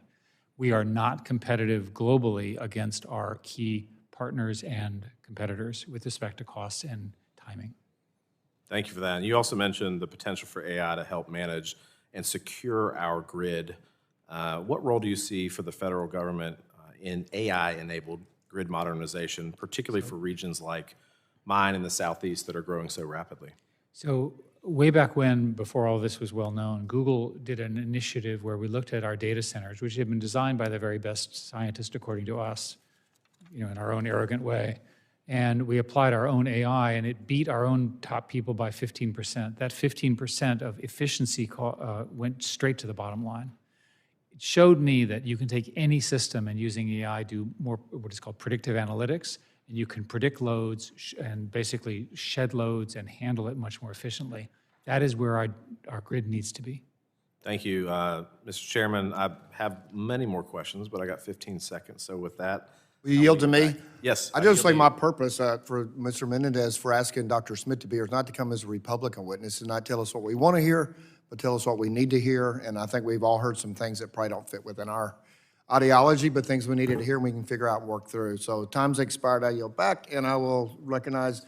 I apologize to Ms. Fletcher for missing her last time, but Ms. Fletcher, you're recognized for 5 minutes.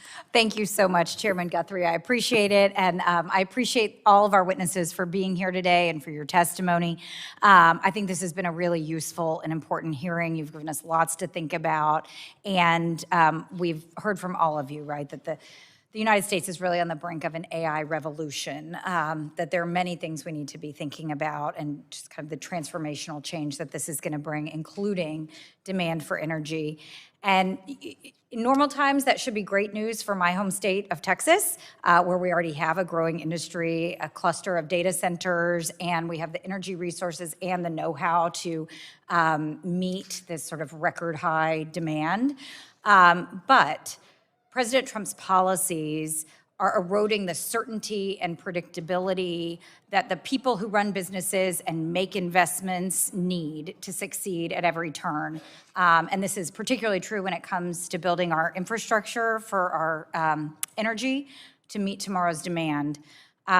So I want to focus a little bit on that. But Mr. Schmidt, I really appreciated your opening testimony today before the panel.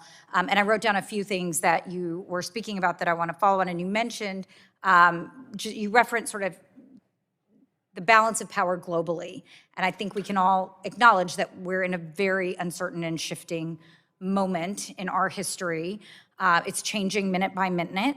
And, but you said something I thought that was really important. I want to ask you about that in the context of something you said in your written testimony, which really struck me, and I'm just quote from your testimony, but you said, the government can't win this technological race alone. We must reignite America's unique innovation power, the potent collaboration between government, private industry, and academia. And I won't read the whole quote in the interest of time, but before I served on this committee, I served on the Science, Space, and Technology Committee, and I was struck at every single hearing by the witnesses. We always had a witness from academia, from the government, and from industry talking about how well and efficiently and effectively they collaborated.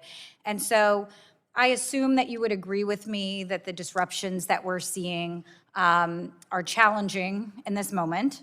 I assume you would agree with me that regulatory certainty is an important factor for private industry in attracting capital and to projects. So, yes. And I assume you would agree that the supply chain disruptions and other kinds of things that we're experiencing are going to hurt productivity. Yes. I also assume that you are aware, based especially on your testimony about your involvement with the Mayo Clinic, that you're aware of the cuts to academic research that are happening, whether it's through the NIH and the cost sharing for medical research or grant funding at various institutions. I keep hearing from my constituents in every industry that the increased uncertainty that we are experiencing as a result of this administration's policies, these are all new changes this year, is really an impediment. And so I just want you to elaborate, with the time we have left, there's about 2 minutes, on your vision for revitalizing the partnership that you described between industry and academia and the government, and then share your thoughts on how we can and should do that in this environment and what kinds of changes we should make to make that possible. And I know we don't have everybody in the room today, but I've heard our colleagues on both sides of the aisle are listening, and I think your insights here would be really important. Thank you. The Vannevar Bush, post-World War II, constructed this sort of structure that you're describing. The government is a regulator and a proponent, and also does basic research funding. Universities do that research, and then venture capital takes huge risks to do this. You see this in traditional Democratic areas, but also Republican areas. For example, fracking was an American invention following the same problem, and it produced enormous benefits to America by virtue of economics and so forth. Everybody's aware of that. We're now essentially energy independent. So the role of innovation is core. I call this innovation power. I've written about this at some level. The future of America will be determined about the rate at which we can innovate. And we have, unfortunately, somebody who's trying to copy us and moves very quickly. Their innovation model is more centralized, but they're plenty smart. They got lots of resources, and they're very focused, and they do all the right things with respect to, of course, it's not a democracy, getting the right smart people in the right place. They produce national champions, as Alex mentioned, and they push them, and they push them hard for globalization. China is now, in fact, overbuilding manufacturing so that they can essentially become the world's manufacturer again, with huge impacts economically to everybody. You see the power of innovation right in front of you there in China. Why are we not going after that in AI? We should. We invented it. It's right in front of us. It is the core of everything we can do. New developments in physics and biology and science and so forth. The current administration's cuts, the 15% indirect cost recovery, the NIH costs, are not consistent with that vision. If they have a problem with specific programs, do it specifically, not generally. Thanks. Thank you so much. I've gone over my time. I really appreciate it. Thank and you. Chairman Appreciate Guthrie, I yield back. Appreciate it very much. Gentlelady is back. Mr. Evans, you're recognized for 5 minutes.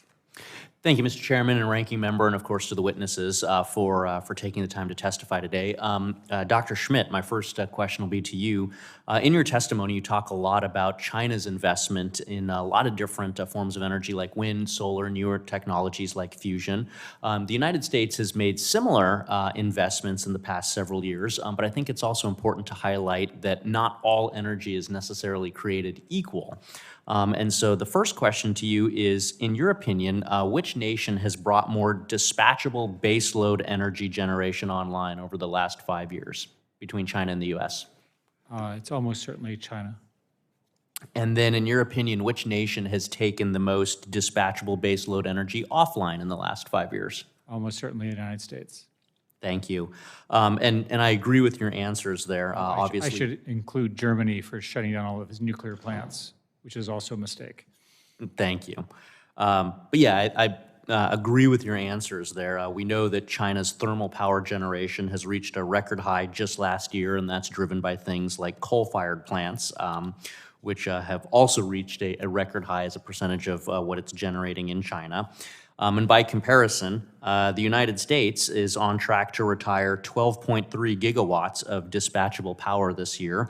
And for me personally, that's concerning because over 10% of that, about 1.3% of that, is retirements of dispatchable baseload power that's taking place in Colorado, even though we're only 1.3% of total energy production in the United States. So with that focus on Colorado, the next question to you is, we're taking over a gigawatt of power, or scheduled to take a gigawatt of baseload power offline in Colorado this year, 5 gigawatts of dispatchable baseload power offline by 2030, at the same time that my governor is saying he wants to make our state a hub for quantum technology and AI. So the question to you is, if you wanted to be make your state a leader in quantum computing, AI, what would be the energy policy that you would want to see to support that?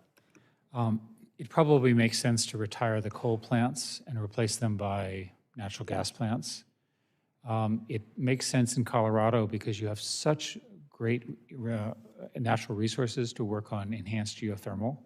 So there are things that you can do. But the core message, I think, from the entire panel here is we want more of everything, right? And that we want it sooner, and not only do we want it, we need it for American exceptionalism. Thank you, and I appreciate your reference to the gas plants because my district is truly an all of the above energy district. 83% of the oil, 56% of the natural gas in Colorado, largest wind generating, the wind turbine manufacturing facility, probably in the United States, is headquartered in my district, geothermal, solar. We truly are an all of the above. But specifically with gas plants, one of the things that I've heard there is that there's a major backlog in getting the gas turbines. So can you speak a little bit more to the timing of retiring coal generation if you don't have a gas alternate immediately ready to go? I'm not enough of an expert to give you a precise answer. The reason the natural gas plants have become more expensive is demand, which is sort of what we want, right? We want more of everything, and then the market will react. The problem is that these things take years to, backlogs get years. That delay in natural gas plants will hurt AI competitiveness because it's the best source of power in certain situations. My personal advice is since China is allegedly dumping solar panels, just buy them, right? Because they lower energy costs, right? Do whatever it takes to get more power into America. As Mr. Turk says, more electrons. Thank you for that. Mr. Wang, kind of pivoting off of that conversation, I'm just curious if you can speak to, in my remaining 45 seconds, just briefly, what happens if we lose this AI race with China? What does the world look like if China becomes the leader in that space and no longer the United States, in part because we retired too much power? I spoke to this, and I think Dr. Schmidt made some relevant comments that, AI is on the brink of becoming a very, very powerful technology that is much more than just ChatGPT. It's a reasoning engine. It has the ability to, very soon conduct cyber attacks, be really a very important technology for national security. So to sum it up, I guess, in 10 seconds, in a world where the Chinese Communist Party wins, they have clear intention to utilize AI as a mechanism to export their ideology globally, as well as potentially, enable them and other authoritarian countries to lead. It's time's expired on this, so thank you, Mr. Evans. He yields back. We're trying to keep, we have 3 more to go, Dr. Schmidt. So, Mr. Landsman. Thank you, Mr. Chair, and thank you to all of our panelists for your testimony today. This has been incredibly helpful, and the issue of AI is one that we have to get right. There's no debate about that.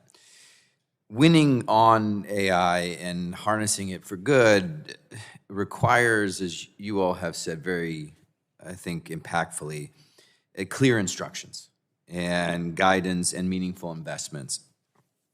Mr. Turk, let me start with you. Congress has struggled to do this, and I'm not picking a fight here. I'm not leading you in any direction. I'm genuinely curious.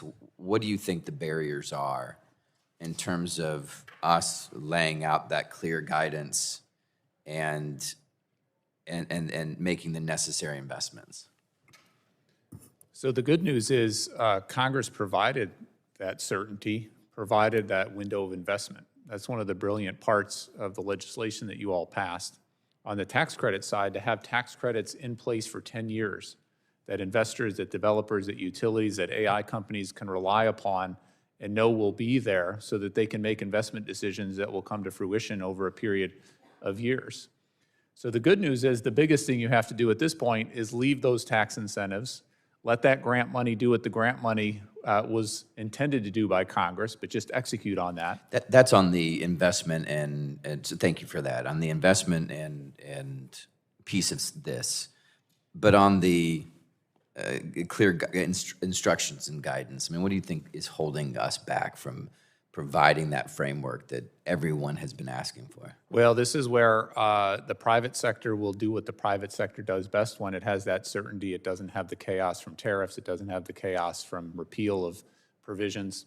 I also completely agree with all the panelists. I don't think there's disagreement. We need to build, and we need to build quicker in this country, including transmission, but a whole range of clean energy resources. Permitting takes too long in our country. It's complicated. We've made some progress on that, but we need to make more progress. Totally agree. To make it durable, it needs to be bipartisan. And so I know there's conversations happening. We just need to get on with it. Mr. Schmidt, thank you. I agree with that. Mr. Schmidt, can you just talk a little bit about how important talent is? You discussed it earlier, but how important talent is to this whole process and the impact of the chaos around the administration's immigration policies? So Silicon Valley and the world I represent is powered by the smartest people, or at least the self-proclaimed smartest people in the world. And we collectively need them because the algorithms and the approaches we take are incomputable by normal people. I don't understand what most of these people are doing, and I have a PhD in this area. Yeah. That's how complicated this stuff is. The new AI stuff is largely math, and it's a new set of math. In fact, there are people who are working on what are the limits of AI using, again, trying to find out where the really limits are. All of that knowledge is in the heads of people around the world who are highly specialized. They're not normal people. They're just geniuses in one way or the other, men and women. I want all of them here. It is insane to not let them in here. If you look at polymaths, I wrote a book on this called Genesis. We studied polymaths. A single polymath, the person who invents something, this is the Leonardo da Vinci type person, can generate $1 trillion industry. Carver Mead and so forth in the 1970s invented semiconductors, now a multi-trillion-dollar industry. We need those people in America. Imagine if each and every one of those people did not live in America, they lived in another country, as in particular China. Furthermore, we have lots of evidence, for example, that the quantum lead that China now has occurred because a specific quantum physicist was not allowed to stay in the country, and he said, okay, I'll go back and work for China, and the rest is history. And quantum is a huge national security issue for America right now. Thank you for that. Also, Dr. Schmidt, just want to talk a little bit about prices. I only have a few seconds, but prices have gone up, electricity prices in Ohio, and obviously this is going to cause even more pressure on prices. Is it the tax credits, and is that the most important thing we can do to keep prices down, or do you want Congress to do more?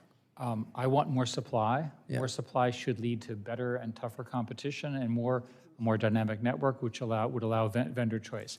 The way the Congress should not set prices. The Congress should enable competition at every level in the value chain in every industry, and in particular in electricity. Thanks. We have two more. If somebody else comes in after, we're going to excuse you, Dr. Schmidt. We'll keep going. But Mr. Griffith is thanks for yielding back. Mr. Griffith is recognized for Thank you very much. Let's continue talking about prices. So it makes absolutely no sense to retire a coal plant, let's say that was opened up in 2012 or 2013, that has a life expectancy of more than 50 years because we've decided we hate coal. Isn't that right? Mr. Schmidt, Dr. Schmidt.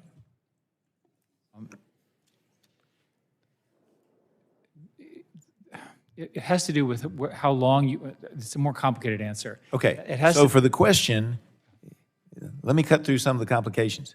For the question that Mr. Landsman asked, he said our prices are going up. What do we need to do? You said we need more supply. I agree with that. But also, we can't leave stranded assets out there because this was opened up in my district in 2012 as the cleanest coal plant at the time in the world, and a very clean plant. And it's underutilized right now, and there's movements afoot to have it close up early, and that takes power away from us, and that affects prices because the consumer not only can't access the power because there's not enough supply, which you just said, but it also puts them in a situation where they're paying for the stranded asset of the existing coal plant and the new plant that might replace it, whatever fuel source it uses, whether it be nuclear, which I'm also in favor of, or whether it be natural gas, or whether it be wind or solar. That's fairly straightforward, isn't it? Because if you leave the stranded asset, the ratepayer's paying for both the old and the new.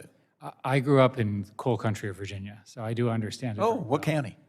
Blacksburg. Okay. Well, they did have coal mining there at one time, but yeah, I represent that area. That's my district. The important thing about coal is that over the long run, coal is going to get regulated out because coal is much dirtier than natural gas. Yeah. You would always choose natural gas over coal if you made that decision today. Given that you have an underutilized coal plant, I would encourage you to look at the network interconnect. Why is it not fully used? Why are we not taking that resource that you described and fully using it right now? Because we're over-regulating coal. I'll just answer that one for you. Now, I also have, and this gets to be interesting, I have an underutilized natural gas plant as well in the area. And so we're trying to attract investment into that region that you grew up in. Blacksburg's a wonderful town. I also represent the coal fields where they still produce the coal and natural gas as well because of our coal bed methane. And we've got a natural gas facility. It used to be a coal facility, was converted.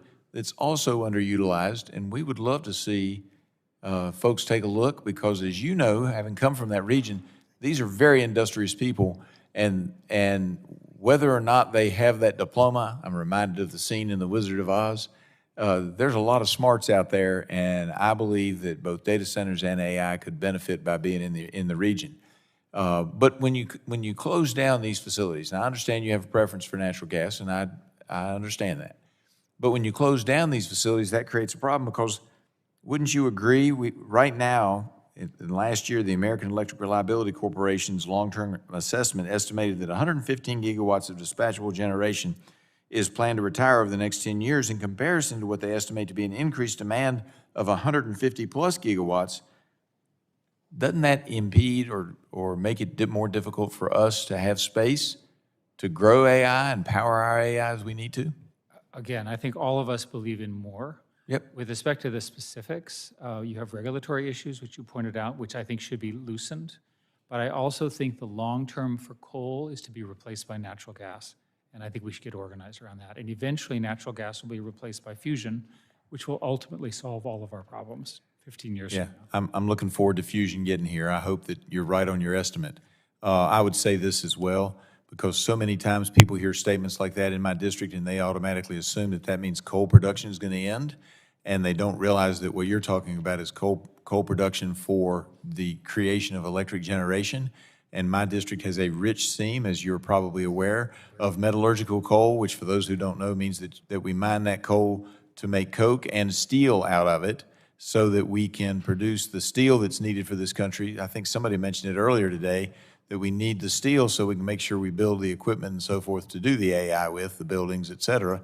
And you're not going to make that really good steel without burning some of my metallurgical coal. I yield back, Mr. Chairman. Gentleman yields back, and the chair recognizes Ms. McClellan. Thank you, For 5 Chairman. minutes. Thank you, Chairman Guthrie and Member Pallone for planning this hearing. This is probably my favorite hearing of my entire, almost a little over 2-year congressional career. It is definitely the most important. And Dr. Schmidt, I'm glad you stayed because in your opening statement, you said that the sheer speed of AI development is outpacing our societal and government ability to adapt. And I wholeheartedly agree with you. In fact, 7 years ago, in 2018, I attended a conference at which a speaker was talking about the rise of AI and megatrends and all of these things, and he basically said the same thing. And I came to the conclusion 7 years ago that none of our systems in the United States at all, government, education, none of them, are prepared for what's coming. But at the same time, as Mr. Wang testified, at that point, 7 years ago, China already had an AI master plan, advanced capabilities, and President Xi Jinping declared China's plan to dominate AI by 2030. Yet this committee held its first hearing on AI in 2023. The race for AI dominance is reminiscent of the space race, but instead of the Soviet Union, now it's China. But the stakes are even higher. And we won the race to land a man on the moon, and that was critically important to our economy and our national security and innovation and scientific advancement. And to win the race for AI is just as important. But as Mr. Wang testified, while the US leads on computing and we're tied with China on algorithmic development, China leads on data, which is the raw material that enables AI to learn, adapt, and improve over time. And as Mr. Wang said, is AI's oil, gas, wind, solar, all wrapped in one. So if we lose the race to lead data, we lose the race for AI dominance. Now, the Trump administration's actions since January 20th have directly undermined our ability to win the race for AI dominance. The haphazard firing of federal workers, freezing or cutting federal funds for government agencies and universities critical to supporting competing AI, hinders our ability to implement the recommendations of Mr. Wang's testimony and his 4 pillars to win. This war on renewables that the president is engaged in, attempts to repeal the Inflation Reduction Act tax credits, undermine the ability to meet our energy demands for data centers. And Trump's reckless tariff policy is increasing costs, exacerbating supply and demand issues already occurring, and raising the cost to build new data centers and semiconductor manufacturing plants that are critical for our AI success. Because while semiconductors have been exempted from the tariffs, the equipment and machinery used to build and run the data centers have not. This is not theoretical. Just this week, Microsoft announced that it's backing off plans to build 3 data centers in Ohio. So given this committee's clear desire to position the U.S. to win the competition with China for AI dominance, I am perplexed by my colleagues on the other side of the aisle's silence over the Trump administration's actions that hinder our ability to do so. And the blank check, it looks like we are about to give the president to take those actions. So, Mr. Wang, you offer 2 options for AI dominance in the future and recommend working with our allies to promote an American model of AI technology. But this trade war is actively undermining our ability to work with our allies to do so. Can you elaborate quickly on the steps that we should actually take to work with our allies to promote a U.S. model of AI usage and governance?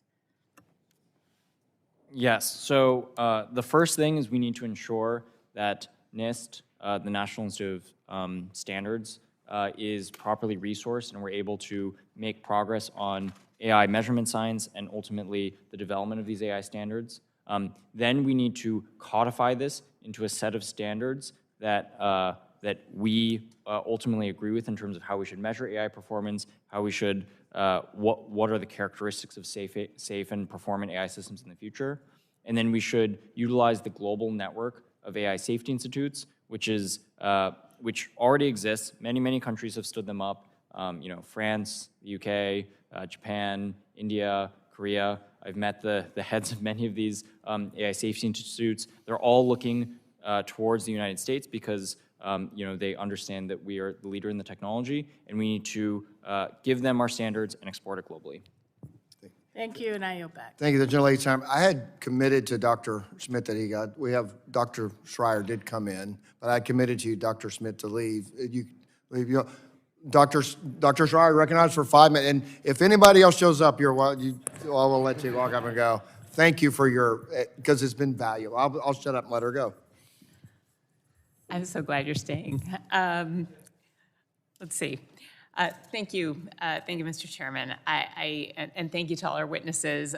This is a fantastic hearing. I'm from the Pacific Northwest, and chip manufacturing and data center expansion are the big energy demand drivers to the region. So I'm thrilled to have this discussion. We're at this inflection point. We all know that we are really headed straight to an energy crisis if we don't act quickly on this. It impacts AI and data centers, as we've heard a lot about, but also we've been talking nationally a lot about manufacturing, and we need affordable energy for that.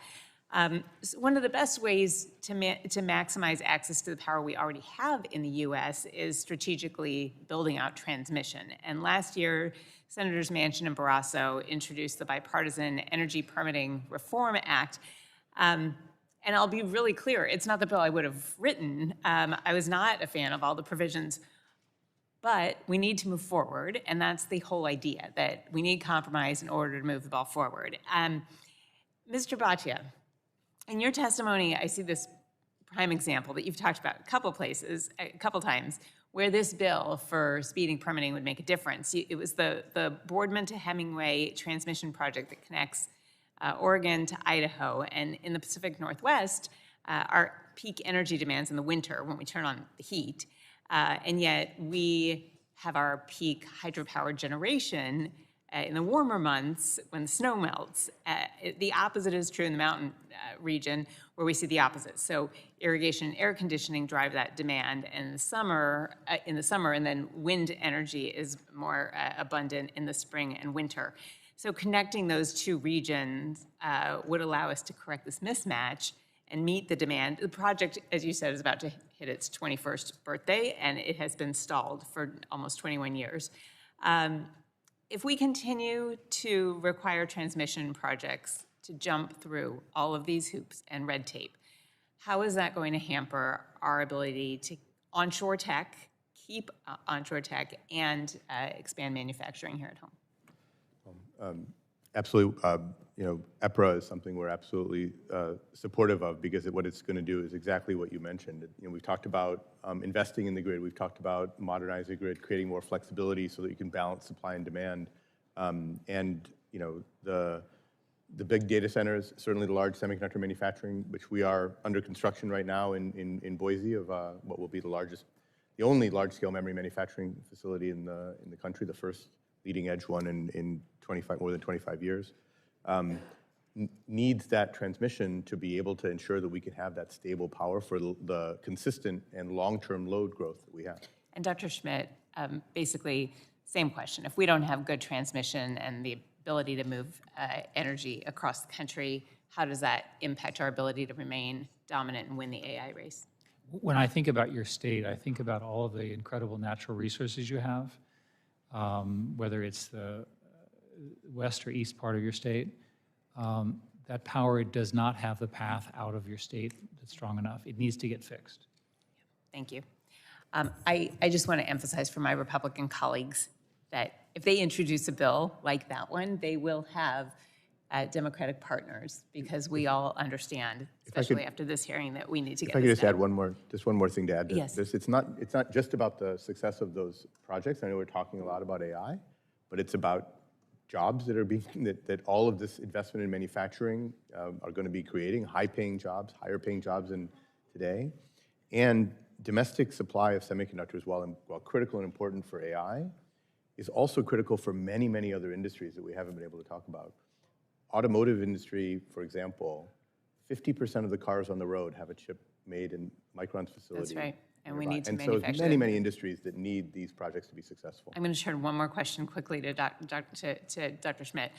AI, as I read in Dr. Wang's testimony, Mr. Wang's testimony, brings potential benefit, potential risk. We've seen the abuse of AI in China for public surveillance and crackdowns. Now, unfortunately, I'm having to think about that in our country too, with what we're seeing now is suppression of dissent and retribution, efforts to crack down on free speech and stymie scientific research, target nonviolent university protesters who I may not agree with, but we all have the First Amendment rights. And we've also seen insurance companies with Medicare Advantage use AI to deny or delay coverage. So as you think about, we actually don't have any time. If you could write me an answer to what you would suggest for guardrails for AI as we move forward, we want to be able to keep up and do this wisely. I will do so. Thank you very much. Thank you. All right, seeing no further folks here to ask questions, I ask unanimous consent to insert in the record the documents included on the staff hearing documents list. Without objection, that will be the order. I remind members they have 10 business days to submit questions for the record, and I ask the witnesses to respond to the questions promptly. Without objection, committee is adjourned.